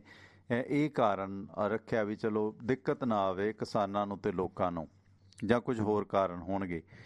ਤੇ ਭਾਰਤ ਬੰਦ ਦਾ ਅੱਜ ਦਾ ਸੱਦਾ ਕੀ ਮਹਿਸੂਸ ਕਰਦੇ ਹੋ? ਕਿਉਂਕਿ ਸਰਕਾਰਾਂ ਦੀ ਸਖਤੀ ਵੀ ਬਹੁਤ ਹੈ ਤੇ ਲੋਕਾਂ 'ਚ ਰੋਹ ਵੀ ਬਹੁਤ ਹੈ। ਇਹ 3 ਘੰਟੇ ਦੁਪਹਿਰ ਦਾ ਸੱਦਾ ਇੱਕ ਸਿੰਬੋਲਿਕ ਹੈ ਤੇ ਕੀ ਮਹਿਸੂਸ ਕਰਦੇ ਹੋ ਕਿ ਅੱਜ ਦਾ ਇਹ ਸੱਦਾ ਕੀ ਸਰਕਾਰ ਦੀ ਤਾਕਤ ਦਿਖਾਏਗਾ ਜਾਂ ਕਿਸਾਨੀ ਦੀ ਤਾਕਤ ਦਿਖਾਏਗਾ? ਜੀ ਸੁਰਿੰਦਰ ਜੀ, ਤੇ ਪਾਰਲੀਮੈਂਟ ਚੋਂ ਕੀ ਨਿਕਲਦਾ ਉਹ ਵੀ ਦੱਸ ਦਿਓ, ਆਪਾਂ ਬਸ ਸਮਾਪਤੀ ਵੱਲ ਨੂੰ ਜਾਣਾ। ਤੇ ਇਸ ਵਕਤ ਆਸਟ੍ਰੇਲੀਆ ਤੋਂ ਆਪਣੇ ਨਾਲ ਜੁੜੇ ਨੇ ਬਨਵੈਤ ਸਾਹਿਬ, ਮੇਰੇ ਖਿਆਲ ਨੰਬਰ ਉਹਨਾਂ ਦਾ ਹੀ ਲੱਗਦਾ। ਸਵਾਗਤ ਹੈ ਜੀ, ਤੁਸੀਂ ਔਨ 에ਅਰ ਹੋ। ਸਤਿ ਸ਼੍ਰੀ ਅਕਾਲ ਟਿਵਾਣਾ ਸਾਹਿਬ, ਆਪ ਜੀ ਨੂੰ ਤੇ ਸੁਰਿੰਦਰ ਜੀ ਨੂੰ ਵੀ ਸਤਿ ਸ਼੍ਰੀ ਅਕਾਲ, ਤੇ ਆਪ ਦੇ ਟਿਵਾਣਾ ਰੇਡੀਓ ਦੇ ਸਾਰੇ ਸਰੋਤਿਆਂ ਨੂੰ ਸਤਿ ਸ਼੍ਰੀ ਅਕਾਲ ਜੀ। ਥੈਂਕ ਯੂ ਜੀ। ਮੈਂ ਕਹਿਣਾ ਚਾਹਾਂਗਾ ਆਪਣਾ ਟਿਵਾਣਾ ਸਾਹਿਬ ਔਰ ਸੁਰਿੰਦਰ ਜੀ, ਜਿਹੜੀ ਇਹ ਹੁਣ ਉੱਥੇ ਕੰਡਿਆਂ ਲਈ ਤਾਰਾਂ ਲਗਾਈਆਂ ਗਈਆਂ ਨੇ ਤੇ ਸੀਮੈਂਟਡ ਜਿਹੜੇ ਉੱਥੇ ਸਟਰਕਚਰ ਖੜੇ ਕੀਤੇ ਗਏ ਨੇ, ਨੇਲਸ ਲਗਾਈਆਂ ਗਈਆਂ ਨੇ, ਇਹ ਕੋਈ ਛੋਟੀ ਰਣਨੀਤੀ, ਛੋਟੇ ਮਤਲਬ ਸ਼ਾਰਟ ਟਾਈਮ ਵਾਸਤੇ ਤੇ ਨਹੀਂ ਸੋਚ ਕੇ ਕੀਤੀ ਗਈਆਂ, ਬਲਕਿ ਲੌਂਗ ਟਰਮ ਨੂੰ ਮੱਦੇਨਜ਼ਰ ਰੱਖ ਕੇ ਕੀਤੀਆਂ ਗਈਆਂ ਨੇ ਵੱਖ-ਵੱਖ ਜਿਹੜੇ ਮੋਰਚਾਬੰਦੀਆਂ ਦੇ ਉੱਤੇ। ਤਾਂ ਇਸ ਦੌਰਾਨ ਜਿਹੜਾ ਹੈਗਾ, ਮੈਂ ਆਪ ਜੀ ਤੋਂ ਪੁੱਛਣਾ ਚਾਹਾਂਗਾ ਕਿ ਜਿਹੜਾ ਦਿੱਲੀ ਵੱਲ ਨੂੰ ਚੱਲੇ ਸੀਗੇ ਕਿਸਾਨ ਜਥੇਬੰਦੀਆਂ, ਹੁਣ ਉਹ ਦਿੱਲੀ ਦੇ ਅੰਦਰ ਐਂਟਰ ਕਰਨ ਤੋਂ ਰੋਕੀਆਂ ਜਾਣਗੀਆਂ, ਕਿਉਂਕਿ ਉਹਨਾਂ ਦੀ ਹੁਣ ਇਸ ਸਮੇਂ ਰਣਨੀਤੀ ਜਿਹੜੀ ਚੱਲ ਰਹੀ ਹੈ ਉਹ ਹੈ ਕਿ ਹਰ ਤਰ੍ਹਾਂ ਦੀ ਸਪਲਾਈ ਲਾਈਨ ਨੂੰ ਰੋਕ ਦਿੱਤਾ ਜਾਏ, ਭਾਵੇਂ ਉਹ ਬੇਸਿਕ ਫੈਸਿਲਿਟੀਜ਼ ਨੇ, ਇੰਟਰਨੈਟ ਨੇ, ਪਾਣੀ ਹੈ, ਟਾਇਲਟਸ ਹੈਗੇ ਨੇ, ਵਗੈਰਾ ਵਗੈਰਾ ਸਭ ਜਾਣਦੇ ਹੋ। ਤਾਂ ਇਸ ਨੂੰ ਮੱਦੇਨਜ਼ਰ ਰੱਖਦੇ ਹੋਏ ਜਿਹੜੀ ਹੁਣ ਕਿਸਾਨ ਜਥੇਬੰਦੀਆਂ ਨੇ, ਜਦੋਂ ਦਿੱਲੀ ਨਾਲ ਗੱਲਬਾਤ ਵੀ ਨਹੀਂ ਹੋ ਰਹੀ, ਕਿ ਕਿਆ ਇਹਨਾਂ ਨੂੰ ਆਪਣੇ ਭਾਰਤ ਦੇ ਵੱਖਰੇ ਵੱਖਰੇ ਇਲਾਕਿਆਂ ਦੇ ਅੰਦਰ ਆਪਣੀ ਇਸ ਅੰਦੋਲਨ ਨੂੰ ਹੋਰ ਤੇਜ਼ ਗਤੀ ਦੇਣ ਦੀ ਲੋੜ ਹੈਗੀ ਹੈ, ਨਾ ਕਿ ਸੈਂਟਰਲਾਈਜ਼ ਕਰਕੇ ਦਿੱਲੀ ਦੇ ਅੰਦਰ ਹੀ ਸਿਰਫ ਕੰਸਨਟ੍ਰੇਸ਼ਨ ਕੀਤੀ ਜਾਵੇ ਜੀ। ਹਾਂ, ਦਿੱਲੀ 'ਚ ਰੱਖਿਆ ਜਾਣਾ ਚਾਹੀਦਾ ਜੇ, ਉੱਥੇ ਵੀ ਮਜ਼ਬੂਤੀ ਰਹੇ, ਲੇਕਿਨ ਇਸ ਅੰਦੋਲਨ ਨੂੰ ਹੁਣ ਵੱਖ-ਵੱਖ ਹਿੱਸਿਆਂ ਦੇ ਅੰਦਰ ਮਜ਼ਬੂਤ ਕਰਨ ਦੀ ਲੋੜ ਹੈਗੀ। ਜਿਹੜਾ ਬਨਵੈਤ ਸਾਹਿਬ ਇਹ ਅੱਜ ਭਾਰਤ ਪੱਧਰ ਤੇ ਇਹਨਾਂ ਨੇ ਕਰਨਾ 3 ਘੰਟੇ ਦਾ, ਮੌਸਮ ਵੀ ਥੋੜਾ ਖੁੱਲ ਰਿਹਾ, ਠੰਡ ਘਟ ਰਹੀ ਹੈ, ਕਰੋਨਾ ਘਟ ਰਿਹਾ, ਮੇਰੇ ਖਿਆਲ ਇਸ ਅੱਜ ਦੇ ਅੰਦੋਲਨ ਦੇ ਵਿੱਚ ਅੱਜ ਦਾ ਲੋਕਾਂ ਦਾ ਰਿਸਪੌਂਸ ਸਰਕਾਰ ਨੂੰ ਸਪਸ਼ਟ ਕਰ ਦੇਗਾ, ਸਰਕਾਰ ਨੂੰ ਇਹਦੇ ਤੇ ਸਮੱਸਿਆ ਕਿੰਨੀ ਕੁ ਆਉਣੀ ਹੈ ਅੱਜ ਦੀ ਪਾਵਰ ਤੋਂ ਪਤਾ ਲੱਗ ਜਾਏਗਾ। ਜੀ ਜੀ, ਆਪ ਠੀਕ ਕਹਿ ਰਹੇ ਹੋ, ਲੇਕਿਨ ਜਿਸ ਤਰ੍ਹਾਂ ਪਿੱਛੇ ਰੇਲਾਂ ਰੋਕੀਆਂ ਗਈਆਂ, ਜਿਸ ਤਰ੍ਹਾਂ ਪਿੱਛੇ ਟੋਲ ਨਾਕੇ ਰੋਕੇ ਗਏ, ਖੋਲ ਦਿੱਤੇ ਗਏ, ਪਲਾਜ਼ਾ ਦੇ ਉੱਤੇ ਪ੍ਰਦਰਸ਼ਨ ਕੀਤੇ ਗਏ, ਇਸ ਤਰ੍ਹਾਂ ਦਾ ਕੁਝ ਹੋਰ ਵੀ ਕਰਨ ਦੀ ਲੋੜ ਹੈ ਭਾਰਤ ਪੱਧਰ ਦੇ ਉੱਤੇ, ਤਾਂ ਜੋ ਕਿ ਪ੍ਰੈਸ਼ਰ ਜਿਹੜਾ ਹੈਗਾ ਵਧਾਇਆ ਜਾ ਸਕੇ, ਵੱਧ ਸਕੇ। ਅਦਰਵਾਈਜ਼ ਇਹਨਾਂ ਨੇ ਸਪਲਾਈ ਲਾਈਨ ਨੂੰ ਕੰਟਰੋਲ ਕਰਕੇ ਇਸ ਅੰਦੋਲਨ ਨੂੰ ਹੁਣ ਨਵੀਂ ਚਾਲ ਜਿਹੜੀ ਹੈ ਉਹ ਇਹ ਹੈਗੀ ਹੈ ਕਿ ਇਸ ਨੂੰ ਆਪਣੇ ਆਪ ਹੀ ਖਤਮ ਕੀਤਾ ਜਾਏ, ਲੋਕ ਵਾਜ਼ਾਂ ਨੂੰ ਫੈਸਿਲਿਟੀਜ਼ ਮਿਲਣ ਹੀ ਨਾ, ਆਪੇ ਚਲੇ ਜਾਣ। ਜੀ, ਇਹਦੇ ਬਾਰੇ ਕੀ ਆਪ ਜੀ ਥੈਂਕ ਯੂ। ਬਿਲਕੁਲ, ਕੋਈ ਨਹੀਂ, ਇਹਦੇ ਤੇ ਬਾਰੇ ਆਪਾਂ ਇਸ ਅੰਦੋਲਨ ਦੇ ਵਿੱਚੋਂ, ਅੱਜ ਦੇ ਇਸ ਬੰਦ ਚੋਂ ਕੀ ਨਿਕਲਦਾ ਹੈ।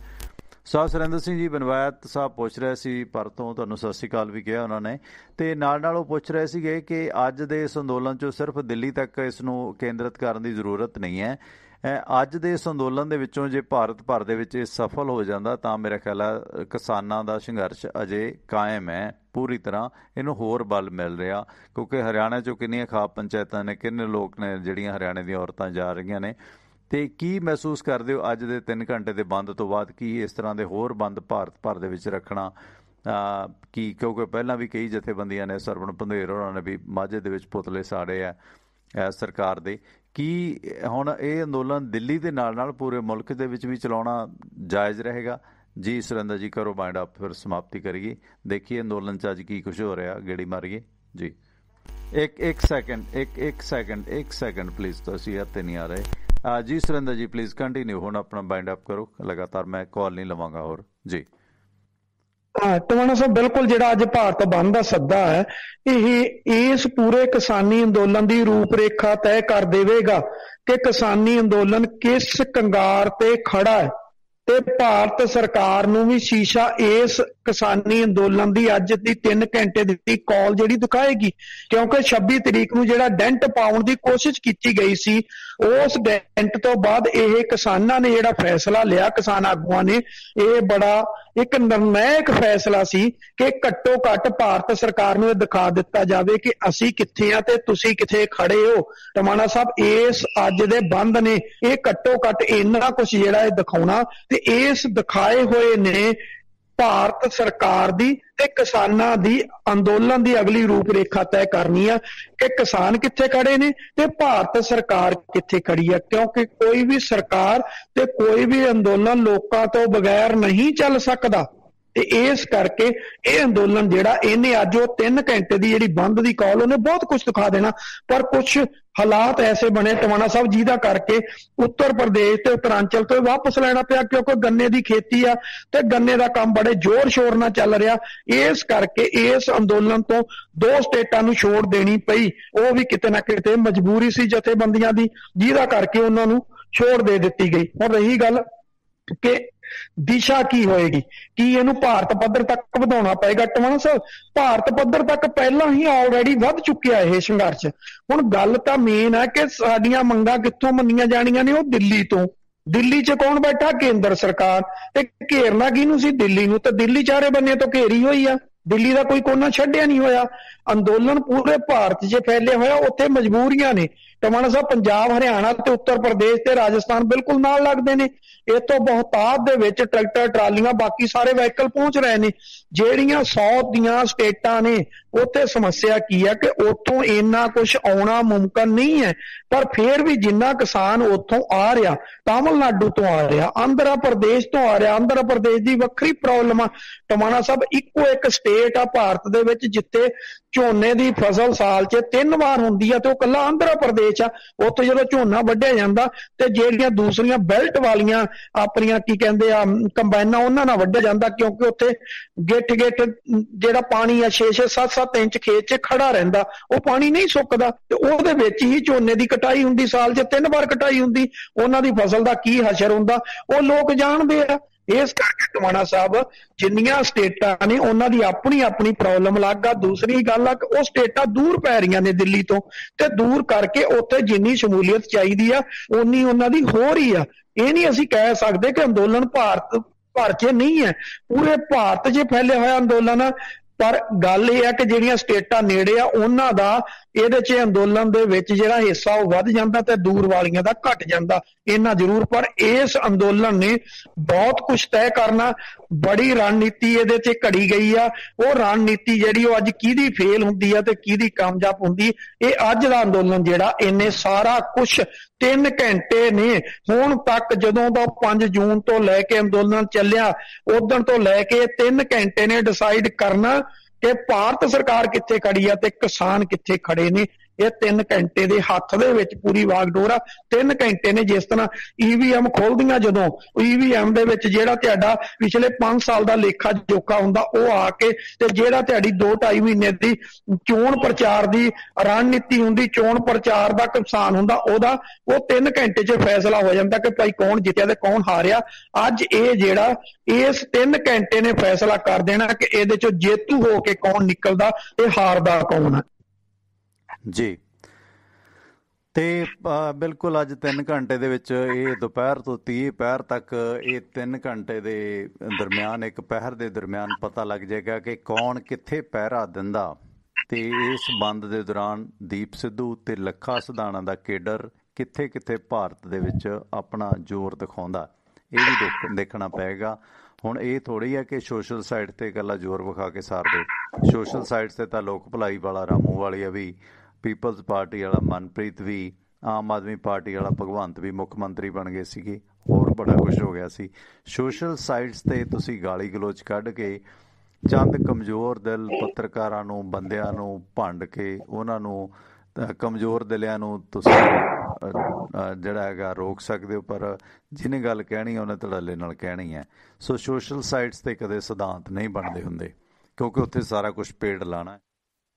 ਜਿਹਦੇ ਕੋਲ ਜ਼ਿਆਦਾ ਪੈਸਾ ਉਹਦੇ ਜ਼ਿਆਦਾ ਫਾਲੋਅਰ, ਹੈ ਨਾ। ਹੁਣ ਜੇ ਦੇਖਿਆ ਜਾਵੇ ਤਾਂ ਨਵਜੋਤ ਸਿੰਘ ਸਿੱਧੂ ਦੀ ਕਿਹੜਾ ਫਾਲੋਇੰਗ ਘੱਟ ਹੈ, ਉਹਦੇ ਕਿੰਨੇ ਕੁ ਲਾਈਕਸ ਨੇ ਇਸ ਵਕਤ, ਜਿੱਤੇਗਾ ਪੰਜਾਬ ਦੇ ਵੇਖ ਲਓ। ਤੇ ਕੱਚ ਘੜ ਬੰਦਿਆਂ ਦੇ ਜਿਹੜੇ ਨੇ ਲੱਖਾਂ 'ਚ, ਮਿਲੀਅਨ 'ਚ ਨੇ ਜਿਹੜੇ ਉਹ ਗਏ ਹੋਏ ਨੇ। ਸੋ ਇਸ ਕਰਕੇ ਉਹ ਮਾਇਆ ਜਾਲ 'ਚ ਨਾ ਫਸੋ। ਹਾਲਾਂਕਿ ਜੇ ਦੇਖਿਆ ਜਾਵੇ ਸੁਰਿੰਦਰ ਸਿੰਘ ਜੀ, ਜੇ ਪੇਡ ਲਾਈਕਸ ਦੇ ਜਾਂ ਇਸ ਆਧਾਰ 'ਤੇ ਹੀ ਕਰਨਾ ਹੋਵੇ ਤਾਂ ਫਿਰ ਨਵਜੋਤ ਸਿੰਘ ਸਿੱਧੂ ਕੋਲ ਕਿਹੜਾ ਕਪਿਲ ਸ਼ਰਮਾ ਨਹੀਂ ਹੈ ਨਾ, ਜੋ ਹੋਰਾਂ ਚੈਨਲਾਂ ਦੀ ਪ੍ਰਮੋਸ਼ਨ ਕਰ ਦਿੰਦਾ। ਉਹਦੇ ਆਪਣਾ ਸਿੱਧੂ ਦੇ ਨਹੀਂ, ਉਹਦੇ ਸੌਰੀ ਕੀ ਨਾਮ ਮੁੰਡੇ ਦਾ, ਯਾਦਵਿੰਦਰ ਸਿੰਘ ਦੇ ਚੈਨਲ ਦੀ ਪ੍ਰਮੋਸ਼ਨ ਕਰ ਦਿੰਦਾ। ਨਵਜੋਤ ਸਿੰਘ ਸਿੱਧੂ ਦਾ ਤਾਂ ਚੇਲਾ ਬਾਲਕਾ, ਕੀ ਉਹ ਨਵਜੋਤ ਸਿੰਘ ਸਿੱਧੂ ਦੇ ਚੈਨਲ ਨੂੰ ਨਹੀਂ ਪ੍ਰਮੋਟ ਕਰ ਸਕਦਾ? ਇੰਨੀ ਦੇਰ ਬਾਅਦ ਅਜੇ ਤੱਕ ਉਹਦੇ 1 ਲੱਖ ਸਬਸਕ੍ਰਾਈਬਰ ਬਣੇ ਨੇ। ਇੰਨੇ ਸਾਲਾਂ 'ਚ ਕਿੰਨੀ ਦੇਰ ਹੋ ਗਈ ਉਸ ਦਾ ਪੇਜ ਬਣੇ ਨੂੰ। ਜੇ ਨਵਜੋਤ ਸਿੰਘ ਸਿੱਧੂ ਦੀ ਵੀਡੀਓ ਕਿਤੇ ਪੈਂਦੀ ਹੈ ਤਾਂ ਉਹਦੇ ਲੱਖਾਂ ਜਾਂਦੇ ਨੇ। ਜੇ 2 ਮਹੀਨਿਆਂ ਦੇ ਦੌਰਾਨ ਇਹਨਾਂ 6-7 ਮਹੀਨਿਆਂ ਦੇ ਦੌਰਾਨ ਜਿੱਤੇਗਾ ਪੰਜਾਬ ਦੇ 1 ਲੱਖ ਸਬਸਕ੍ਰਾਈਬਰ ਹੁਣ ਤੱਕ ਹੋਏ ਨੇ, ਤਾਂ ਜਿਹੜੇ 4 ਦਿਨਾਂ 'ਚ 6 ਮਹੀਨੇ 'ਚ ਨਹੀਂ ਹਫ਼ਤੇ 10 ਦਿਨਾਂ 'ਚ ਬਣੇ ਹੋਏ ਚੈਨਲ ਨੇ ਉਹ ਮਿਲੀਅਨ ਤੱਕ ਪਹੁੰਚ ਜਾਂਦੇ ਨੇ। ਇਹ ਯਾਰ ਜੁਗਾੜਬਾਜ਼ੀ ਨਹੀਂ ਤੇ ਹੋਰ ਕੀ ਹੈ ਨਾ। ਇਹ ਪ੍ਰਮੋਸ਼ਨ ਦੇ ਪਿੱਛੇ ਜੁਗਾੜਬਾਜ਼ੀ ਨਹੀਂ ਤੇ ਹੋਰ ਕੀ ਹੈ। ਪਰ ਗੱਲ ਇਹ ਹੈ ਨਾ ਕਿ ਜਿਹੜਾ ਦਿਖਦਾ ਉਹ ਵਿਕਦਾ ਹੈ ਨਾ। ਖੈਰ ਹੋਰ ਕੁਝ ਕਹਿਣਾ ਚਾਹੁੰਦੇ ਹੋ ਸੁਰਿੰਦਰ ਸਿੰਘ ਜੀ? ਨਹੀਂ ਜੀ, ਹੁਣ ਰਾਤ ਵਾਲੇ 'ਚ ਕਹਾਂਗੇ ਅੱਜ ਦੇ 3 ਘੰਟੇ ਦੇ ਅੰਦੋਲਨ ਨੂੰ ਦੇਖ ਕੇ ਫਿਰ ਰਾਤ ਨੂੰ ਟੀਕਾ ਟਿੱਪਣੀ ਕਰਾਂਗੇ ਕਿ ਅੰਦੋਲਨ ਜਿਹੜਾ ਉਹ ਕਿਸ ਦਿਸ਼ਾ 'ਚ ਚੱਲਿਆ, ਤੇ 3 ਘੰਟੇ ਦਾ ਪੂਰਾ ਰੁਝਾਨ ਦੇਖਾਂਗੇ। ਫਿਰ ਰਾਤ ਨੂੰ ਖੁੱਲੇ ਦਿਲ ਨਾਲ ਆਵਾਂਗੇ। ਫਿਰ ਸਵਾਲ ਸੀਗਾ ਜਿਹੜਾ ਆਪਾਂ ਸ਼ਾਇਦ ਪੂਰਾ ਸ਼ੋਅ ਨਹੀਂ, ਮੈਂ ਸਰਵਣ ਸਿੰਘ ਪੰਧੇਰ ਉਹਨਾਂ ਦੀ ਜਿਹੜੀ ਵੀਡੀਓ ਤਾਂ ਨਹੀਂ ਪਲੇ ਕਰਾਂਗਾ ਕਿਉਂਕਿ ਕੁਛ ਚਲੋ ਐਥਿਕਸ ਹੁੰਦੇ ਨੇ। ਗਲੋਬਲ ਪੰਜਾਬ ਤੇ ਸੀਗੀ, ਉਹ ਮੇਰੇ ਫੋਨ 'ਚ ਰਿਕਾਰਡਿੰਗ ਨਹੀਂ ਹੈਗੀ ਉਹਦੀ, ਔਰ ਰੇਡੀਓ ਤੋਂ ਸਟੂਡੀਓ ਤੋਂ ਅਸੀਂ ਕਾਲ ਕੀਤੀ ਸੀਗੀ ਫੋਨ ਤੋਂ। ਤੇ ਉਹਨਾਂ ਨੇ ਕਿਹਾ ਸੀ ਕਿ ਇਹ ਤਾਂ ਜਥੇਬੰਦੀ ਦਾ ਵਿਧੀ ਵਿਧਾਨ ਹੈ। ਹਾਲਾਂਕਿ ਰਿੰਗ ਰੋਡ ਤੱਕ ਦੀਪ ਸਿੱਧੂ ਤੇ ਲੱਖਾ ਸਿਧਾਣਾ ਤਾਂ ਸ਼ਰੇਆਮ ਉਹਨਾਂ ਦੇ ਨਾਲ ਗਿਆ। ਸਰਵਣ ਸਿੰਘ ਪੰਧੇਰ ਨਾਲ ਖੜੇ ਹੀ ਸਲਿੱਪ ਮਾਰ ਕੇ ਜਿਵੇਂ ਗਾਣ 'ਚ ਟਰੈਕਟਰ ਮਾਰ ਜਾਂਦਾ ਕਈ ਵਾਰੀ। ਕਹਿੰਦੇ ਇਹ ਤਾਂ ਜੀ ਵਿਧੀ ਵਿਧਾਨ ਹੈ, ਅਸੀਂ ਆਪਣੀ ਜਥੇਬੰਦੀ 'ਚ ਇੱਦਾਂ ਕਿਵੇਂ ਚੁਣ ਸਕਦੇ ਹਾਂ ਉਹਨਾਂ ਨੂੰ? ਜੇ ਭਾਈ ਤੁਸੀਂ ਨਹੀਂ ਚੁਣ ਸਕਦੇ ਫਿਰ 43 ਜਥੇਬੰਦੀਆਂ ਕਿਉਂ ਉਹਨਾਂ ਨੂੰ ਆਗੂ ਮੰਨਣ?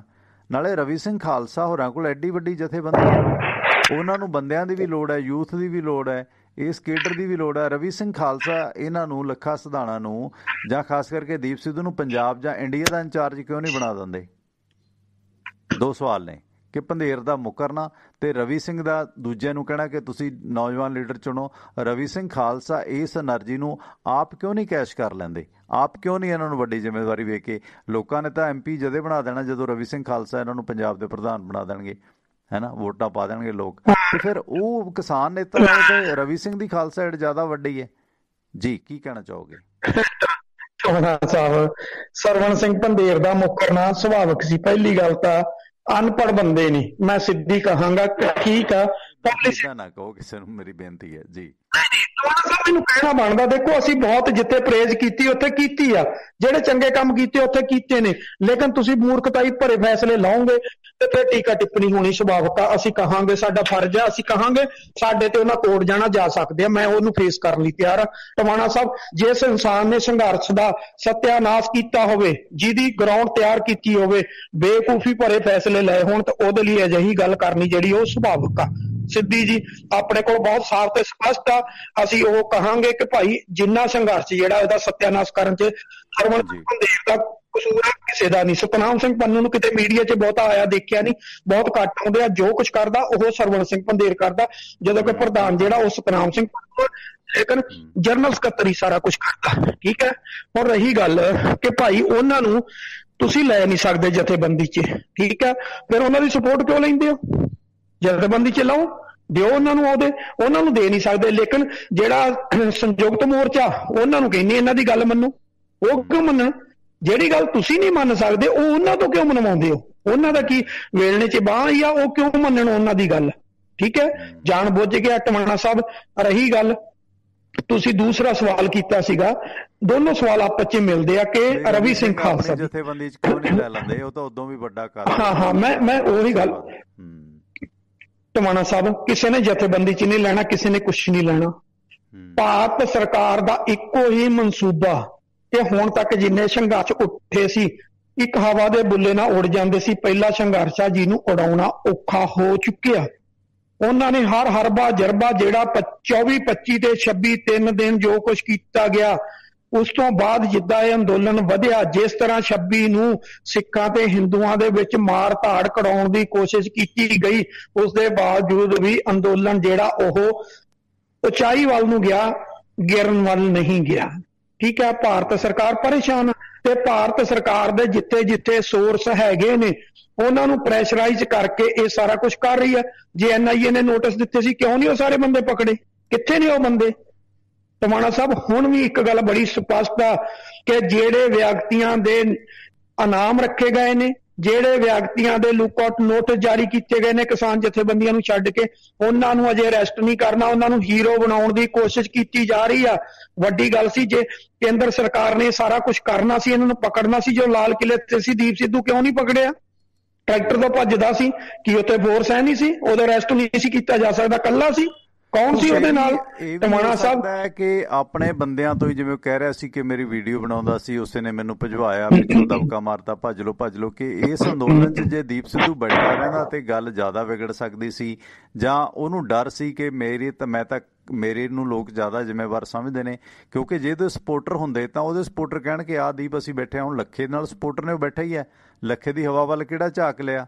ਹਾਲਾਂਕਿ ਹਜ਼ਾਰਾਂ ਦੀ ਤਾਦਾਦ 'ਚ ਉਹਦੇ ਵਿਰੋਧੀ ਹੋਣਗੇ, ਪਰ ਲੱਖਾ ਬੈਠਾ ਹੈ, ਉਹ ਕਹਿੰਦਾ ਮੈਂ ਬੈਠਾ, ਉਹਦੇ ਨਾਲ ਕੇਡਰ ਹੈ, ਚਾਹੇ ਘੱਟ ਹੈ ਚਾਹੇ ਵੱਧ ਹੈ, ਪਰ ਉੱਥੇ ਬੈਠਾ ਬਾਰਡਰ ਤੇ, ਹੈ ਨਾ, ਉਹਦੇ ਤੇ ਕੇਸ ਵੀ ਨੇ ਤੇ ਉਹ ਬੈਠਾ ਵੀ ਹੈ। ਪਰ ਦੂਜੇ ਬੰਨੇ ਦੀਪ ਸਿੱਧੂ ਨਾਲ ਮੇਰੇ ਖਿਆਲ ਜੇ ਕੇਡਰ ਨਹੀਂ ਹੈਗਾ, ਸ਼ਾਇਦ ਉਹ ਇਸ ਕਰਕੇ ਹੀ ਉੱਥੋਂ ਮਤਲਬ ਟਿੱਬਿਆ ਹੋਵੇ ਟਰੈਕਟਰ ਤੇ ਹਮਲੇ ਦਾ ਬਹਾਨਾ ਕਰਕੇ। ਇਹ ਵੀ ਜੁਗਾੜਬਾਜ਼ੀ ਹੈ ਨਾ। ਟਵਾਣਾ ਸਾਹਿਬ, ਦੋਨਾਂ ਦੇ ਕੇਡਰ 'ਚ ਤੇ ਦੋਨਾਂ ਦੀ ਰਣਨੀਤੀ 'ਚ ਫਰਕ ਆ। ਲੱਖਾ ਸਿਧਾਣਾ ਸਿੱਧਮ ਸਿੱਧਾ ਬੰਦਾ, ਜਿੱਥੇ ਫਸ ਗਿਆ ਉੱਥੇ ਜਾ ਕੇ ਕੁੰਡੀ ਫਸਾ ਲਈ, ਬਹੁਤੀ ਡੁਕਾਈ ਸੋਚਦਾ ਨੀਗਾ, ਸਿੱਧਾ ਬੰਦਾ। ਤੇ ਉਹ ਦੀਪ ਸਿੱਧੂ ਹੋਣਾ ਦੇ ਤੇ ਦੀਪ ਸਿੱਧੂ ਦੀ ਟੀਮ ਦੇ ਟਰੈਕ 'ਚ ਫਸ ਗਿਆ। ਠੀਕ ਆ, ਉਹਨਾਂ ਨੇ ਟਰੈਪ ਲਾਇਆ ਸੀ, ਉਹਦੇ 'ਚ ਲੱਖਾ ਸਿਧਾਣਾ ਵੀ ਫਸ ਗਿਆ।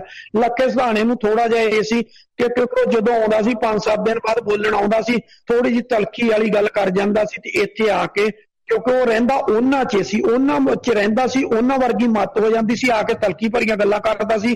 ਕਿਸਾਨ ਆਗੂਆਂ ਨਾਲ ਥੋੜੀ ਤਲਖੀ ਹੁੰਦੀ ਸੀ, ਫਿਰ ਚਲਾ ਜਾਂਦਾ ਸੀ ਸਹੀ ਸਲਾਮਤ ਹੋ ਕੇ। ਮਤਲਬ ਇਹ ਉਹਦੀ ਸੀ। ਦੂਸਰੀ ਗੱਲ, ਉਹਦੇ ਨਾਲ ਬੰਦੇ ਹੈ ਸੀ, ਚਾਹੇ ਉਹਦੇ ਨਾਲ 100 ਵਾ, ਚਾਹੇ 200 ਤੇ ਚਾਹੇ 500, ਉਹਦੇ ਨਾਲ ਬੰਦੇ ਹੈਗੇ ਆ, ਇਹ ਗੱਲ ਮੰਨਣੀ ਪਏਗੀ, ਕਿਉਂਕਿ ਜਿਹੜੇ ਸ਼ੁਰੂ ਤੋਂ ਉਹਦੇ ਨਾਲ ਚੱਲ ਰਹੇ ਆ, ਉਹਦਾ ਇੱਕ ਆਪਦਾ ਸੰਗਠਨ ਬਣਿਆ ਹੋਇਆ, ਉਹ ਹੈਗੇ ਸੀ ਉਹਦੇ ਨਾਲ। ਹੁਣ ਰਹੀ ਗੱਲ ਇਹਨਾਂ ਦੀ ਇਸ ਵੇਲੇ ਜਿਹੜੀ ਮੌਜੂਦਾ ਸੀ, ਉਹਦੇ 'ਚ ਕੀ ਸੀ? ਜਿਹੜਾ ਦੀਪ ਸਿੱਧੂ ਸੀ, ਇਹਦੇ ਮਗਰ ਕੌਣ ਬੈਠੇ ਨੇ? ਇਹਦੇ ਮਗਰ ਸਾਰੇ ਵਿਵਾਦਤ ਬੰਦੇ ਬੈਠੇ ਨੇ, ਜਿਹੜੇ ਕਿਸੇ ਨਾ ਕਿਸੇ ਤਰੀਕੇ, ਵਿੰਗੇ ਟੇਢੇ ਤਰੀਕੇ ਦੇ ਨਾਲ ਕੇਂਦਰ ਦੀਆਂ ਏਜੰਸੀਆਂ ਦੇ ਢਾਏ ਚੜ ਕੇ ਖਾਲਿਸਤਾਨ ਦੀ ਸਪੋਰਟ ਕਰਦੇ ਨੇ। ਜੇ ਆਪਾਂ ਕਹਦੀਏ ਉਹ ਦਿਲੋਂ ਨੇ, ਕੀ ਉਹਨਾਂ 'ਚੋਂ ਕੋਈ ਦਿਲੋਂ ਸਪੋਰਟ ਖਾਲਿਸਤਾਨ ਦੀ ਕਰਨ ਵਾਲਾ ਦਿਖਦਾ? ਸਾਰੇ ਦੇ ਸਾਰੇ ਕੇਂਦਰ ਦੀਆਂ ਏਜੰਸੀਆਂ ਦੇ ਢਾਏ ਚੜ ਕੇ ਖਾਲਿਸਤਾਨ ਦੀ ਸਪੋਰਟ ਕਰਨ ਵਾਲੇ ਉਹ ਦੀਪ ਸਿੱਧੂ ਦੇ ਮਗਰ ਬੈਠੇ ਆ। ਦੀਪ ਸਿੱਧੂ ਉਹਨਾਂ ਦੇ ਢਾਏ ਚੜ ਗਿਆ, ਉਹਨਾਂ ਸੋਚਿਆ ਪਤਾ ਨਹੀਂ ਕੀ ਮੇਰਾ ਕਰ ਦੇਣਗੇ। ਉਹਨੂੰ ਪਤਾ ਨਹੀਂ ਸੀ ਭਾਈ ਤੈਨੂੰ ਖਜੂਰ ਤੇ ਚੜਾ ਕੇ ਨਾ ਭੱਜ ਜਾਣਾ ਸਾਰੇ ਨੇ, ਉੱਤੇ ਲਟਕਾ ਬੈਠਾ ਰਹੇਗਾ, ਨਾ ਖਜੂਰ ਟੁੱਟੇਗੀ, ਨਾ ਤੇਰੇ ਹੱਥ ਛੁੱਟਣਗੇ, ਨਾ ਥੱਲੇ ਡਿੱਗੇਗਾ, ਉੱਤੇ ਲਟਕਿਆ ਰਹੇਗਾ। ਉਹੀ ਕੁਛ ਹੋਇਆ ਟਵਾਣਾ ਸਾਹਿਬ। ਹੁਣ ਹਾਲਾਤ ਤਾਂ ਇਹ ਆ ਕਿ ਦੀਪ ਸਿੱਧੂ ਦਾ ਆਪਣਾ ਕੇਡਰ ਕੋਈ ਨਹੀਂ ਸੀ। ਜੇ ਸ਼ੰਭੂ ਸੀ ਤੇ ਸ਼ੰਭੂ ਜਿਹੜੇ 5 ਬੰਦਿਆਂ ਤੇ ਡਿਪੈਂਡ ਸੀ, ਉਹ 5 ਦੇ ਵਿੱਚੋਂ ਕੌਣ ਆ ਨਾਲ? ਮੈਨੂੰ ਲੱਗਦਾ ਕੱਲਾ ਹਰਪ੍ਰੀਤ ਦੇਵਗਨ ਇੱਕ ਬਚਿਆ ਹੋਣਾ। ਜੋਗਾ ਸਿੰਘ ਚੱਪੜ ਨੂੰ ਕਹੋ ਪੋਸਟ ਪਾ ਦੇਵੇ ਅੱਜ, ਬਲਵਿੰਦਰ ਉਹਨੂੰ ਦੂਸਰਾ ਕੀ ਕਹਿੰਦੇ ਆ ਲਾਲੀ ਨੂੰ ਪਾ ਦਿਓ, ਤਰਲੋਚਨ ਲਾਲੀ ਨੂੰ ਕਹੋ ਪਾ ਦੇਵੇ, ਜਿਹੜਾ ਫਤਿਹਗੜ੍ਹ ਸਾਹਿਬ ਵਾਲਾ ਪੋਸਟ ਪਾ ਦੇਵੇ, ਪ੍ਰੋਫੈਸਰ ਮਨਜੀਤ ਸਿੰਘ ਨੂੰ ਕਹੋ ਪੋਸਟ ਪਾਵੇ ਅੱਜ ਦੀਪ ਸਿੱਧੂ ਦੇ ਲਈ, ਜਿਹੜਾ ਭਾਈ ਉਹਦੇ ਲਈ ਜਗ੍ਹਾ ਢੂੰਡਦਾ ਸੀ। ਤੇ ਭਾਈ ਸ਼ੰਭੂ ਕਿਹਨੇ ਮੋਰਚਾ ਲਾਉਣਾ, ਕਿਹੜੀ ਜਗ੍ਹਾ ਲਾਉਣਾ, ਜਗ੍ਹਾ ਲੱਭਦੇ ਸੀ 5 ਮੈਂਬਰੀ ਕਮੇਟੀ ਬਣਾ ਕੇ, ਕੋਈ ਪਾਏਗਾ? ਕਿਸੇ ਨੇ ਟਵਾਣਾ ਸਾਹਿਬ ਨਹੀਂ ਪਾਉਣੀ। ਹੁਣ ਦੀਪ ਸਿੱਧੂ ਹਵਾ ਦੇ ਵਿੱਚ ਉੜਦਾ ਰਹਿ ਗਿਆ, ਥੱਲੇ ਉਹਨੇ ਆਪਣਾ ਕੇਡਰ ਸਥਾਪਿਤ ਕਰਨ ਦੀ ਕੋਸ਼ਿਸ਼ ਨਹੀਂ ਕੀਤੀ, ਜਿਹਦਾ ਅੱਜ ਜਿਹੜਾ ਉਹ ਅਭਿਜਾਨਾ ਭੁਗਤ ਰਿਹਾ, ਉਹ ਇਸੇ ਕਰਕੇ ਭੁਗਤ ਰਿਹਾ ਕਿ ਉਹਨੂੰ ਰਾਜਨੀਤੀ ਨਹੀਂ ਸੀ ਆਉਂਦੀ, ਪਰ ਚਲਾਕ ਜ਼ਿਆਦਾ ਬਣਦਾ ਸੀ। ਜ਼ਿਆਦੀ ਚਲਾਕੀ ਦੇ ਵਿੱਚ ਉਹ ਇਸ ਪੂਰੇ ਦੇ ਪੂਰੇ ਅੰਦੋਲਨ 'ਚ ਮਾਤ ਖਾ ਚੁੱਕਿਆ। ਉਹ ਵੱਖਰੀ ਗੱਲ ਆ ਕਿ ਕੇਂਦਰ ਦੀਆਂ ਏਜੰਸੀਆਂ ਉਹਨੂੰ ਹੀਰੋ ਬਣਾ ਕੇ ਤਾਰਨਾ ਚਾਹੁੰਦੀਆਂ, ਇਸੇ ਕਰਕੇ ਅਰੈਸਟ ਨਹੀਂ ਕਰਨਾ, ਉਹਦਾ 1 ਲੱਖ ਇਨਾਮ ਰੱਖਤਾ। ਅੱਜ ਟਵਾਣਾ ਸਾਹਿਬ ਕਿਹੜਾ ਬੰਦਾ ਪਕੜਨਾ ਔਖਾ। ਤੁਸੀਂ ਇੱਕ ਗੱਲ ਸੋਚੋ, ਰਾਮਦੇਵ ਨੂੰ ਸਰਸੇ ਵਾਲੇ ਸਾਧ ਨੂੰ ਜੇਲ੍ਹ ਭੇਜਿਆ ਸੀ, ਹਨੀਪ੍ਰੀਤ ਚੀਂਪੈ ਕਰਦੀ ਸੀ, ਅਗਲੇ ਨੇ ਟਰੈਪ ਕਿੱਦਾਂ ਦੇ ਲਾਏ ਸੀ, ਉਹ ਕੁੰਡਲੀ ਸੀ ਜਾ ਕੇ ਕਿ ਨਹੀਂ, ਕਿੱਥੇ ਕੋ ਭੱਜੀ ਸੀ? ਠੀਕ ਆ, ਵਾਰਿਆ ਜਾ ਰਿਹਾ। ਹਾਂ, ਗੱਲ ਤਾਂ ਟਵਾਣਾ ਸਾਹਿਬ ਜਾਣ ਬੁੱਝ ਕੇ ਉਭਾਰਿਆ ਜਾ ਰਿਹਾ, ਉਭਾਰਿਆ ਇਸ ਕਰਕੇ ਜਾ ਰਿਹਾ ਕਿ ਗੱਲ ਸੁਣੋ 1 ਸੈਕਿੰਡ, ਜੇ ਇਹਨਾਂ ਨੂੰ ਲੱਗਦਾ ਕਿ ਵਾਂਟਡ ਨੇ ਲੱਖ ਰੁਪਈਆ ਨਾਮ ਮਤਲਬ ਸ਼ਹੀਦ ਬਣਾਉਣਾ ਅਖੌਤੀ ਸਰਕਾਰੀ, ਉਹ ਜਿਹੜੇ ਸਾਹਮਣੇ ਬੈਠੇ ਨੇ ਉਹਨਾਂ ਦੇ ਉੱਤੇ ਲੱਖੇ ਨਾਲੋਂ ਇਹਦੇ ਨਾਲੋਂ ਦੀਪ ਨਾਲੋਂ ਵੀ ਕਈ ਗੁਣਾ ਜ਼ਿਆਦਾ UAPA ਦਰਜ ਨੇ। ਉਹ ਬੰਦੇ ਸ਼ਰੇਆਮ ਪ੍ਰੈਸ ਕਾਨਫਰੰਸਾਂ ਕਰਦੇ ਨੇ, ਸ਼ਰੇਆਮ ਬੈਠੇ ਨੇ। ਤੁਸੀਂ ਉਹਨਾਂ ਦੇ ਇਨਾਮ ਰਖਾਓ ਨਾ ਕਿ ਲਿਆਓ ਭਾਈ ਉਹਨਾਂ ਨੂੰ ਲੱਭ ਕੇ। ਜਿਹੜਾ ਸ਼ਰੇਆਮ ਪੋਸਟਾਂ ਪਾਉਂਦਾ ਉਹਨੂੰ ਤੁਸੀਂ ਉਭਾਰ ਰਹੇ ਹੋ, ਹੈ ਨਾ? ਠੀਕ ਹੈ, ਜਿਹੜੇ ਬੰਦੇ ਪੋਸਟਾਂ ਨਹੀਂ ਪਾਉਂਦੇ, ਜਿਹੜੇ ਬਾਕੀ ਦੇ ਨੇ ਉਹ ਪੋਸਟਾਂ ਨਹੀਂ ਪਾਉਂਦੇ, ਉਹਨਾਂ 'ਤੇ ਤੁਸੀਂ ਰੱਖ ਦਿਓ। ਇੱਕ ਬੰਦਾ ਸ਼ਰੇਆਮ ਨੈੱਟ 'ਤੇ ਪੋਸਟਾਂ ਪਾ ਰਿਹਾ ਤੇ ਤੁਸੀਂ ਤਾਂ ਜਾ ਕੇ ਕਿਤੋਂ ਵੀ ਲੱਭ ਸਕਦੇ ਹੋ ਨੈੱਟ ਨਾਲ, ਪਰ ਉਹਨੂੰ ਹਾਈਲਾਈਟ ਕੀਤਾ ਜਾ ਰਿਹਾ ਨਾ। ਹਾਲਾਂਕਿ UAPA ਵਾਲੇ ਕੇਸਾਂ ਵਾਲੇ ਸਾਹਮਣੇ ਨੇ, ਉਹਨਾਂ ਦੇ ਬਾਰੇ ਨੋਟਿਸ ਨਹੀਂ ਹੈ। ਇਸ ਕਰਕੇ ਜੇ ਇਹ ਐਡਾ ਸੀਰੀਅਸ ਹੁੰਦਾ ਮੈਟਰ ਤਾਂ ਸ਼੍ਰੀ ਵਾਸਤਵਾ ਸਾਹਿਬ ਪਹਿਲੇ ਦਿਨ ਕਿਉਂ ਮੁੱਕਰਦੇ? ਦੀਪ ਦੀ ਉਹ ਗੱਲ ਹੀ ਨਹੀਂ ਸੀ ਸੁਣਦੇ, ਉਹਦੇ ਬਾਰੇ ਬੋਲਦੇ ਹੀ ਨਹੀਂ ਸੀ। ਜੋ ਝੰਡੇ ਤੇ ਝੰਡਾ ਲਹਿਰਾ ਰਿਹਾ, ਨਿਸ਼ਾਨ ਸਾਹਿਬ ਲਹਿਰਾ ਰਿਹਾ, ਉਹ ਤਾਂ ਮੂਹਰਲਿਆਂ 'ਚ ਸ਼ਾਮਲ ਹੈ ਨਾ। ਉਹ ਮੰਨਦਾ ਵੀ ਹੈ ਕਿ ਇਹਨਾਂ ਨੇ ਮੈਨੂੰ ਆਖਿਆ, ਮੈਨੂੰ ਅਗਵਾਹੀ ਕਹਿੰਦਾ ਹੁੰਦਾ ਉਹ ਅਗਵਾਈ ਨੂੰ, ਮੈਨੂੰ ਅਗਵਾਈ ਕਰਨ ਨੂੰ ਕਿਹਾ ਗਿਆ। ਇਹਦਾ ਮਤਲਬ ਇਹ ਕਿ ਉਹ ਅਗਵਾਈ ਕਰ ਰਿਹਾ ਸੀਗਾ ਸਾਰੇ ਇਕੱਠ ਦੀ, ਹੈ ਨਾ। ਉਹ ਕਹਿੰਦਾ ਕਿ ਮੈਨੂੰ ਸੰਗਤ ਨੇ ਅਗਵਾਈ ਕਰਨ ਨੂੰ ਕਿਹਾ, ਉਹ ਮੰਨਦਾ ਕਿ ਮੈਨੂੰ ਅਗਵਾਈ ਕੀਤੀ, ਮੇਰੀ ਅਗਵਾਈ 'ਚੋਂ ਚੜ੍ਹਿਆ, ਹੈ ਨਾ। ਅਤੇ ਹੁਣ ਭਾਂਡਾ ਇਹਨਾਂ 'ਤੇ ਭੰਨੀ ਜਾਂਦਾ, ਦੂਸਰਿਆਂ 'ਤੇ ਬੜੀ ਸ਼ਾਤਰਤਾ ਨਾਲ ਸਾਰਾ ਕੁਛ ਕਰ ਰਿਹਾ। ਅਤੇ ਫਿਰ ਜਿਹੜਾ ਬੰਦਾ ਅਗਵਾਈ ਕਰ ਰਿਹਾ ਅਤੇ ਉਹਦੇ ਬਾਰੇ ਤੁਹਾਨੂੰ ਸ਼੍ਰੀ ਬਾਜਵਾ ਸਾਹਿਬ DGP ਦਿੱਲੀ ਸਾਹਿਬ ਤੁਹਾਨੂੰ ਪਤਾ ਨਹੀਂ, ਜਦੋਂ ਪ੍ਰੈਸ਼ਰ ਬਣਦਾ ਮੀਡੀਆ 'ਚ ਖਿੱਲੀ ਉੱਡਦੀ ਹੈ ਕਿ ਉਹਨੂੰ ਛੱਡ ਰਹੇ ਨੇ ਜਾਣ ਬੁੱਝ ਕੇ, ਫਿਰ ਤੁਸੀਂ ਉਹਨੂੰ ਲੱਖ ਰੁਪਏ ਦਾ ਇਨਾਮ ਦੇ ਕੇ ਵੱਡਾ ਕਦਬਤ ਉਹਦਾ ਕਰ ਰਹੇ ਹੋ। ਸਭ ਢੱਕੀ ਰਿੱਝ ਰਹੀ ਹੈ ਜੀ, ਨੰਗੀ ਰਿੱਝ ਰਹੀ ਹੈ ਬਲਕਿ ਹੁਣ ਤਾਂ, ਪਰ ਦੇਖਣ ਵਾਲਿਆਂ ਨੂੰ ਫਿਰ ਨਹੀਂ ਦਿਸਦੀ। ਜਦੋਂ ਅਗਲਾ ਗਾਲਾਂ ਕੱਢ ਸਕਦਾ, ਜੀਜਾ ਬਣ ਸਕਦਾ, ਲੋਕੀ ਫਿਰ ਨਹੀਂ ਮੰਨਦੇ, ਫਿਰ ਉਹਨਾਂ ਦਾ ਕੀ ਕਰੋਗੇ ਤੁਸੀਂ ਜੀ? ਬਿਲਕੁਲ ਟਵਾਣਾ ਸਾਹਿਬ, ਇਹੀ ਕੁਝ ਹੋ ਰਿਹਾ। ਆਪਾਂ ਤਾਂ ਪਹਿਲੇ ਦਿਨ ਤੋਂ ਰੌਲਾ ਪਾ ਰਹੇ ਸੀ, ਜਿਸ ਦਿਨ ਸ਼ੰਭੂ ਆ ਕੇ ਇਹਨਾਂ ਨੇ ਆਪਣਾ ਅਲੱਗ ਜਿਹੜਾ ਤਾਮਜਾਮ ਫਿੱਟ ਕਰਨਾ ਸ਼ੁਰੂ ਕੀਤਾ ਸੀ, ਆਪਾਂ ਉਸੇ ਦਿਨ ਤੋਂ ਸ਼ੁਰੂ ਕੀਤਾ ਸੀ ਕਿ ਇਹ ਕੇਂਦਰ ਸਰਕਾਰ ਨੇ ਇਸ ਅੰਦੋਲਨ ਨੂੰ ਫੇਲ ਕਰਨ ਦੇ ਲਈ ਹੱਥ ਕੰਡਾ ਅਪਣਾਉਣਾ ਸ਼ੁਰੂ ਕਰ ਦਿੱਤਾ। ਪਰ ਬਦਕਿਸਮਤੀ ਉਸ ਵੇਲੇ ਲੋਕ ਸਮਝਣ ਲਈ ਤਿਆਰ ਨਹੀਂ ਸੀ। ਕੁਝ ਚੈਨਲਾਂ ਦੀ ਮਜਬੂਰੀ ਸੀ, ਜਿਹੜੇ ਸੋਸ਼ਲ ਸਾਈਟ ਤੇ ਚੱਲਦੇ ਨੇ, ਉਹਨਾਂ ਦੀਆਂ ਮਜਬੂਰੀਆਂ ਇਹ ਸੀ ਕਿ ਉਹਨਾਂ ਨੇ ਆਪਣੀਆਂ ਰੋਟੀਆਂ ਸੇਕਣੀਆਂ ਸੀ, ਉਹਨਾਂ ਨੂੰ ਕੁਝ TRP ਚਾਹੀਦੀ ਸੀ, ਕੁਝ ਉਹਨਾਂ ਨੂੰ ਦਾਨ ਦਕਸ਼ਨਾ ਮਿਲ ਗਈ ਤੇ ਉਹ ਦਾਨ ਦਕਸ਼ਨਾ ਦੇ ਸਿਰ ਤੇ ਹੀ ਉਹ ਆਪਣੀਆਂ ਰੋਟੀਆਂ ਚਲਾਉਂਦੇ ਸੀ। ਇਸ ਕਰਕੇ ਜਿਹੜੇ ਸੋਸ਼ਲ ਸਾਈਟ ਨੂੰ ਦੇਖਣ ਵਾਲੇ ਸੀ ਉਹਨਾਂ ਨੂੰ ਲੱਗਦਾ ਸੀ ਕਿ ਬੱਲੇ ਬੱਲੇ ਕਿੱਡਾ ਵੱਡਾ ਇਕੱਠ ਆ। ਉੱਤੇ ਫੋਟੋ ਕਿਹੜੀ ਪਾਈ ਜਾਂਦੀ ਸੀ 25 ਵਾਲੇ ਇਕੱਠ ਦੀ, ਲੇਕਿਨ ਬੈਠੇ 50 ਜਣੇ ਨਹੀਂ ਸੀ ਹੁੰਦੇ, ਨਾ ਉਹ 50 ਨੂੰ ਕਦੀ ਦਿਖਾਇਆ ਜਾਂਦਾ ਸੀ। ਉਹਨਾਂ ਨੂੰ ਸੀ ਵੀ ਜੇ 50 ਜਣਿਆਂ ਨੂੰ ਦਿਖਾਵਾਂਗੇ ਤੇ ਇਹਦੇ 'ਚ ਸਾਡੀ ਖੇ ਹੋਏਗੀ। ਕੇਵਲ ਤੇ ਕੇਵਲ ਇੱਕੋ ਹੀ ਗੱਲ ਸੀ ਕਿ ਬੁਲਾਰਾ ਜਿਹੜਾ ਸੀ ਉਹਦੇ ਤੇ ਕੈਮਰਾ ਫਿੱਟ ਕਰ ਦਿੱਤਾ ਜਾਂਦਾ ਸੀ, ਬੁਲਾਰਾ ਆਪੋ ਆਪਣਾ ਬੋਲ ਕੇ 7-8 ਘੰਟੇ ਦਾ ਲਾਈਵ ਕਰਕੇ ਚਲੇ ਜਾਂਦੇ ਸੀਗੇ। ਇਸ ਕਰਕੇ ਟਵਾਣਾ ਸਾਹਿਬ ਇਹ ਜਿਹੜੀ ਹੁਣ ਓਪਨ ਮਤਲਬ ਖੁੱਲੀ ਰਿੱਝ ਰਹੀ ਆ, ਖੁੱਲੀ ਵੀ ਬਹੁਤਾ ਦੇਰ ਨਹੀਂ ਰਿੱਝਣੀ, ਕਿਉਂਕਿ ਮੈਂ ਪਹਿਲਾਂ ਕਿਹਾ ਜਿਹੜਾ ਅੱਜ ਹੁਣ 12 ਤੋਂ 3 ਵਜੇ ਆ, 3 ਵਜੇ ਕੀ ਇਹਨੇ 1 ਵਜੇ ਤੱਕ ਫੈਸਲਾ ਕਰ ਦੇਣਾ। ਪਹਿਲੇ 1 ਘੰਟੇ ਨੇ ਕਿ ਇਸ ਦੇਸ਼ ਜਿਹੜਾ ਇਹਦੇ ਦੇਸ਼ ਦੀ ਕਿਸਾਨੀ ਤੇ ਕਿਸਾਨੀ ਦੇ ਸਮਰਥਨ 'ਚ ਆਇਆ ਦੇਸ਼ ਕਿਸ ਬੰਨੇ ਨੂੰ ਜਾ ਰਿਹਾ ਤੇ ਭਾਰਤ ਸਰਕਾਰ ਕਿੱਧਰ ਨੂੰ ਜਾ ਰਹੀ ਆ, ਦੋ 'ਚ ਜਿੱਤ ਦਾ ਕੌਣ ਆ ਤੇ ਹਾਰ ਦਾ ਕੌਣ ਆ। ਹਮੇਸ਼ਾ ਟਵਾਣਾ ਸਾਹਿਬ ਆਸ ਨਾਲ ਉਮੀਦ ਨਾਲ ਜਾਂਦੇ ਆ ਕਿ ਜਿਹੜਾ ਕਿਸਾਨੀ ਆ, ਕਿਸਾਨੀ ਦੇ ਨਾਲ ਜਿਹੜੀ ਆਮ ਪਬਲਿਕ ਖੜੀ ਆ, ਜਿਹੜੇ ਲੋਕ ਨੇ ਹਮੇਸ਼ਾ ਲੋਕ ਜਿੱਤਦੇ ਨੇ, ਸਰਕਾਰਾਂ ਹਮੇਸ਼ਾ ਹਾਰਦੀਆਂ ਨੇ। ਸਰਕਾਰ ਮਤ ਸੋਚੇ ਕਿ ਅਸੀਂ ਜਿੱਤ ਕੇ ਜਾਵਾਂਗੇ। ਤੁਸੀਂ ਦੇਖ ਲੈਣਾ ਜਦੋਂ ਆਪਾਂ ਸ਼ਾਮ ਵਾਲੇ ਪ੍ਰੋਗਰਾਮ 'ਚ ਆਵਾਂਗੇ, ਪੂਰੀ ਰੂਪਰੇਖਾ ਲੈ ਕੇ ਆਵਾਂਗੇ ਔਰ ਖੁਦ ਅੰਦੋਲਨ ਦੇ ਵਿੱਚੋਂ ਜਾ ਕੇ ਪੂਰਾ ਚੈੱਕ ਕਰਕੇ ਵੀ ਆਵਾਂਗੇ ਕਿ ਅੰਦੋਲਨ ਜਿਹੜਾ ਉਹ ਕਿਸ ਦਿਸ਼ਾ ਨੂੰ ਗਿਆ ਤੇ ਕਿਸ ਤਰੀਕੇ ਨਾਲ ਇਹ ਜਿੱਤ ਵੱਲ ਨੂੰ ਵਧਿਆ। ਮੈਨੂੰ ਪੂਰੀ ਉਮੀਦ ਆ ਕਿ ਅੱਜ ਵਾਲਾ ਅੰਦੋਲਨ ਜਿਹੜਾ ਇਹਨੇ ਭਾਰਤ ਸਰਕਾਰ ਦੇ ਨੱਕ 'ਚ ਦਮ ਕਰ ਦੇਣਾ। ਜਿਸ ਦਿਨ ਦੁਬਾਰਾ ਸੋਮਵਾਰ ਨੂੰ ਪਾਰਲੀਮੈਂਟ ਦਾ ਸੈਸ਼ਨ ਜਿਹੜਾ ਉਹ ਸ਼ੁਰੂ ਹੋਏਗਾ, ਉਸ ਵੇਲੇ ਟਵਾਣਾ ਸਾਹਿਬ ਭਾਰਤ ਸਰਕਾਰ ਦੇ ਨੱਕ 'ਚ ਦਮ ਜਿਹੜੀ ਆਪੋਜੀਸ਼ਨ ਫੇਰ ਕਰੇਗੀ ਕਿ ਭਾਈ ਭਾਰਤ ਬੰਦ ਦਾ ਹਾਲ ਦੇਖ ਲਿਆ 3 ਘੰਟੇ 'ਚ, ਅਜੇ ਵੀ ਸਮਝ ਜਾਓ। ਪਰ ਬਦਕਿਸਮਤੀ ਏਡੀ ਸੌਖੀ ਇਸ ਜਿਹੜੀ ਅੰਨੀ ਬੋਲੀ ਤੇ ਗੁੰਗੀ ਸਰਕਾਰ ਆ ਉਹਨੇ ਨਹੀਂ ਮੰਨਣਾ, ਕਿਉਂਕਿ ਮਹਾਤਮਾ ਗਾਂਧੀ ਵਾਲੇ 3 ਬਾਂਦਰਾਂ ਦੀ ਅੱਜ ਲੋੜ ਨਹੀਂ ਸੀ ਪੈਣੀ। ਅੱਜ ਸ਼ਾਇਦ ਐਸੇ ਤਰ੍ਹਾਂ ਹੀ ਸਰ ਜਾਣਾ ਸੀ। ਨਾ ਕੰਨ ਤੇ ਹੱਥ ਰੱਖਣ ਦੀ ਲੋੜ ਸੀ, ਨਾ ਨੱਕ ਤੇ ਮੂੰਹ ਤੇ ਨਾ ਅੱਖਾਂ ਤੇ ਰੱਖਣੀ ਸੀ, ਕਿ ਸਿੱਧਾ ਹੀ ਸਰ ਜਾਣਾ ਸੀ ਐਸੇ ਤਰ੍ਹਾਂ ਦੇ ਨਾਲ ਜਿਹੜਾ ਅੱਜ ਹਾਲਾਤ ਚੱਲ ਰਹੀ ਆ। ਪਰ ਕਿਸਾਨੀ ਅੰਦੋਲਨ ਨੇ ਇਹਨਾਂ ਦੇ ਨੱਕ 'ਚ ਦਮ ਕਰ ਦਿੱਤਾ। ਜਿੱਤ ਕੇ ਨਿਕਲੇਗੀ, ਭਾਵੇਂ ਸਾਲ ਨੂੰ ਨਿਕਲੇ, ਚਾਹੇ 2 ਨੂੰ ਤੇ ਚਾਹੇ 4 ਸਾਲ ਨੂੰ। ਏਡੀ ਜਲਦੀ ਮੋਦੀ ਸਰਕਾਰ ਦਾ ਖਹਿੜਾ ਜਿਹੜਾ ਉਹ ਛੁੱਟਣ ਵਾਲਾ ਨਹੀਂ ਹੈ। ਜੀ ਸੋ ਬਹੁਤ ਬਹੁਤ ਧੰਨਵਾਦ ਸਾਹਿਬ ਸੁਰਿੰਦਰ ਸਿੰਘ ਜੀ, ਮਿਹਰਬਾਨੀ। ਕਾਲਸ ਮੈਂ ਨਹੀਂ ਲਵਾਂਗਾ, ਮਾਫੀ ਚਾਹੁੰਦਾ, ਕੁਛ ਮਸ਼ਰੂਫੀਅਤ ਹੈ ਅੰਦੋਲਨ ਦੀ ਕਵਰੇਜ ਦੀ, ਇਸ ਕਰਕੇ ਅੱਜ ਚੱਕਾ ਜਾਮ ਦੀ। ਸੋ ਇਸ ਦੇ ਨਾਲ ਹੀ ਪਰਮਿੰਦਰ ਸਿੰਘ ਟਿਵਾਣਾ ਨੂੰ ਤੇ ਸੁਰਿੰਦਰ ਸਿੰਘ ਨੂੰ ਇੱਥੇ ਆ ਗਿਆ ਲੈਣੀ ਪੈਣੀ ਹੈ। ਸੁਰਿੰਦਰ ਸਿੰਘ ਜੀ ਬਹੁਤ ਬਹੁਤ ਧੰਨਵਾਦ, ਸਤਿ ਸ਼੍ਰੀ ਅਕਾਲ। ਸਤਿ ਸ਼੍ਰੀ ਅਕਾਲ ਟਵਾਣਾ ਸਾਹਿਬ, ਮਿਹਰਬਾਨੀ, ਸਤਿ ਸ਼੍ਰੀ ਅਕਾਲ ਜੀ। ਸਤਿ ਸ਼੍ਰੀ ਅਕਾਲ ਜੀ। ਸੋ ਦੋਸਤੋ, ਇਹ ਸਨ ਰਾਜਨੀਤਿਕ ਮਾਮਲਿਆਂ ਦੇ ਮਾਹਰ ਤੇ ਵਕਾਲਤ ਨਾਲ ਵਾਬਸਤਾ ਬੁਲੰਦ ਬੇਬਾਕ ਆਵਾਜ਼ ਸਾਹਿਬ ਸੁਰਿੰਦਰ ਸਿੰਘ। ਤੇ ਲਓ ਦੋਸਤੋ, ਇਸ ਦੇ ਨਾਲ ਹੀ ਵਕਤ ਤੁਹਾਡੇ ਤੋਂ ਵਿਦਾਇਗੀ ਦਾ। ਨੰਬਰ ਮੈਂ ਅਨਾਊਂਸ ਕੀਤਾ ਹੀ ਨਹੀਂ, ਖੈਰ ਤੁਸੀਂ ਆਪ ਜਾਣਦੇ ਹੀ ਹੋ। ਕਾਲ ਟੂ ਲਿਸਨ ਨੰਬਰ ਹੈ 667 930 9260। ਇਹ ਨੰਬਰ 'ਤੇ ਕਾਲ ਕਰਕੇ ਅਮਰੀਕਾ ਦੇ ਵਿੱਚ ਇਸ ਪ੍ਰੋਗਰਾਮ ਨੂੰ ਤੁਸੀਂ ਫੋਨ ਲਾਈਨ ਦੇ ਜ਼ਰੀਏ ਸੁਣ ਸਕਦੇ ਹੋ। ਮੇਰੇ ਨਾਲ ਕੋਈ ਗੱਲਬਾਤ ਕਰਨੀ ਹੋਵੇ ਤਾਂ ਤੁਸੀਂ 98 763 09655 'ਤੇ ਸੰਪਰਕ ਕਰ ਸਕਦੇ ਹੋ, ਰਿਕਾਰਡਡ ਮੈਸੇਜ ਛੱਡ ਸਕਦੇ ਹੋ। ਅੱਜ ਸ਼ਾਮ ਨੂੰ ਇਸ ਹਫ਼ਤੇ ਦਾ ਆਖਰੀ ਪ੍ਰੋਗਰਾਮ ਹੈ, ਸ਼ਾਮ ਨੂੰ ਭਾਰਤੀ ਸਮਾਂ 7 ਵਜੇ ਤੋਂ ਲੈ ਕੇ 9 ਵਜੇ ਤੱਕ ਫਿਰ ਆਪ ਜੀ ਨਾਲ ਜੁੜਾਂਗੇ, ਜੇ ਰੱਬ ਨੇ ਚਾਹਿਆ, ਕੁਦਰਤ ਨੇ ਚਾਹਿਆ, ਮਸ਼ਰੂਫੀਅਤ ਨੇ ਚਾਹਿਆ। ਅਤੇ ਸ਼ਾਮੀ 7 ਤੋਂ 9, ਸਵੇਰੇ 8 ਤੋਂ 10 ਸੋਮਵਾਰ ਤੋਂ ਲੈ ਕੇ ਸ਼ਨੀਵਾਰ ਤੱਕ ਇੰਡੀਅਨ ਟਾਈਮ ਦੇ ਮੁਤਾਬਕ 2 ਘੰਟੇ ਸਵੇਰੇ 8 ਤੋਂ 10 ਤੇ 2 ਘੰਟੇ ਸ਼ਾਮ ਨੂੰ 7 ਤੋਂ 9 ਇਹ ਪ੍ਰੋਗਰਾਮ ਲਾਈਵ ਹੁੰਦਾ। ਇਸ ਤੋਂ ਬਾਅਦ ਇਹ ਪ੍ਰੋਗਰਾਮ ਤੁਹਾਨੂੰ ਰਿਕਾਰਡਡ ਬਰਦਾਸ਼ਤ ਕਰਨਾ ਪੈਂਦਾ ਰੇਡੀਓ ਤੇ। ਗਾਣਿਆਂ ਨਾਲੋਂ ਇਹ ਸੁਣ ਲਿਆ ਕਰੋ ਜਦੋਂ ਟਾਈਮ ਲੱਗੇ, ਜੇ ਸੁਣਿਆ ਹੋਇਆ ਤਾਂ ਬੰਦ ਕਰਕੇ ਕੁਛ ਹੋਰ ਸੁਣ ਲਿਆ ਕਰੋ। ਸੋ ਇਸ ਕਰਕੇ 4 ਘੰਟੇ ਲਾਉਣੇ ਹੀ ਬਹੁਤ ਹੈ ਆਪਣੀ ਮਸ਼ਰੂਫੀਅਤ ਦੇ ਵਿੱਚੋਂ। ਇਸ ਤੋਂ ਬਾਅਦ ਤਾਂ ਦੇਖਾਂਗੇ ਕੀ ਬਣਦਾ ਜਾਂ ਘੱਟ। ਅਤੇ ਤੁਹਾਡੇ ਰਿਸਪੌਂਸ ਦੀ ਉਮੀਦ ਦੇ ਵਿੱਚ, ਤੁਹਾਡੇ ਸਹਿਯੋਗ ਦੀ ਉਮੀਦ ਦੇ ਵਿੱਚ ਕੋਈ ਸਾਂਝ ਸੁਨੇਹਾ ਪਾਉਣਾ ਹੋਵੇ ਤਾਂ ਸਾਡੀ ਵੈਬਸਾਈਟ 'ਤੇ ਸੰਪਰਕ ਕੀਤਾ ਜਾ ਸਕਦਾ ਹੈ www.tiwanaradio.com।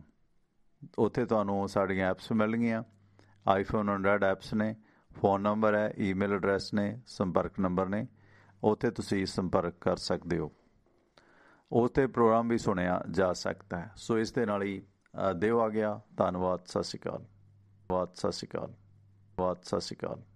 ਬਹੁਤ ਸਤਿ ਸ਼੍ਰੀ ਅਕਾਲ। ਬਹੁਤ ਸਤਿ ਸ਼੍ਰੀ ਅਕਾਲ। ਬਹੁਤ ਸਤਿ ਸ਼੍ਰੀ ਅਕਾਲ। ਬਹੁਤ ਸਤਿ ਸ਼੍ਰੀ ਅਕਾਲ। ਬਹੁਤ ਸਤਿ ਸ਼੍ਰੀ ਅਕਾਲ। ਬਹੁਤ ਸਤਿ ਸ਼੍ਰੀ ਅਕਾਲ। ਬਹੁਤ ਸਤਿ ਸ਼੍ਰੀ ਅਕਾਲ। ਬਹੁਤ ਸਤਿ ਸ਼੍ਰੀ ਅਕਾਲ। ਬਹੁਤ ਸਤਿ ਸ਼੍ਰੀ ਅਕਾਲ। ਬਹੁਤ ਸਤਿ ਸ਼੍ਰੀ ਅਕਾਲ। ਬਹੁਤ ਸਤਿ ਸ਼੍ਰੀ ਅਕਾਲ।